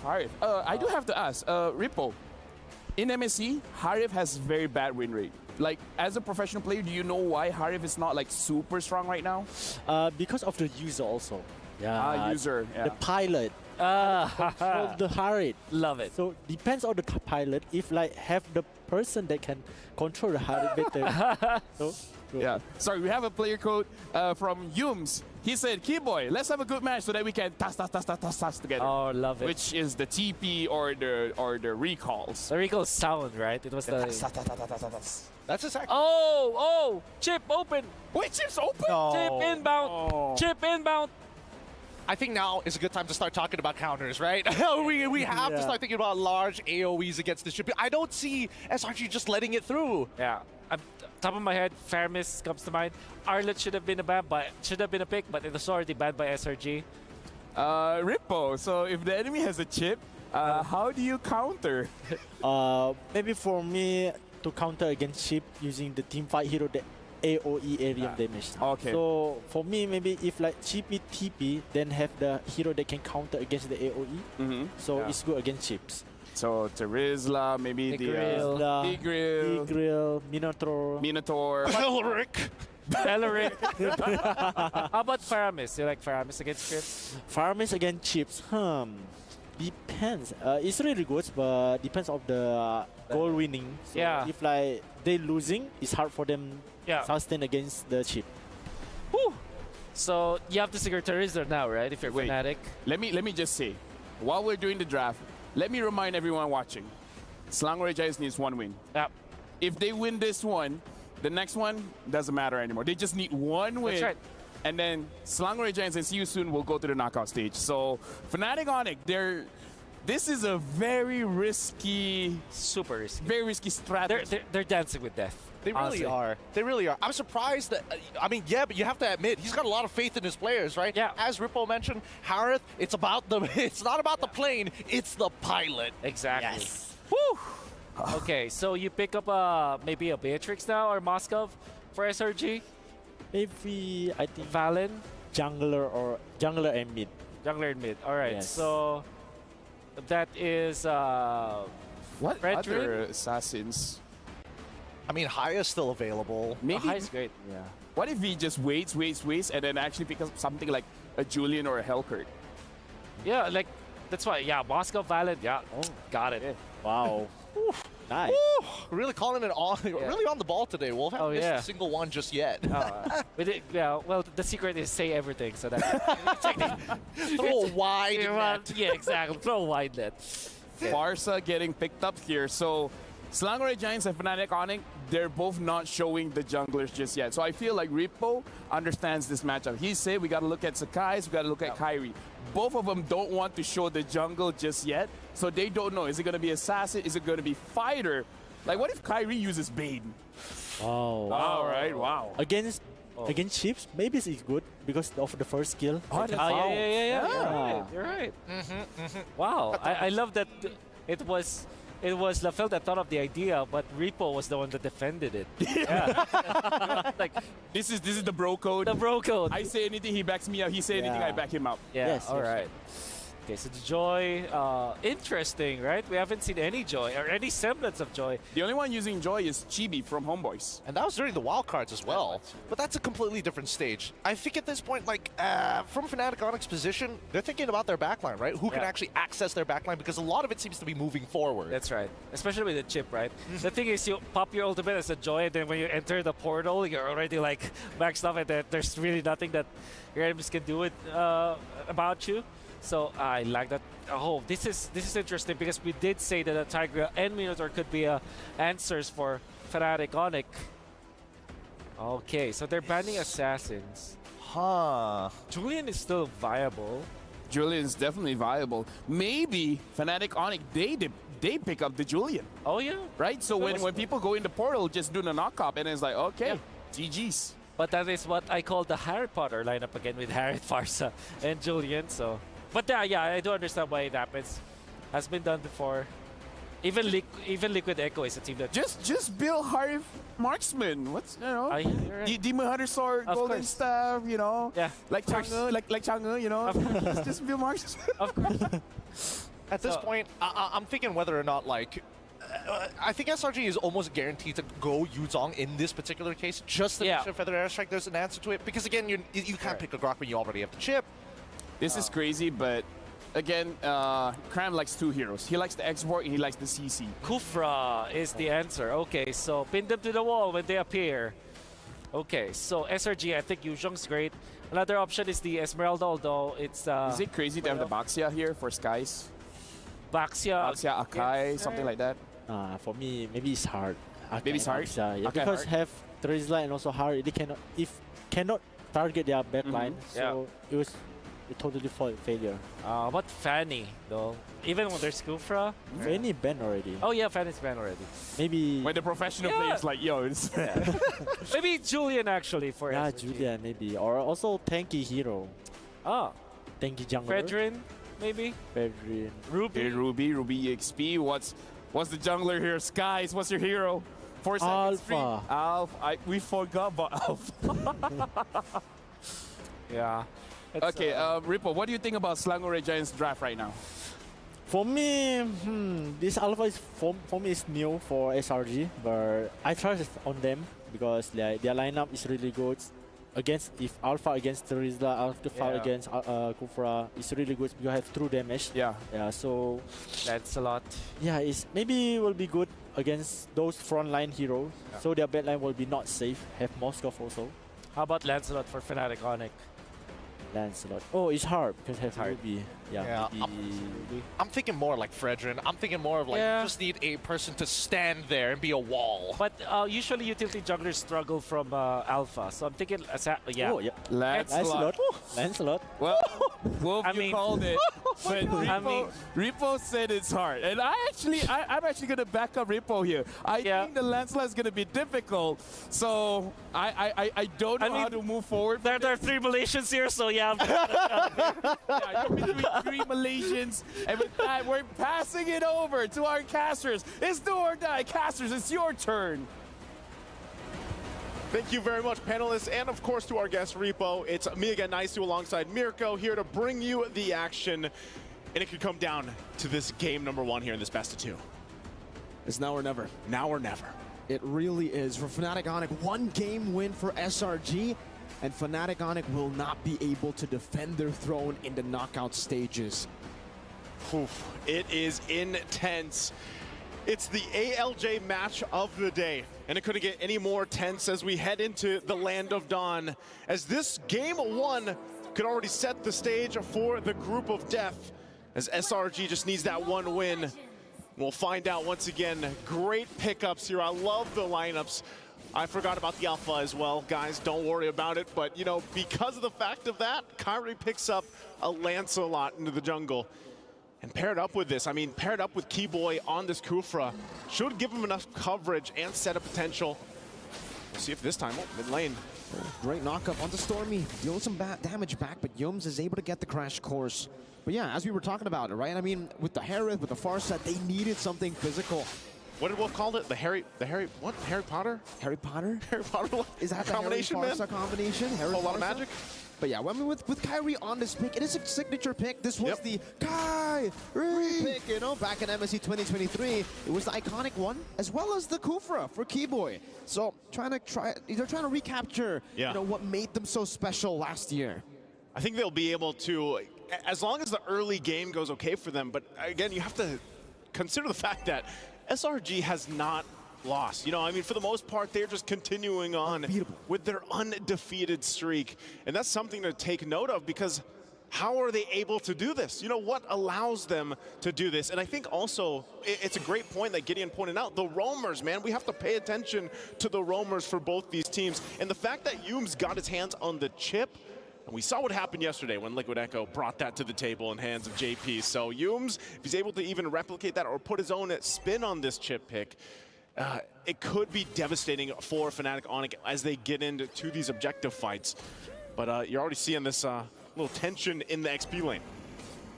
Bit of a battle as Stormy rotates down below as well. Tries to go for the clear for the level 4 advantage, and both of them will be able to get level 4. Looking a bit delayed for that level 4. Keyboy as well. You can see now as Sans stays in the mid lane. Yums crash course over to Sans.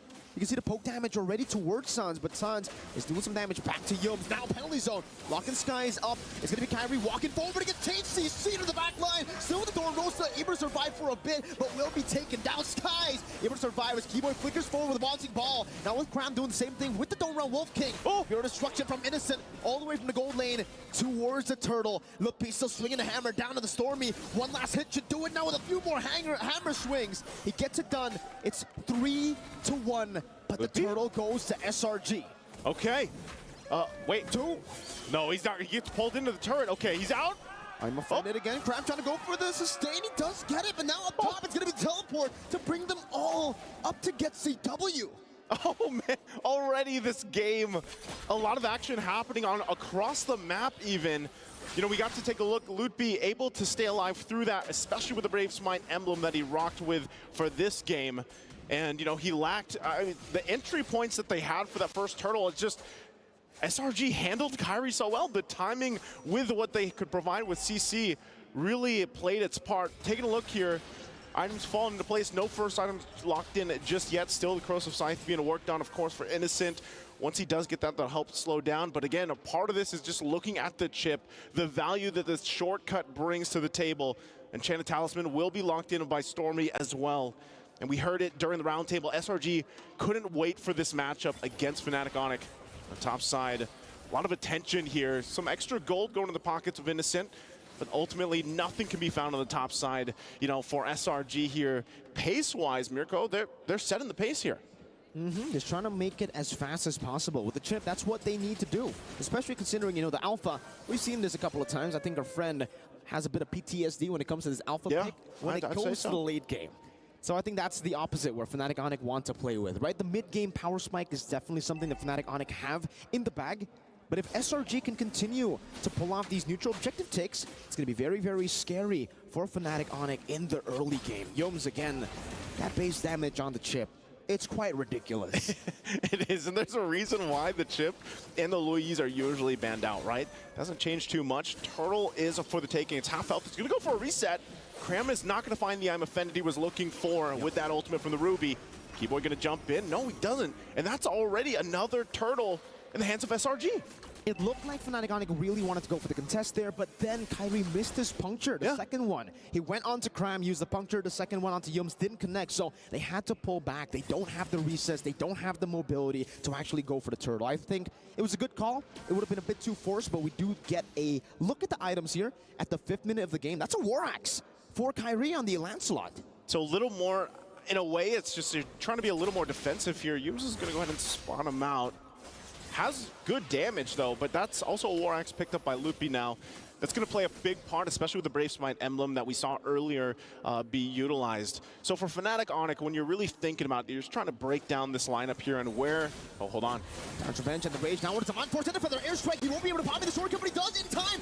Yo gets down with the flicker as well now. The Spear of Alpha locks Keyboy down. Loopy still able to find a kill with the penalty zone, locking 3 members down. CW goes to re-engage as Keyboy rotates as well, but they will not be able to find more. Nope, Keyboy bouncing ball onto Innocent. Miss Walker used it. The blink sounds with the flicker forward, but the pure by Innocent gets out with 1 HP. SRG stay alive. The Spear of Destruction nearly hitting Sans there, but they're able to utilize this Pryel to continue the top siege. Fnatic Onic wants these kills. They want them early on. They want to be able to snowball. Look at this. Damon forced into the feather airstrike with the Spear of Alpha. Keyboy gonna be dismantled. In the front is Yums. Looks for the flank. Doesn't have the shortcut just yet, but will be able to lock CW down for Skies and Stormy to deal enough damage. Look, 1v3. It's a big hammer swing, but Skies, he loves these chunky members. Spear of Alpha into the crash course. Loopy surviving with the flicker, getting the Brave Smite proc too as Cram tries to deal with Kyrie in the mid lane, and Kyrie will be able to puncture out of it.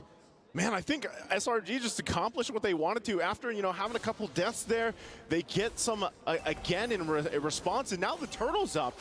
And if they go ahead and grab all 3 turtles here, Fnatic Onic feel like they have to contest this. They want to. Kyrie goes in the zone. Again, bottom lane. Keyboy now with the Counter Revenge and the Rage finding 3 as the turtle is going to be up for grabs. Look at them. They're all going to be locked down. Kind of backlines over the perfect slash again, but Kyrie will be able to get just 1 shot down. Looking for more. Stormy takes him out. Such a chaotic fight in the bottom lane. Fnatic Onic decide to fight, and they pay the price for it. They pay the price. We look at the replay here from STC. Again, a good setup from Keyboy. Shortcut comes through. But man, is it chaotic. And for some reason, Kyrie could not pick up those kills. Multiple low HP. You can see how good SRG's feeling about that exchange. Man, it's very difficult, it looks like, for Kyrie to go ahead and use this Lancelot pick. It really is. Every single person has CC. You got the Spear of Misery, you have the Don't Run Wolf King, and on top of that, you have that crazy damage and the CC from the Crash Course. Yeah. Everything can stop him, and it's all up to the rest of the team to really look for the sets. Kyrie on a turtle. Keyboy going for the Tyrant's Revenge, locking Cram up into the Rage as well. Now the Feather Airstrike, they collapse on Cram, and he will die to that first kill of Lutpi. That's a killing spree picked up by Lutpi. Skies bringing out the Retreat battles. Kyrie goes into the puncture, escaping this. A Spear of Alpha onto the back, now with the Spear of Misery, pinning Keyboy down. Innocent with Spear of Destruction, now chasing CW with Yums, locking him out. Lutpi cannot get the swings. Skies goes in, but DPZ will be there. Sans gets a trade, Stormy gets a shutdown. Kyrie in the bottom lane, going for the trade. It's a big gold lead to the Giants. SRG not only gets kills, but they get the turtle as well. What can Fnatic Onic do about this? It just seems like everything they try doesn't work against SRG. They have an answer for everything against Fnatic Onic. And as we look once again, it's just the power of utilizing that shortcut from Yums. Fighting into these small crevices around the map, utilizing Innocent on the Moskov pick. I mean, look at the items already. He's got the Corrosion with Ice, he's got the Golden Staff, working next, possibly for that DHS. And, you know, Yums, he's got a Dominant Ice. That's it. He's that tanky already. This is why the chip is talked about so much. There's the DHS locked in now for Innocent. And this makes it much more difficult now to utilize Keyboy here on this Kufra. You might get that setup, but then your health bars are going to be gone in an instant, just like this turret in the tier 2 bottom side. Innocent is doing so well right now with the farm. The damage telt is actually on Terizla. It's Lutpi just utilizing that base damage with the War Axe. And then we have 3 SRG members. Lancelot all the way down, and as you can see, Keyboy's been soaking a whole lot of that damage together with Lutpi, but it really hasn't been enough. Skies is the reason for that. He's been able to melt down these frontliners so easily with the built-in true damage of that Alpha, connecting all of his skills. And if you see his build, it's not even like a full damage build. It's a War Axe into defense. He's like a tanky Alpha, you know, for the most part. His job is Talfa. He just wants to go in, get the Spear of Alpha on, and then, you know, relies on the rest of the team to shine from there. And that might be what solves the problem where we usually see Alpha struggle towards the mid to late game transition. Right now, this Lord is going to be up here. Fnatic Onic, despite still trying to come things together. Good catch onto Yums now with the Phantom Execution together with CW, but he has used the Saman Force. Cram, Don't Run Wolf King again. Over to Lutpi and Keyboy. All right, Keyboy jumps in, gonna find the target.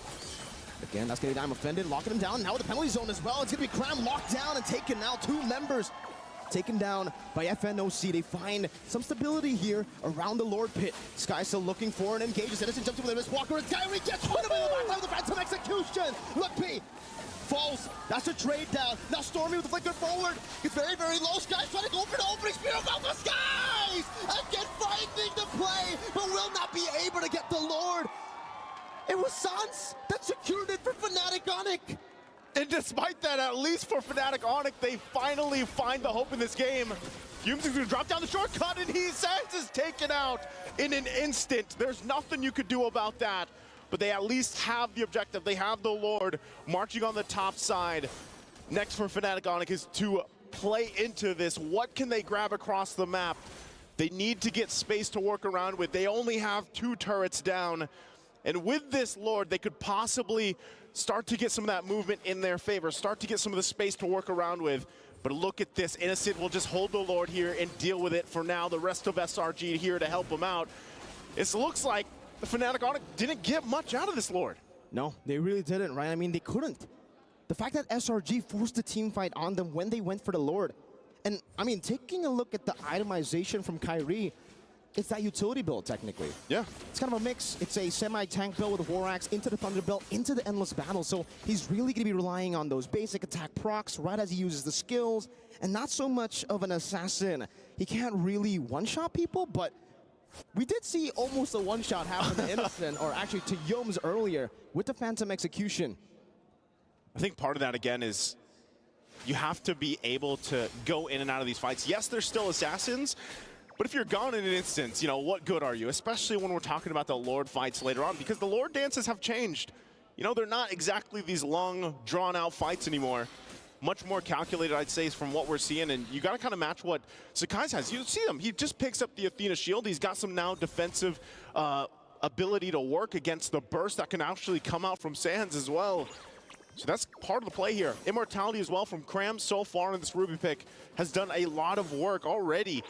Just being a nuisance to deal if you're Fnatic Onyx, and also there it is already. They try, this is the thing, Fnatic Onyx, like I said, with the Lord they had earlier, they had to get some of these turrets down. You're only seeing the tier 1s top and bottom down. That mid lane turret that stands for SRG is actually paying huge value to their control as they wait for that Lord to go up in 40 seconds here. So for Fnatic Onyx, it's just, let's farm what we can, but we have to stay together. Oh! I'm offended into the Spear of Misery. Kyrie gonna be caught by SRG! The Giants find Kyrie. The timing, it's right for the Lord. 30 seconds and 20 seconds, respectively, for Kyrie and the Lord. We get to see the replay here. Kyrie jumped with the puncture, and he was not aware. He did not know that they were there. Cram, oh man. Cram knew, and you know, Kyrie obviously gets caught there. And that's tough because, like you said, his timer, his death timer, it's still there. They might actually try to rush this unless Lupi can stall them out enough. Fnatic Onyx might do that in time for Kyrie to make it here. But it's already going to be started up. Look how fast it's going down. And look at Yomes into the backline. He goes with the crash course. Now Keyboy trying to go for the Tyrant's Revenge to Yomes, but he just keeps on juking, distracting the backline as SRG get the Lord. An enhanced Lord now for Selangor Red Giants on the conquest to take Fnatic Onyx out of MSC. They're on their way. Things, again, fall into place here. SRG teams have struggled to find a way to find the weak point of Selangor Red Giants, and so far, even Fnatic Onyx is struggling to deal with that, as now they have to deal with a push by the Lord on the bottom side. Kyrie again into the bottom lane with the puncture now. It's still an enhanced Lord, so he will be able to charge down despite all the damage. Oh, again with I'm offended, finding signs! Keyboy with a rage, but the Purify gets them out. Now CW to be caught in the crash course as Yums dives in deep, but the Spear of Destruction doesn't connect. Cram still has the immortality. That's Yums with his own immortality pop. Lupi trying to go for the defense right now, but the base is quite open. They are able to drag them in waves up top. Cram again, I'm offended! Straight into the Spear of Alpha! Fnatic Onyx! They're everywhere. Cram with a Thorn Wolf King CW trying to use his Amon Force to go over to the fence as Keyboy gets melted down by Stormy. CW picks up double kill, but the waves are all there. Now with the winning waves, it's Kyrie versus the world. The Red Giants drag the Sky Kings out of their throne. SRG, the undefeated, the untarnished, will dismantle the defending MSC champions, Fnatic Onyx. Man, oh man. Team after team cannot find to solve the puzzle of SRG. What is going on here with this team? And I'll tell you what, lots of people around the world right now are just very emotional because there's a whole lot happening with just this game one in this matchup. Ladies and gentlemen, Fnatic Onyx have been knocked out of groups with that game. Welcome to the group of death, ladies and gentlemen. The panelists have a lot to say about this one, I'm sure. Let's go ahead and throw it over to them to hear what they have to say. It's the group of death. People will ask you, what's your proof? The proof today is even the previous MSC champions will get taken down. They will not have the opportunity to defend their title. This is the price of competition. For the longest of times, I've been saying maybe one day Malaysia's going to have two teams going out of groups. We're going to make it out. But I didn't expect it to be at the cost of Indonesia. I think the price is too high. Fnatic Onyx being eliminated. The 4P champions, the MSC defending champions, my personal heroes being knocked out of the group stages, not getting into the knockouts at day number 4 of MSC. Definitely not in my bingo card. I mean, I'm guessing not in your bingo card as well is that no Indonesian teams makes it to the knockout stage. EVO's Glory and now Fnatic Onyx has been knocked out. And with that, Selangor Red Giants is the #1 team of Group B, the Group of Death. And See You Soon is the #2 team of Group B moving forward to the knockout stage. How crazy is that? It's too wild. It's too wild. Like, out of all the M Series tournaments, MSC has always been having a special place in my heart. But man, with plays like this where both sides desperately struggling to fight for their tournament lives, and more importantly so, Fnatic, they tried everything. They threw everything at SRG and it still wasn't enough. A couple of things that I also want to say is that people were not putting a lot of stock on SRG despite them winning like their undefeated run because it was from a region that's not known to kind of get it out of groups. I mean, I'm not saying bad about the Malaysia, but you kind of understand why people doubt SRG's prowess. But I always kept on telling you, server. Exactly. But then again, and shoutouts to our NA people who said that Malaysia is an easy server. But what I'm trying to say here is that I've always been, even Mirko and I had a bet where we're gonna be doing 500 push-ups or something if SRG doesn't make it to top 4. Guess what, Mirko? No Indonesian team, SRG up top. I mean, this is wild. Folks at home understand that we've been in the scene for a while. This is unheard of. We need a moment to like. That's the thing, right? We need time to digest. I am not from Indonesia. I have not always been a fan of Fnatic Onyx, but I'm good friends with these people. With Kyrie as well as Coach Sheb. I'm shaking right now. I can't believe it. But at the same time, if Fnatic Onyx eventually goes out of the bracket, SRG or See You Soon will be out. I also cannot handle that because See You Soon, they made a big fan out of me. And SRG, I've always been rooting for them ever since the start. So, Group of Death is it's a heartbreaker. It's a heartbreaker. Honestly, you should be blaming the script writers at this point because they're just putting all of your favorite teams in one group to make this outcome possible. It's not like last year's MSC when I can blame Mirko as well as this guy for all the group draw. This year I can't blame anyone. When me and Mirko do the draw, Indonesia survives. Yeah. So don't let us do the draw. It's like it makes it interesting because this is set up to be one of the most exciting international event in MLBB history. Not just MSC, not just M Series, all of it. Because it's anyone's guess now. Here's the thing. If Philippines doesn't win this one, like before this, it was Indonesia that wins this one. So I need time to digest.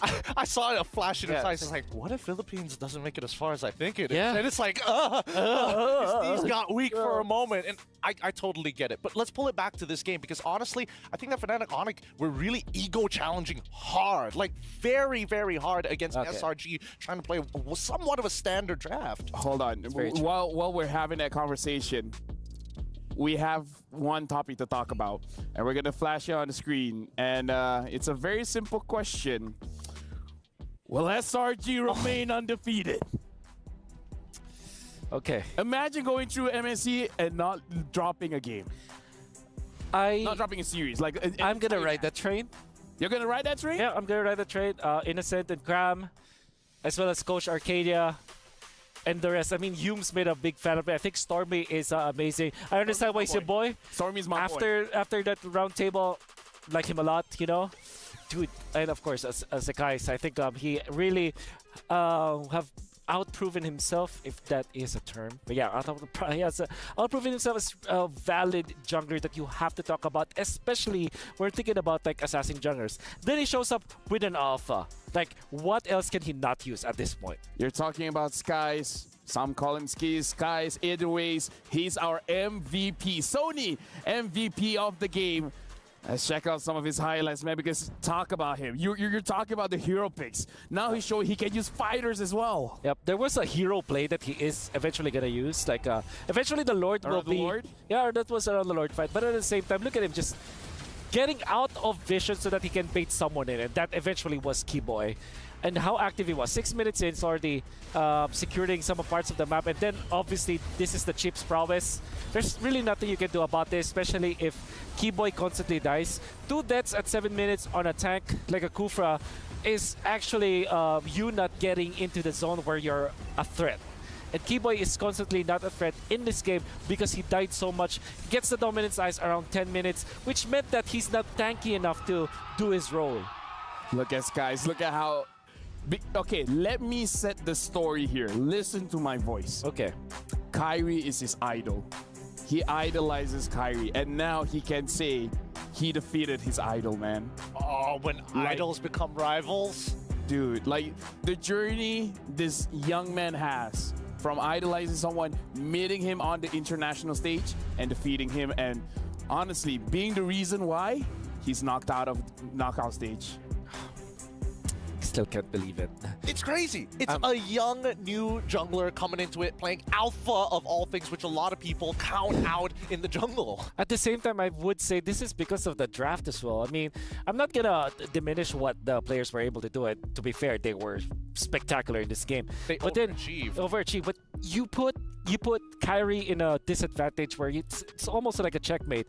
Picking up the alpha means that you deny all of the utility junglers. You cannot play Baksha in this case, that's gonna struggle. You definitely not Fredrin, right? Maybe Barrett's, but then there is Moskov as well that can deal, if he gets a DHS, you're quite in a lot of trouble, and it's very awkward to play the Barretts against the chip. Kyrie was put in a checkmate. I mean, I did predict the Lancelot, but doesn't mean that it's like the best pick at all. I'm just like I just thought that it was an ego pick, like you said, and it was duly punished by Sekai's playstyle on the alpha. To be fair, me and Wolf were talking during the game, and a lot of the topic just came around like, man, interesting draft, because it means that Coach Yeba has, bringing the floor higher up and the ceiling even higher, because there at least is an opportunity to outplay your opponent despite the disadvantage. That's right. It's like if you play the utility junglers, you will not essentially lose, but you don't have a chance to win. If you play the Lancelot, you definitely will have you will be stumped, or you will play highlight game where Kyrie just escapes that so many times, you one-shot innocent and then win the game afterwards. I mean, here's the thing. I don't know about you gentlemen, but I feel like crying, but I don't know why. Do I cry because I'm proud that the Malaysian teams are doing good? Cry is like, Indonesia is not part of the conversation. Like, this like, I feel like this is gonna take some time. There are so many things to celebrate. Do you guys want me to pinch you guys in case you guys are sleeping, or I've been pinching myself the entire time. I still haven't let go. There's so many wins that we have to also celebrate here. Despite Fnatic, Onyx losing this, man, Malaysia is on top, and I would say right now they're like at least top 2. And then you're thinking about see you soon. The way that they handled Fnatic, Onyx, and technically almost went against SRG, you might even wonder, well, maybe see you soon might have been the top 1, right? Yeah. Think about it. It's 1-1, right? Try to separate all 4 teams into different groups. Exactly. Imagine if they're not in the same group. There is a W here, people, and I think that MLBB is going to be thankful for it.